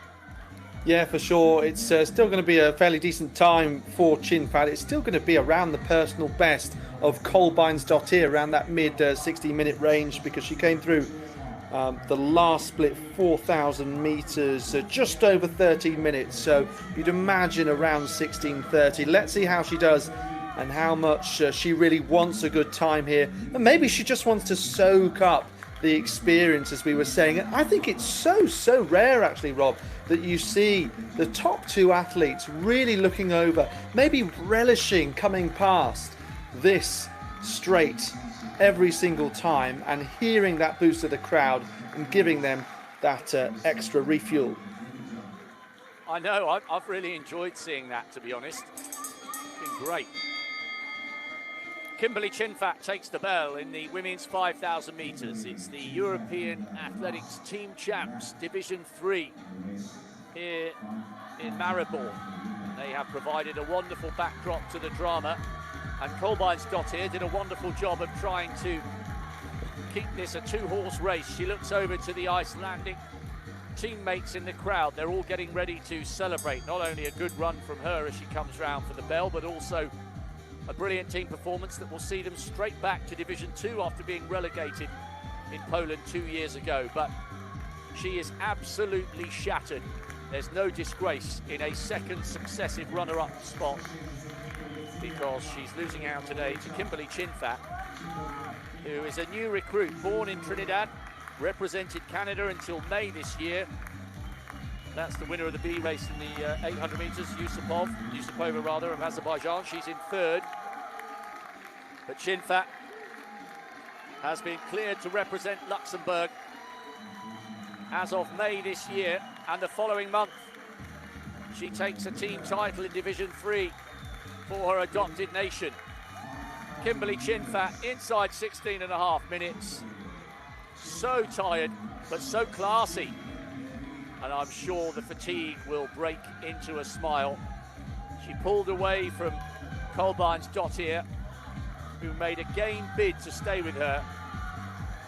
But it's another second place finish for the Icelandic national record holder, who can now afford to smile as she drives for the line, coming home inside 17 minutes. The Iceland charge continues, but I think Luxembourg have found a new star in Kimberly Chinfat, and this is Cernat, and the Moldovan going well here, producing a good pace. National champion over the last 2 years, really putting on a sprint for the line. veering out into lane 2, maybe just allowing room for some back markers. Yes, indeed, it's the Montenegrin who's clearly injured, Stanisic. What a finish by the Moldovan. Massive PB, by the way. Massive PB. Never gone inside 18 minutes before, and she's gone 17 3/4. So a wonderful win for Kimberly Chinfat. Andorra and North Macedonia coming towards the line. Second place for Kolbeinsdottir. Third for Cernat, but still standing and still cheering everybody else on. Kimberly Chinfat, excellent win. Yeah, fantastic for Chinfat, and you have to consider that she did a lot of it on her own. Even if she had Kolbeinsdottir for company, she was still the one at the very front of the race, as we see athletes still finishing in good positions here. This is the Maltese athlete Lisa Bazina, another of those performing really well into her 40s, and yeah, the range of athletes has just been extraordinary here. But get this, Iceland in second place. I can't believe this, but I just counted it up. Iceland, Rob, have been on the top 2 on 19 different occasions now. Well, you said it yesterday, Alex. It's not just the races they've won, it's all these other second and third place finishes that have kept the scoreboard ticking over. This has been an absolutely brilliant, dominant performance from the team who finished third bottom, just 40 points or so behind Latvia 2 years ago in Poland. As we look at the North Macedonian Arvia, last chance to try and launch his way up into the top 4. Kiri with 15.05 in 4th at the moment. Not to be there for Arvia. 14.11 in that first round. That was a PB.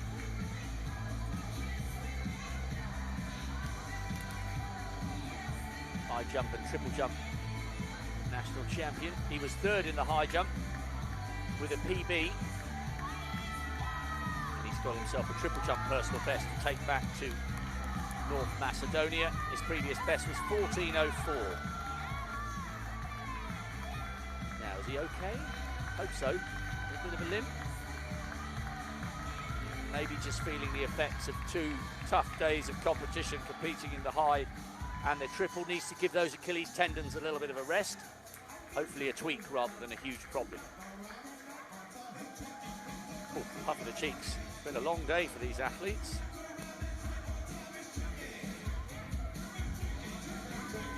Beastie Boys. Now Stankovic, 14.48. PB by over 20 centimetres. The Bosnian losing out to Koskalova of Moldova, although to be honest, I think it might be too late for the Moldovans to turn this round. Stankovic looking for a big finish.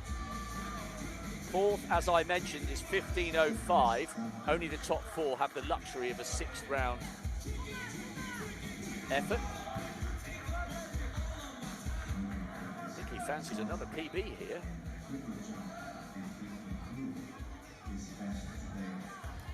Yeah, I think that looked okay on the board.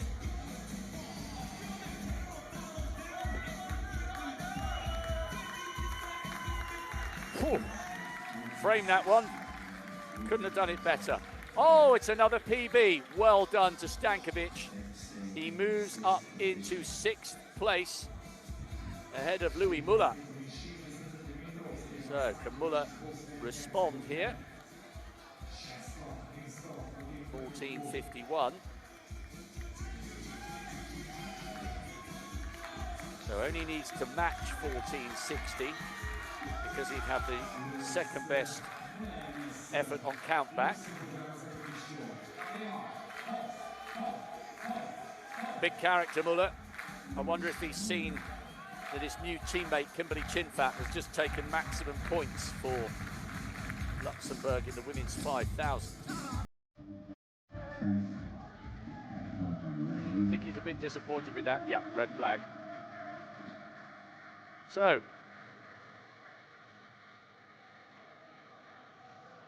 he has been superseded by Stankovic. Decent effort though.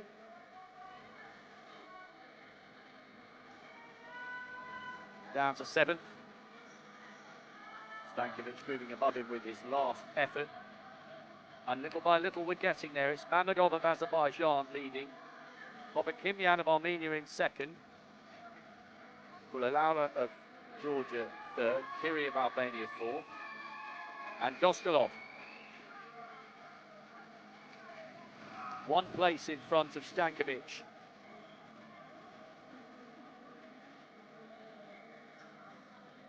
Can he jump a PB or a season's best? Well, giving himself a chance here. 4th is Kiri with 15.05. Dostalov has jumped 15.18 this season. That season's best coming on the 7th of June. He's a small, very powerful campaigner who is absolutely fine on the board. Be great if he could launch himself into the top 4 ahead of the last round, giving away some valuable distance there on that board. Oh, 15.41, and he does move ahead of Kalindo Kiri. So Kiri is now being told, or will be acutely aware, the Albanian, that he needs to bounce back, because at the moment, if he's not able to jump further at Doskalov's 15.41, he will not be getting an opportunity to jump for a 6th and final time.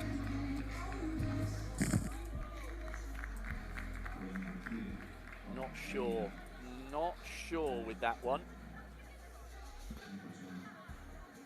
Talk about being put under pressure. 15.41 from Dostalov, a massive season's best.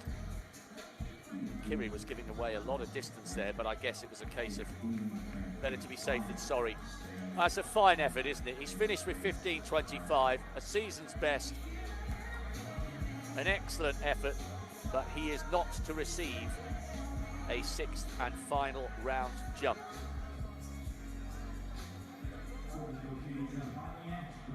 Kulalauri, it will be fine for the 6th. But what can he do here in the 5th?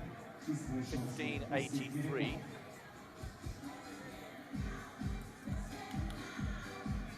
Twice he's taken European team champs podium positions. 17 in 2021. Let's get down the tune pumping on the PA. Party about to start imminently, certainly for the Icelandic and Luxembourg teams, and probably Bosnia as well. What a great atmosphere there'll be here at the weekend when Alex Seftel and Ellen Ellard give you the rundown on Division 2. Well, that went through pretty quickly, but the headline is that Chinfat took the win in the women's 5,000 metres. There it is. Colbines Dottir was 2nd. Cernat with a massive PB in 3rd. Men's steeple still to come. Men's triple. Kulalauri, 3rd so far. No, didn't like it, did he? He will have a 6th and final jump, along with Hovakimyan, who's yet to go in the 5th. Mamedov, who will round off the 5th, and then Dostalov will be the other one, because it looked like it was going to be Kalindo Kiri, but Dostalov produced that 15.41. Confirmation, Vukovic taking her 5th team title. Harolds Dottir equaling her season's best. They were the only athletes over 180. And Lukic with very useful points for Bosnia in 3rd.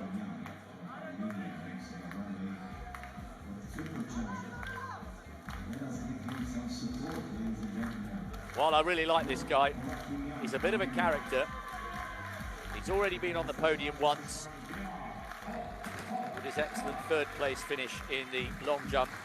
2nd in the Balkan Indoor Champs. He's a fine triple jumper. Oh, he loved it. He really loved it.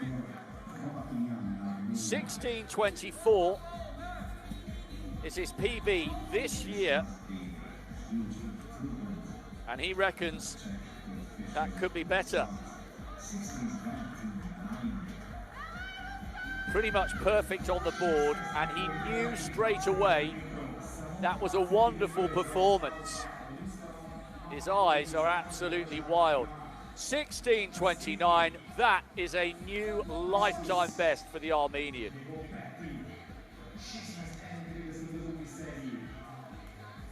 Unperturbed. Mamedov, just by a few centimetres.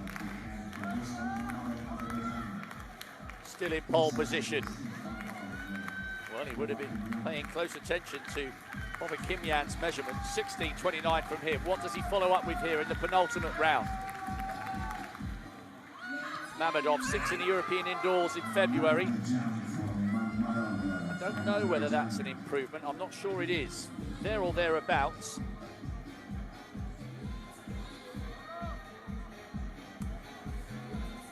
So we've seen some really good jumps towards the end of this competition.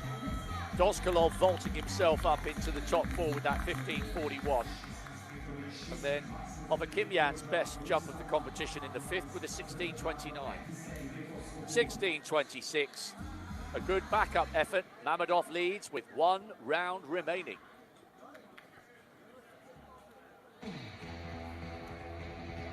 Okay, Alex, take us away with the men's steeplechase, the last individual track meeting of the competition for Division 3.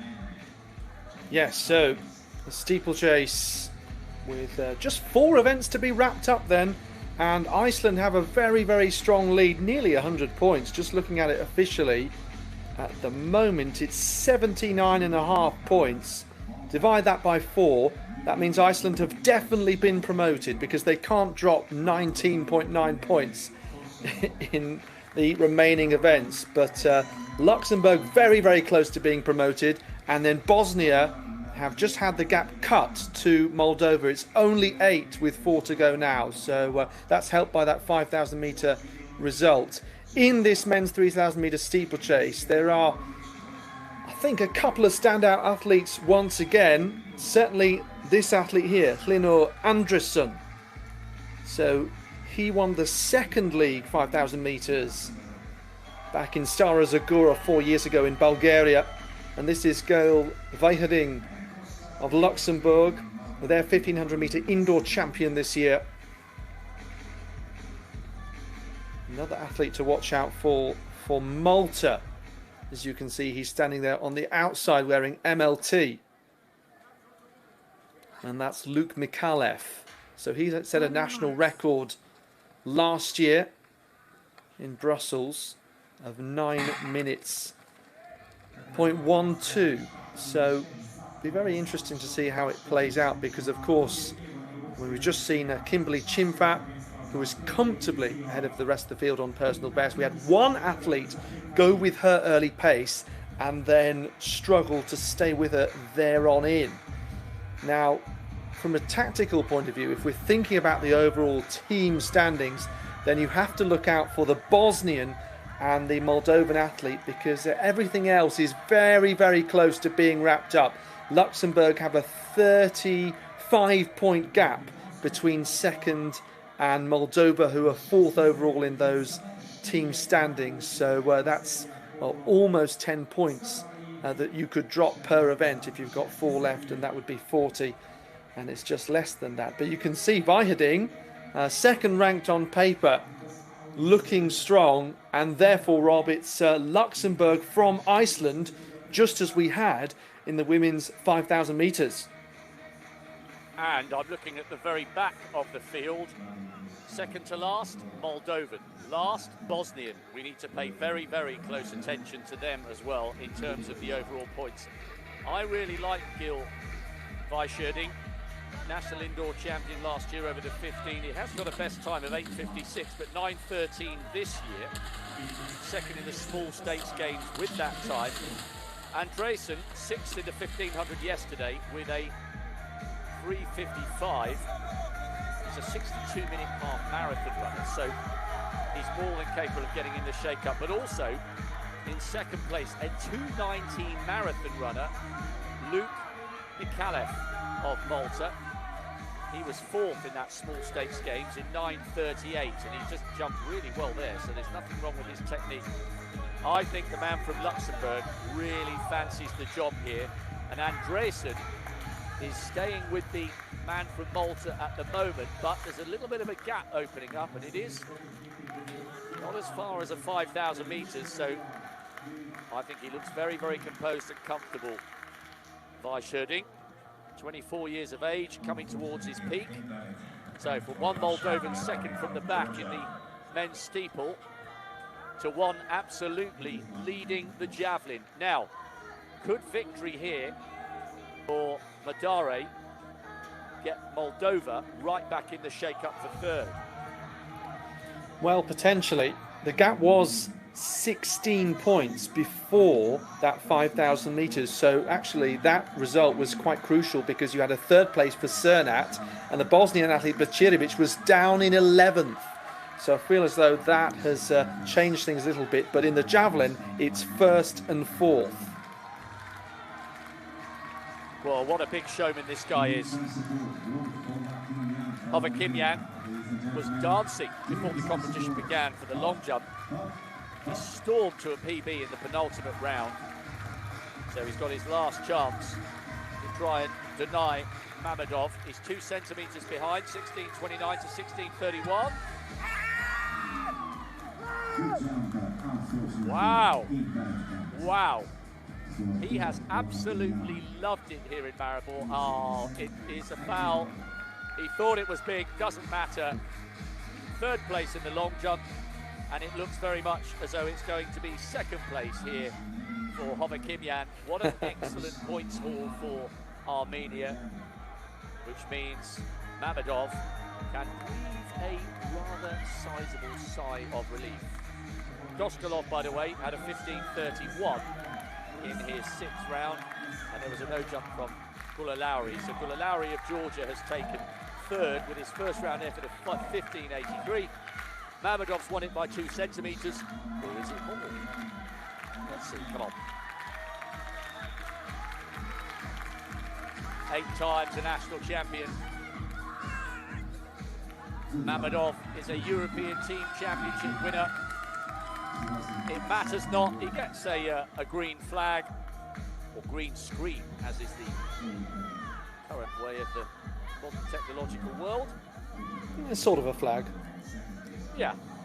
Hovakimyan made him a little bit anxious with the 5th round, and what looked like a big foul in the 6th.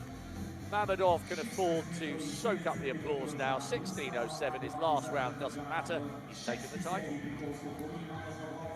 Well, you can see here that Gil Weijerding has dropped the other 2 athletes, Mikalev and Andresen. So that's a bit of a surprise, especially given Andresen's pedigree. But look at that, cheered on by his triple jumping teammate there. Weijerding looking very good. He came through then a first kilometre in 2:58, so that would be around 8:50, 8:55 kind of pace if he can keep it up.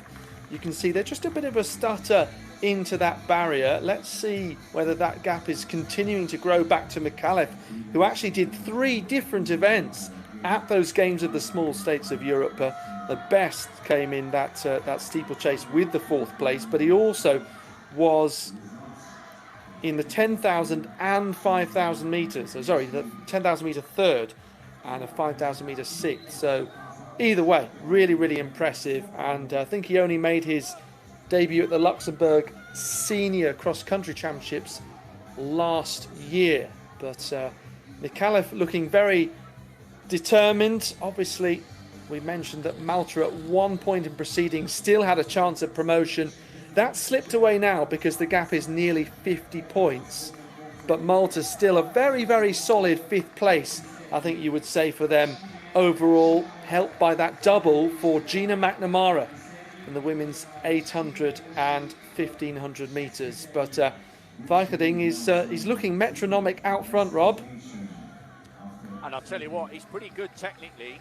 I watched him over that water jump while you were talking, Alex, and it was lovely. 1 foot in the water, 1 foot was dry. Mikalev running well for Malta. I think the Maltese have had a great couple of days pace with a win and a podium in the long and the triple, bringing some good points for them. He hasn't got the longest stride in the world. The knees turn in a fraction, but it's very effective for Icelandic. I wonder whether Andreasen is just feeling the effects of a very busy couple of days. He did run really well for that 3:55 for 6th and the 1500, the Icelander in 3rd, and he's a big guy to drag himself round. And Mikalev, the Maltese man, is a 2:19 marathon runner and a 29:20 10k man on the road, so he's got stamina to burn. Now I'm also trying to pay close attention to where Roglic and Buzelan are placed in this race. They were second last and last. It's harder to tell now because the field is so spread out, but it is going to be, barring a fall or an attack of cramp, it's going to be a fabulous last individual win for Luxembourg with Weisherding. And what good points they will have picked up with the women's 5 and the men's 3 steeple, Alex. Absolutely. And I can see that Weisherding going over that first barrier of this last lap, and he certainly appeared to have no shortage of energy. Just been mentioned to me by Stephen Mills, one of our excellent reporters and statisticians from European Athletics, that Nahuel Carabania, he's not in this steeplechase. And of course, you know, an athlete 8:16 at best, obviously offering to do the 1500 metres, did supremely well, and that was his lot. So he's given the chance for Luxembourg to take maximum points here towards the end of the second day of the third league. And what a fantastic showing it's been. As he comes down here, again, no shortage of energy on this last lap. No sense that he's been tiring. Let's have a look as he comes across the line. It is going to be well inside 9 minutes, 8:49.35 for the athlete from Luxembourg. And they, of course, look to have rubber stamp promotion to the second league as Andersen breaks Mikalev, sprints down this home straight, and goodness me, he brings Iceland's tally of top 2 finishes to at least 20 now out of 37 events. Mikalev with the 3rd place. Very, very solid. It was really interesting when he made that move in the early stages, because he wasn't in the top 2 at the get-go, and said, no, I want to be in contention in this race, tried to stick with the pace, and fought bravely. An eventual 3rd place is his reward. Still finishing there with the Armenian. Just having a look where Armenia are in the overall standing. So they're in 9th place, so looking to keep that place in the top 10. But crucially, is that the Moldovan athlete there just finishing ahead of the Bosnian. So we'll wrap things up. But Rob, we are so close to the conclusion now with, just 3 more events to conclude after this. It was the Moldovan finishing Buzelan ahead of Roglic. Very good run from Weisherding. The reason he was so excited at the end with his 8:49, by the way, look at this technique. Left foot in the water, right foot coming straight down, bang. That is brilliant technique from the man from Luxembourg. He's taken 7 seconds off his PB. That's why he was so elated. Not just the victory. Watch his reaction as he crosses the line and realises he's gone inside 8:50 for the first time. Boom! The arm comes up. Fabulous piece of front running and lovely technically as well.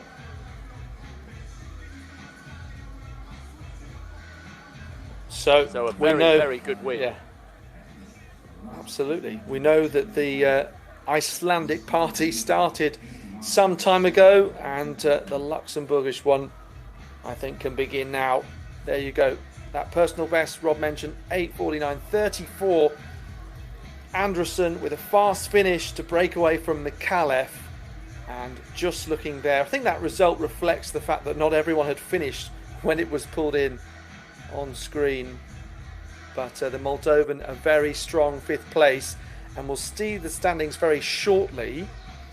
So of course the relay still to come, and I don't think Javelin would be included. What about the triple jump, Rob? Yes, well, Doskolov had some very good points there, much needed. Coming home in fourth, but Mamedov taking the title by a couple of centimetres from Oyevkin. So, a little bit of ground made up by Moldova. And what will be interesting in that steeplechase, if the Bosnian didn't finish, there will be a big switch in the points. Let's check it out. Only 6 in it. Only 6 in it. Iceland are away and clear with an absolutely brilliant performance. Luxembourg in second. The Moldovans are not out of this yet, Alex. No, certainly not. That graphic then, it says 32 out of 37, but it's the same as what I have for 34 out of 37. And so I think really the only results that haven't been included, obviously the relay, potentially also the triple jump that only just finished, and the javelin as well.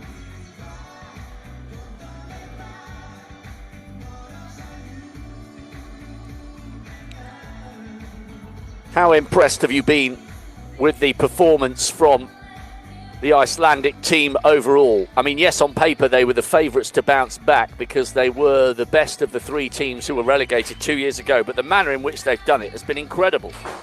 Yeah, didn't expect them to blow away the rest of the competition, and to that extent it's been extraordinary what they've done.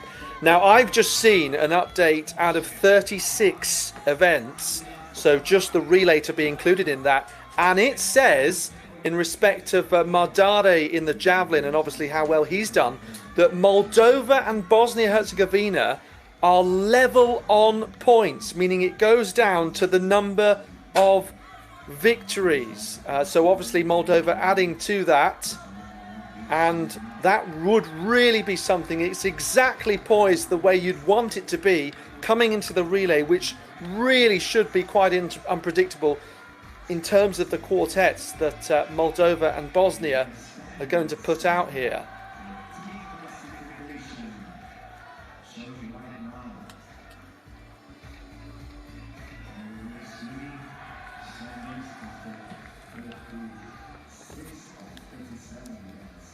What a climax we are in for here. Wow. Well, when that javelin is brought into the equation, this will get very interesting indeed, Alex. Wow, this is game on.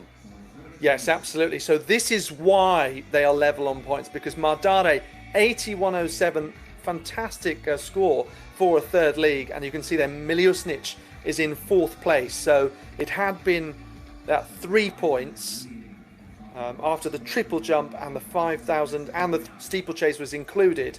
And then the javelin makes them level. Okay, so this is just a little earlier after 34, 37 events, but I'm sure, well, I can tell you that 36 out of 37 is showing on the results system as the 2 countries being level and going down to the number of victories.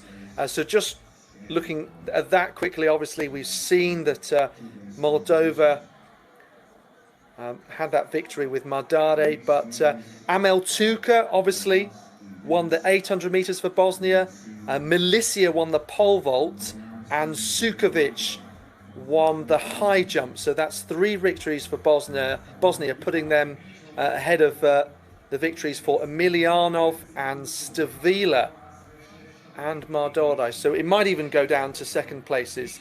Either way, that's the way it is at the moment. They're level, and it goes down to some form of countback. Well, what a brilliant climax we have in store. Moldova will start the first lap of the mixed relay in 7. Bosnia in 6. You couldn't make it up. And who's on lead leg for the Bosnians? Tuka, of course. Talismanic figure hoping to start them off in style. We'll double check the maths because on the graphics I'm looking at, Alex, I've got down that there's 1 point between the 2 of them. But let's see.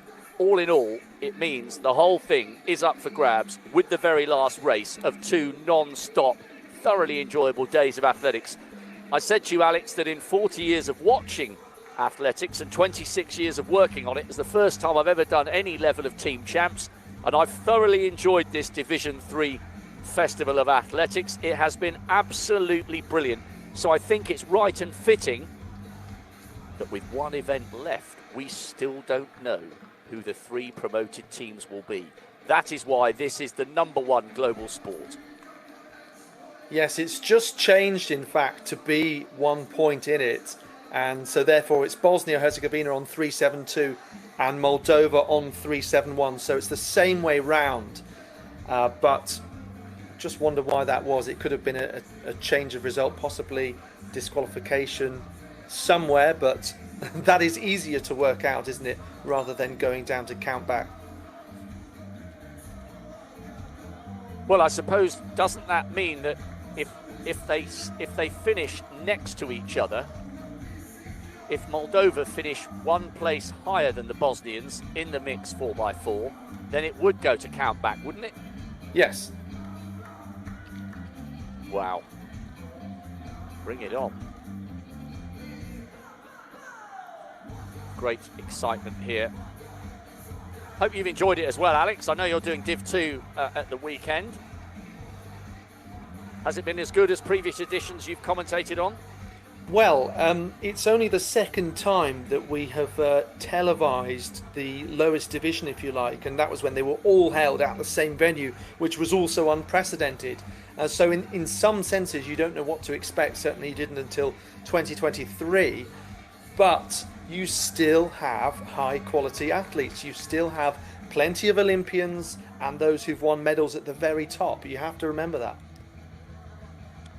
Right then. One last event to come. Switched over 2 heats, as is always the case, and the times will be all important.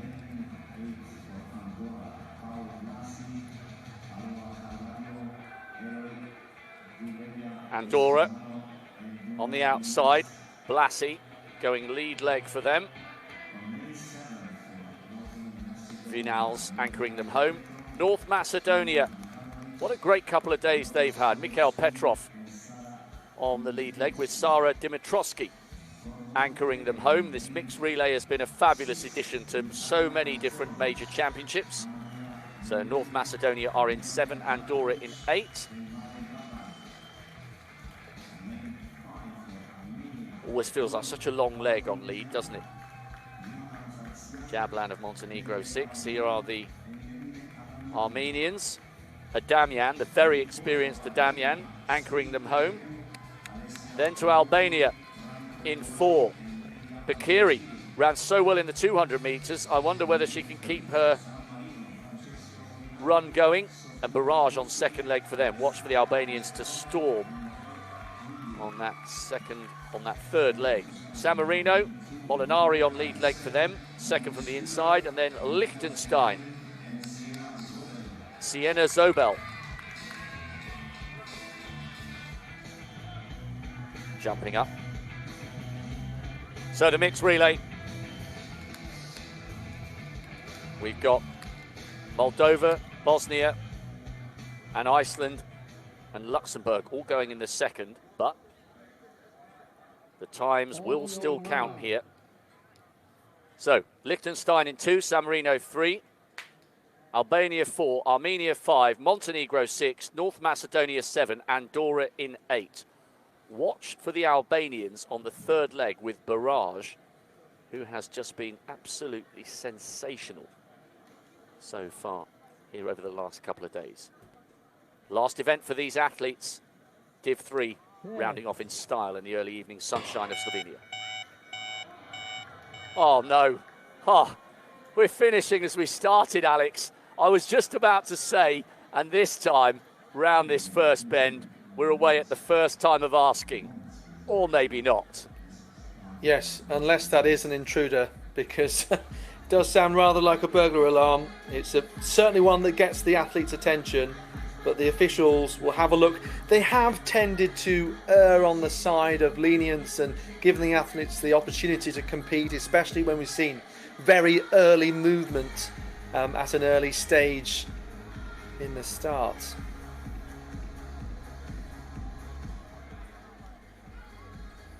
So the team from Liechtenstein, Joel Reesen being spoken to there.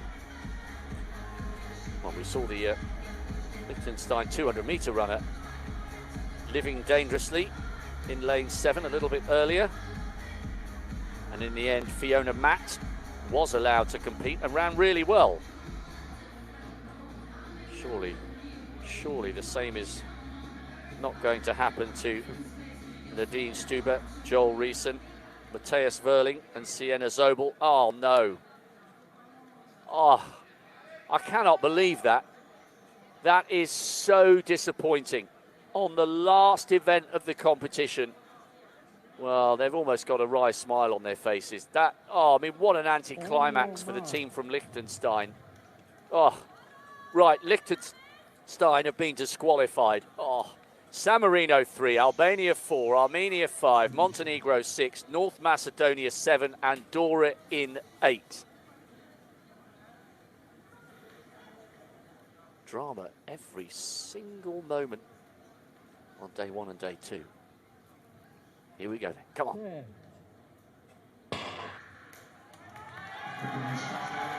Well, San Marino very late to rise there with Francesco Molinari. Good running from Kareku, sweeping past the Armenian, just on his outside in red, second from the right-hand side, and this is Blassie, Pau Blassie on the outside. Lovely long flowing stride.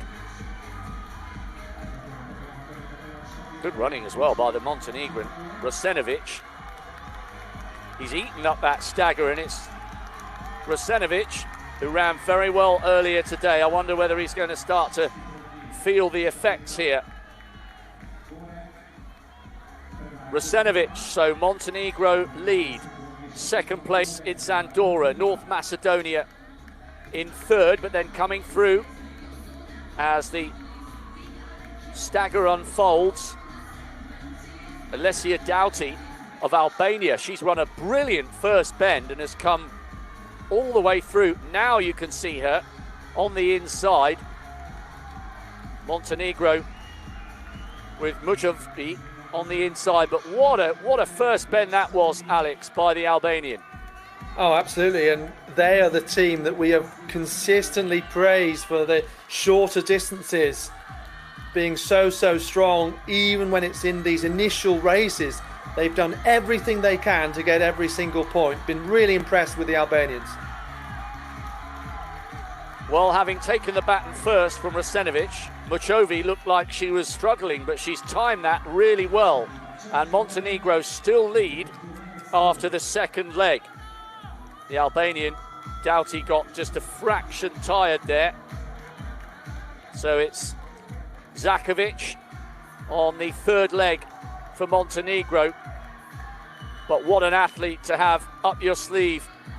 Franco Barrage of Albania, and I think he's going to give the Albanians a big lead. I said watch out for him on the third leg. This is tailor-made for him, and look at the gap he's opening up here, Alex. Exactly what you expected him to do, even if they've got Stoyovski of North Macedonia, quality athlete himself, but Barrage, winner of the 400, winner of the 200, absolutely supreme. I'd love to see Barrage's split there. It's Albania from Montenegro from Andorra, then San Marino, then North Macedonia.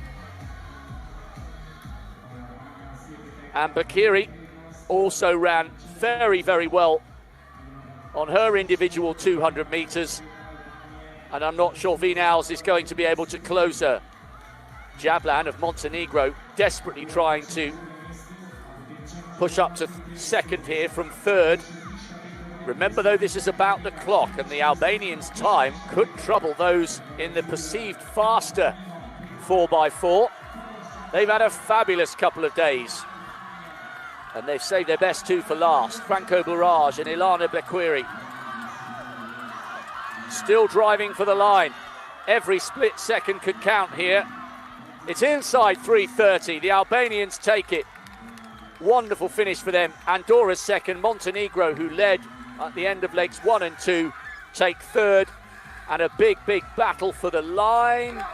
taken by Armenia, finishing in 4th. So good work from the Montenegrins, but what a lovely leg from Barrage to tee up the Albanians for a fine first mixed 4x4 victory, and well inside 3:30. That was class. Yes, it was to some extent expected, but you've still got to go out there and put that team combination together. Somewhat unpredictable. Of course, yes, we did have the mixed 4x4 in 2023, but again, not much form to go off because we had the 3 promoted teams that went up, finished 1st, 2nd and 3rd in a time that was around 3:17, so incidentally around 11 seconds faster than that, which might give you an idea of what the faster heat would be like. Albania have very much deserved that on the basis of their sprinting consistency. Buraj, the figurehead of that. Oh, that run from Barrage. I would love to know what his split was. And for Bakiri, actually. Barrage has had an absolutely superb couple of days. He really has. Well, the Albanians. We were so excited and then a little bit disappointed with the news that Geiger wouldn't be here to try and become the outright title holder with the most number of individual victories, tied with Yvette Lalavicolio with 11. But anyway, the rest of the Albanians have delivered masterfully well. This was the end of the second leg, Alex, and Montenegro was still in charge, but what a run from Barrage. Boom! Yeah, look at his eyes there, just looking at Stoyovsky in front of him, and this is where he made his big move.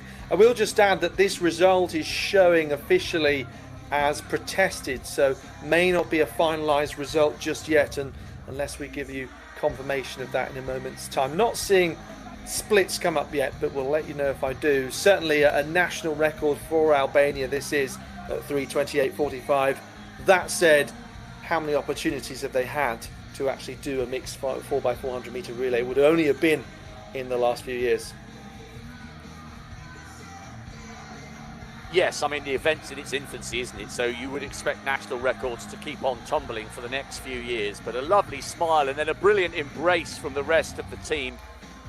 Mixed 4x4's been a fantastic addition to the programme.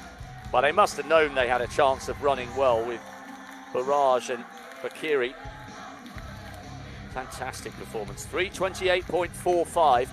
And now we get to finally work out whether it will be Moldova or Bosnia and Herzegovina joining Iceland and Luxembourg in Division 2. Albania with a brilliant leg from Barrage, a new national record. Andorra and Montenegro 2nd and 3rd. Liechtenstein disqualified before the race began. Absolute carnival atmosphere here, Alex Seftel. And I've got absolutely no idea whether it is going to be Bosnia or Moldova. It comes down to this. After what, 10 or 11 hours of non-stop athletics for 2 days, this is what it should be. Nail-biting right to the very end. Yes, for sure. And I guess the presence of Amel Tuka might just help Bosnia in this. And also favourably on countback, it's 3 victories each and then 4 second places for Bosnia compared to 2 for Moldova. So it would look good unless the Moldovans can be 2 places in front therefore and 1 point ahead overall at the very end, if that all makes sense. But that is the way that the maths look at the moment, and this is the lineup. So it's good in effect that you may have the business end of the competition being decided in the final heat rather than spread across 2. We will for sure have all of the promoted teams coming from this final piece of action. We know that Iceland and Luxembourg will be in Division 2 in 2027. We're just waiting to find out who will join them. So Azerbaijan with the Lemia Valieva, big personal best over 100 and 200, and now she's in the longest sprint in the 400 in this relay. been very impressed with Xenia Bergi, also a great young talent for Moldova. She's going to bring them home, but just maybe it's a less experienced quartet compared to Amel Tuka. So interesting decision to put him on the first leg, as we mentioned, and sometimes called front loading, helping them to build an advantage. As we look at this Icelandic team led by 400 hurdles winner Ivar Kristen Jasanarsson. He'll be hoping to avoid 5 attempts to start the race as he had individually. But look at this then. Luxembourg, they have their recent women's national record holder Fanny Arendt, Glenn Lassine, so he was part of the quartet who helped them win 4x400 metres at the Games of the Small States of Europe. And then Malta always tend to be strong in relays, and they've got Gina McNamara, who won the 800 and 1500 metres, stepping down to the 400 in this. Levan Kvaratskhelia did the 400 and 400 metre hurdles, so it would be rude not to be in the other one-lap event, wouldn't it? And what a relay race this is shaping up to be to conclude these European Athletics Team Championships 3rd division competition. Keeping an eye on those in blue and white, both in the case of Bosnia and Herzegovina and Moldova. They'll be next to one another in lanes 6 and 7. Georgia, Malta, Luxembourg, Iceland, then the Bosnians, Moldova and Azerbaijan.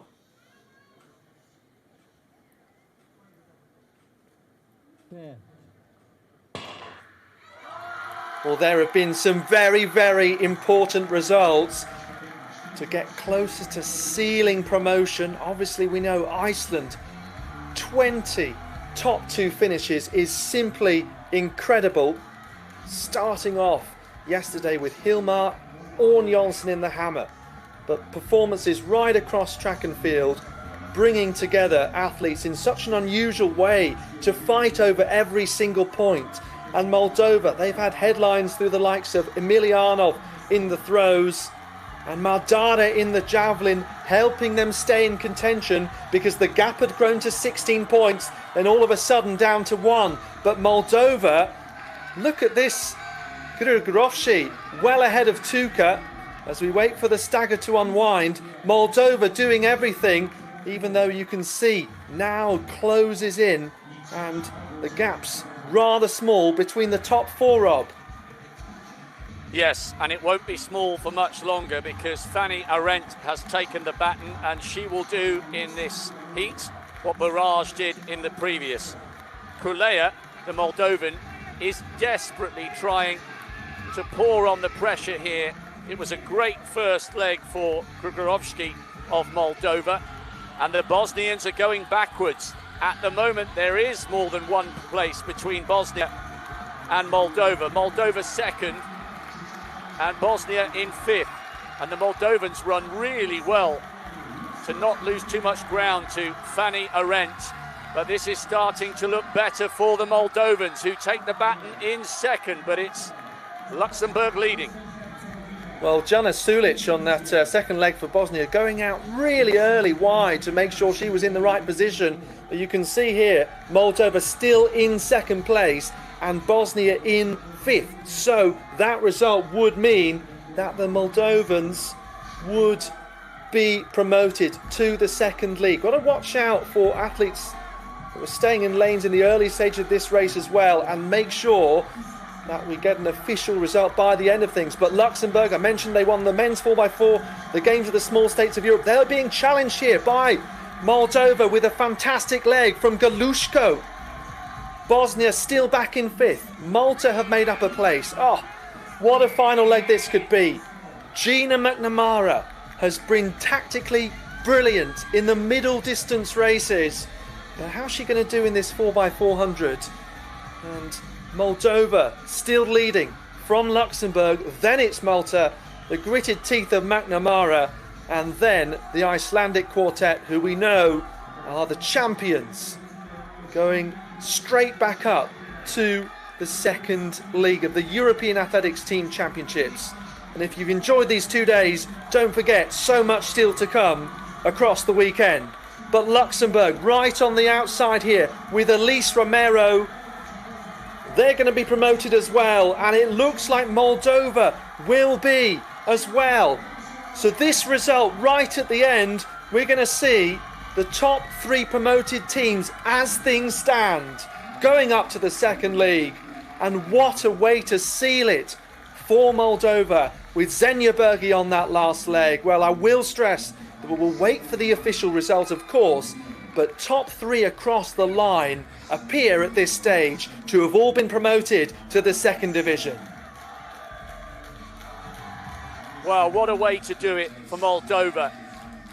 They didn't just crawl across the line, they stormed across the line. Iceland, of course, having the biggest cheer of all. They finished 3rd in that mixed 4x4, but they have absolutely smashed everyone. They were the favourites, along with Moldova, to go back up to Division 2, and they've done it straight away. Excellent couple of days for Luxembourg. Your heart has to go out to the Bosnian quartet. Not their fault individually. They ran okay. The Moldovans were just absolutely brilliant. They ran as if their lives depended on it. And right from that first leg, as soon as Grigorovski set the tone from lane 7, the Moldovans were absolutely magnificent.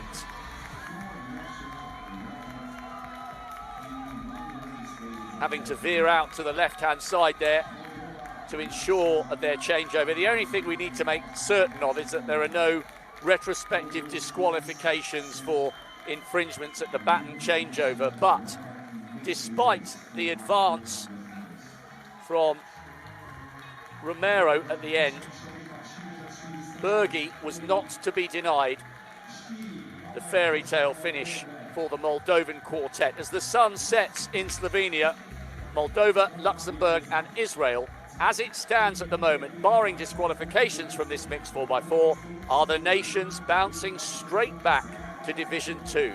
And it was a fitting finish to 2 wonderful days of drama that we have all thoroughly enjoyed here in Maribor. Rob, it would take an absolute age to check this, but I think Gina McNamara might have the biggest individual points haul of these championships. If she's finished first twice, that could well be 15 plus a 4th place with a 12. So that could be 42 points for one individual. And, you know, that is almost half of one of the countries on the overall table. Let's have a look, though, at the result. First of all, yes, we know they're going to be national records, and it's a mark that will stand the test of time for now. This is the full result. Obviously, Albania with that excellent leg from Buraj, but generally wonderful sprinting we've seen from them. Looked to have been 5th overall. Liechtenstein didn't take to the start. Bit of a shame for them. It was Matt, their 200-metre sprinter, that was reinstated. That result does look to have stood in the end. So either it was a run under protest or it was absolutely fine in the end. So this is what the overall result is showing as after 37 events right across track and field. So huge congratulations to Iceland, because I don't think we expected it to be that comprehensive, even if they were one of the favourites, Rob. Oh, 460 points was absolutely magnificent, and only 5 in the end, separating Moldova from Bosnia-Herzegovina. What a brilliant, brilliant 2 days we've enjoyed. Old stars came back, new ones rose to the fore. Fabulous.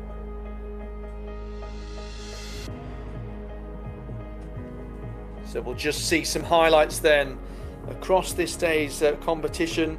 Of course, we had that national record for Iceland in the triple jump. Milicia, he waited so long to come in the pole vault before sneaking those maximum points. We thought it might be enough at one stage for Bosnia, but appearing that it hasn't been. So Moldova, you have to say, even though that result isn't official, and please do check the European Athletics website, see when it's eventually sealed, because both results showing as protested at the moment, or at least unofficial in the 4x4. I'll just take a quick look and see if that refreshes and is now official. Not quite yet at this moment, but Rob, we've had a really enjoyable couple of days, haven't we? Oh, it's been fantastic. I'm a big fan of the team champs. It has been one theme, one dream, big impact, and they have all delivered. It's been absolutely superb. Third division, well, it's been first class from everybody we've seen.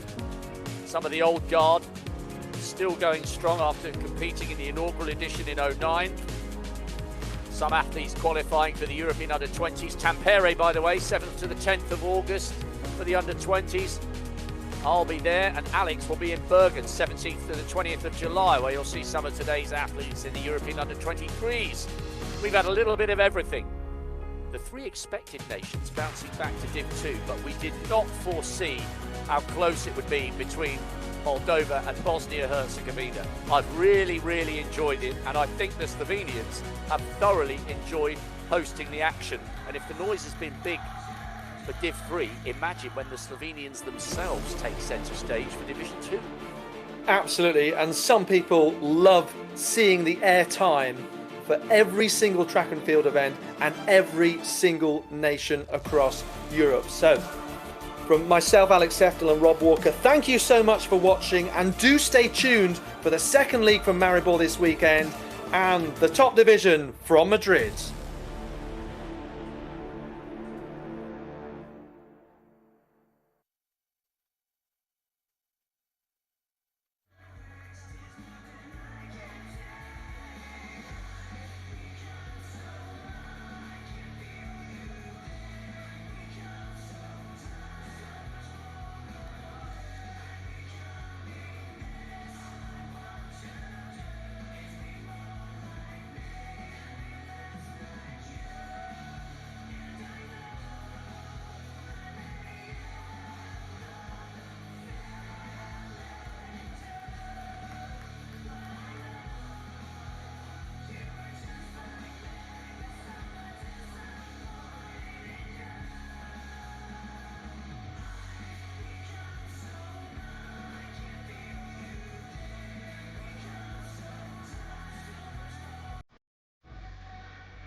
C.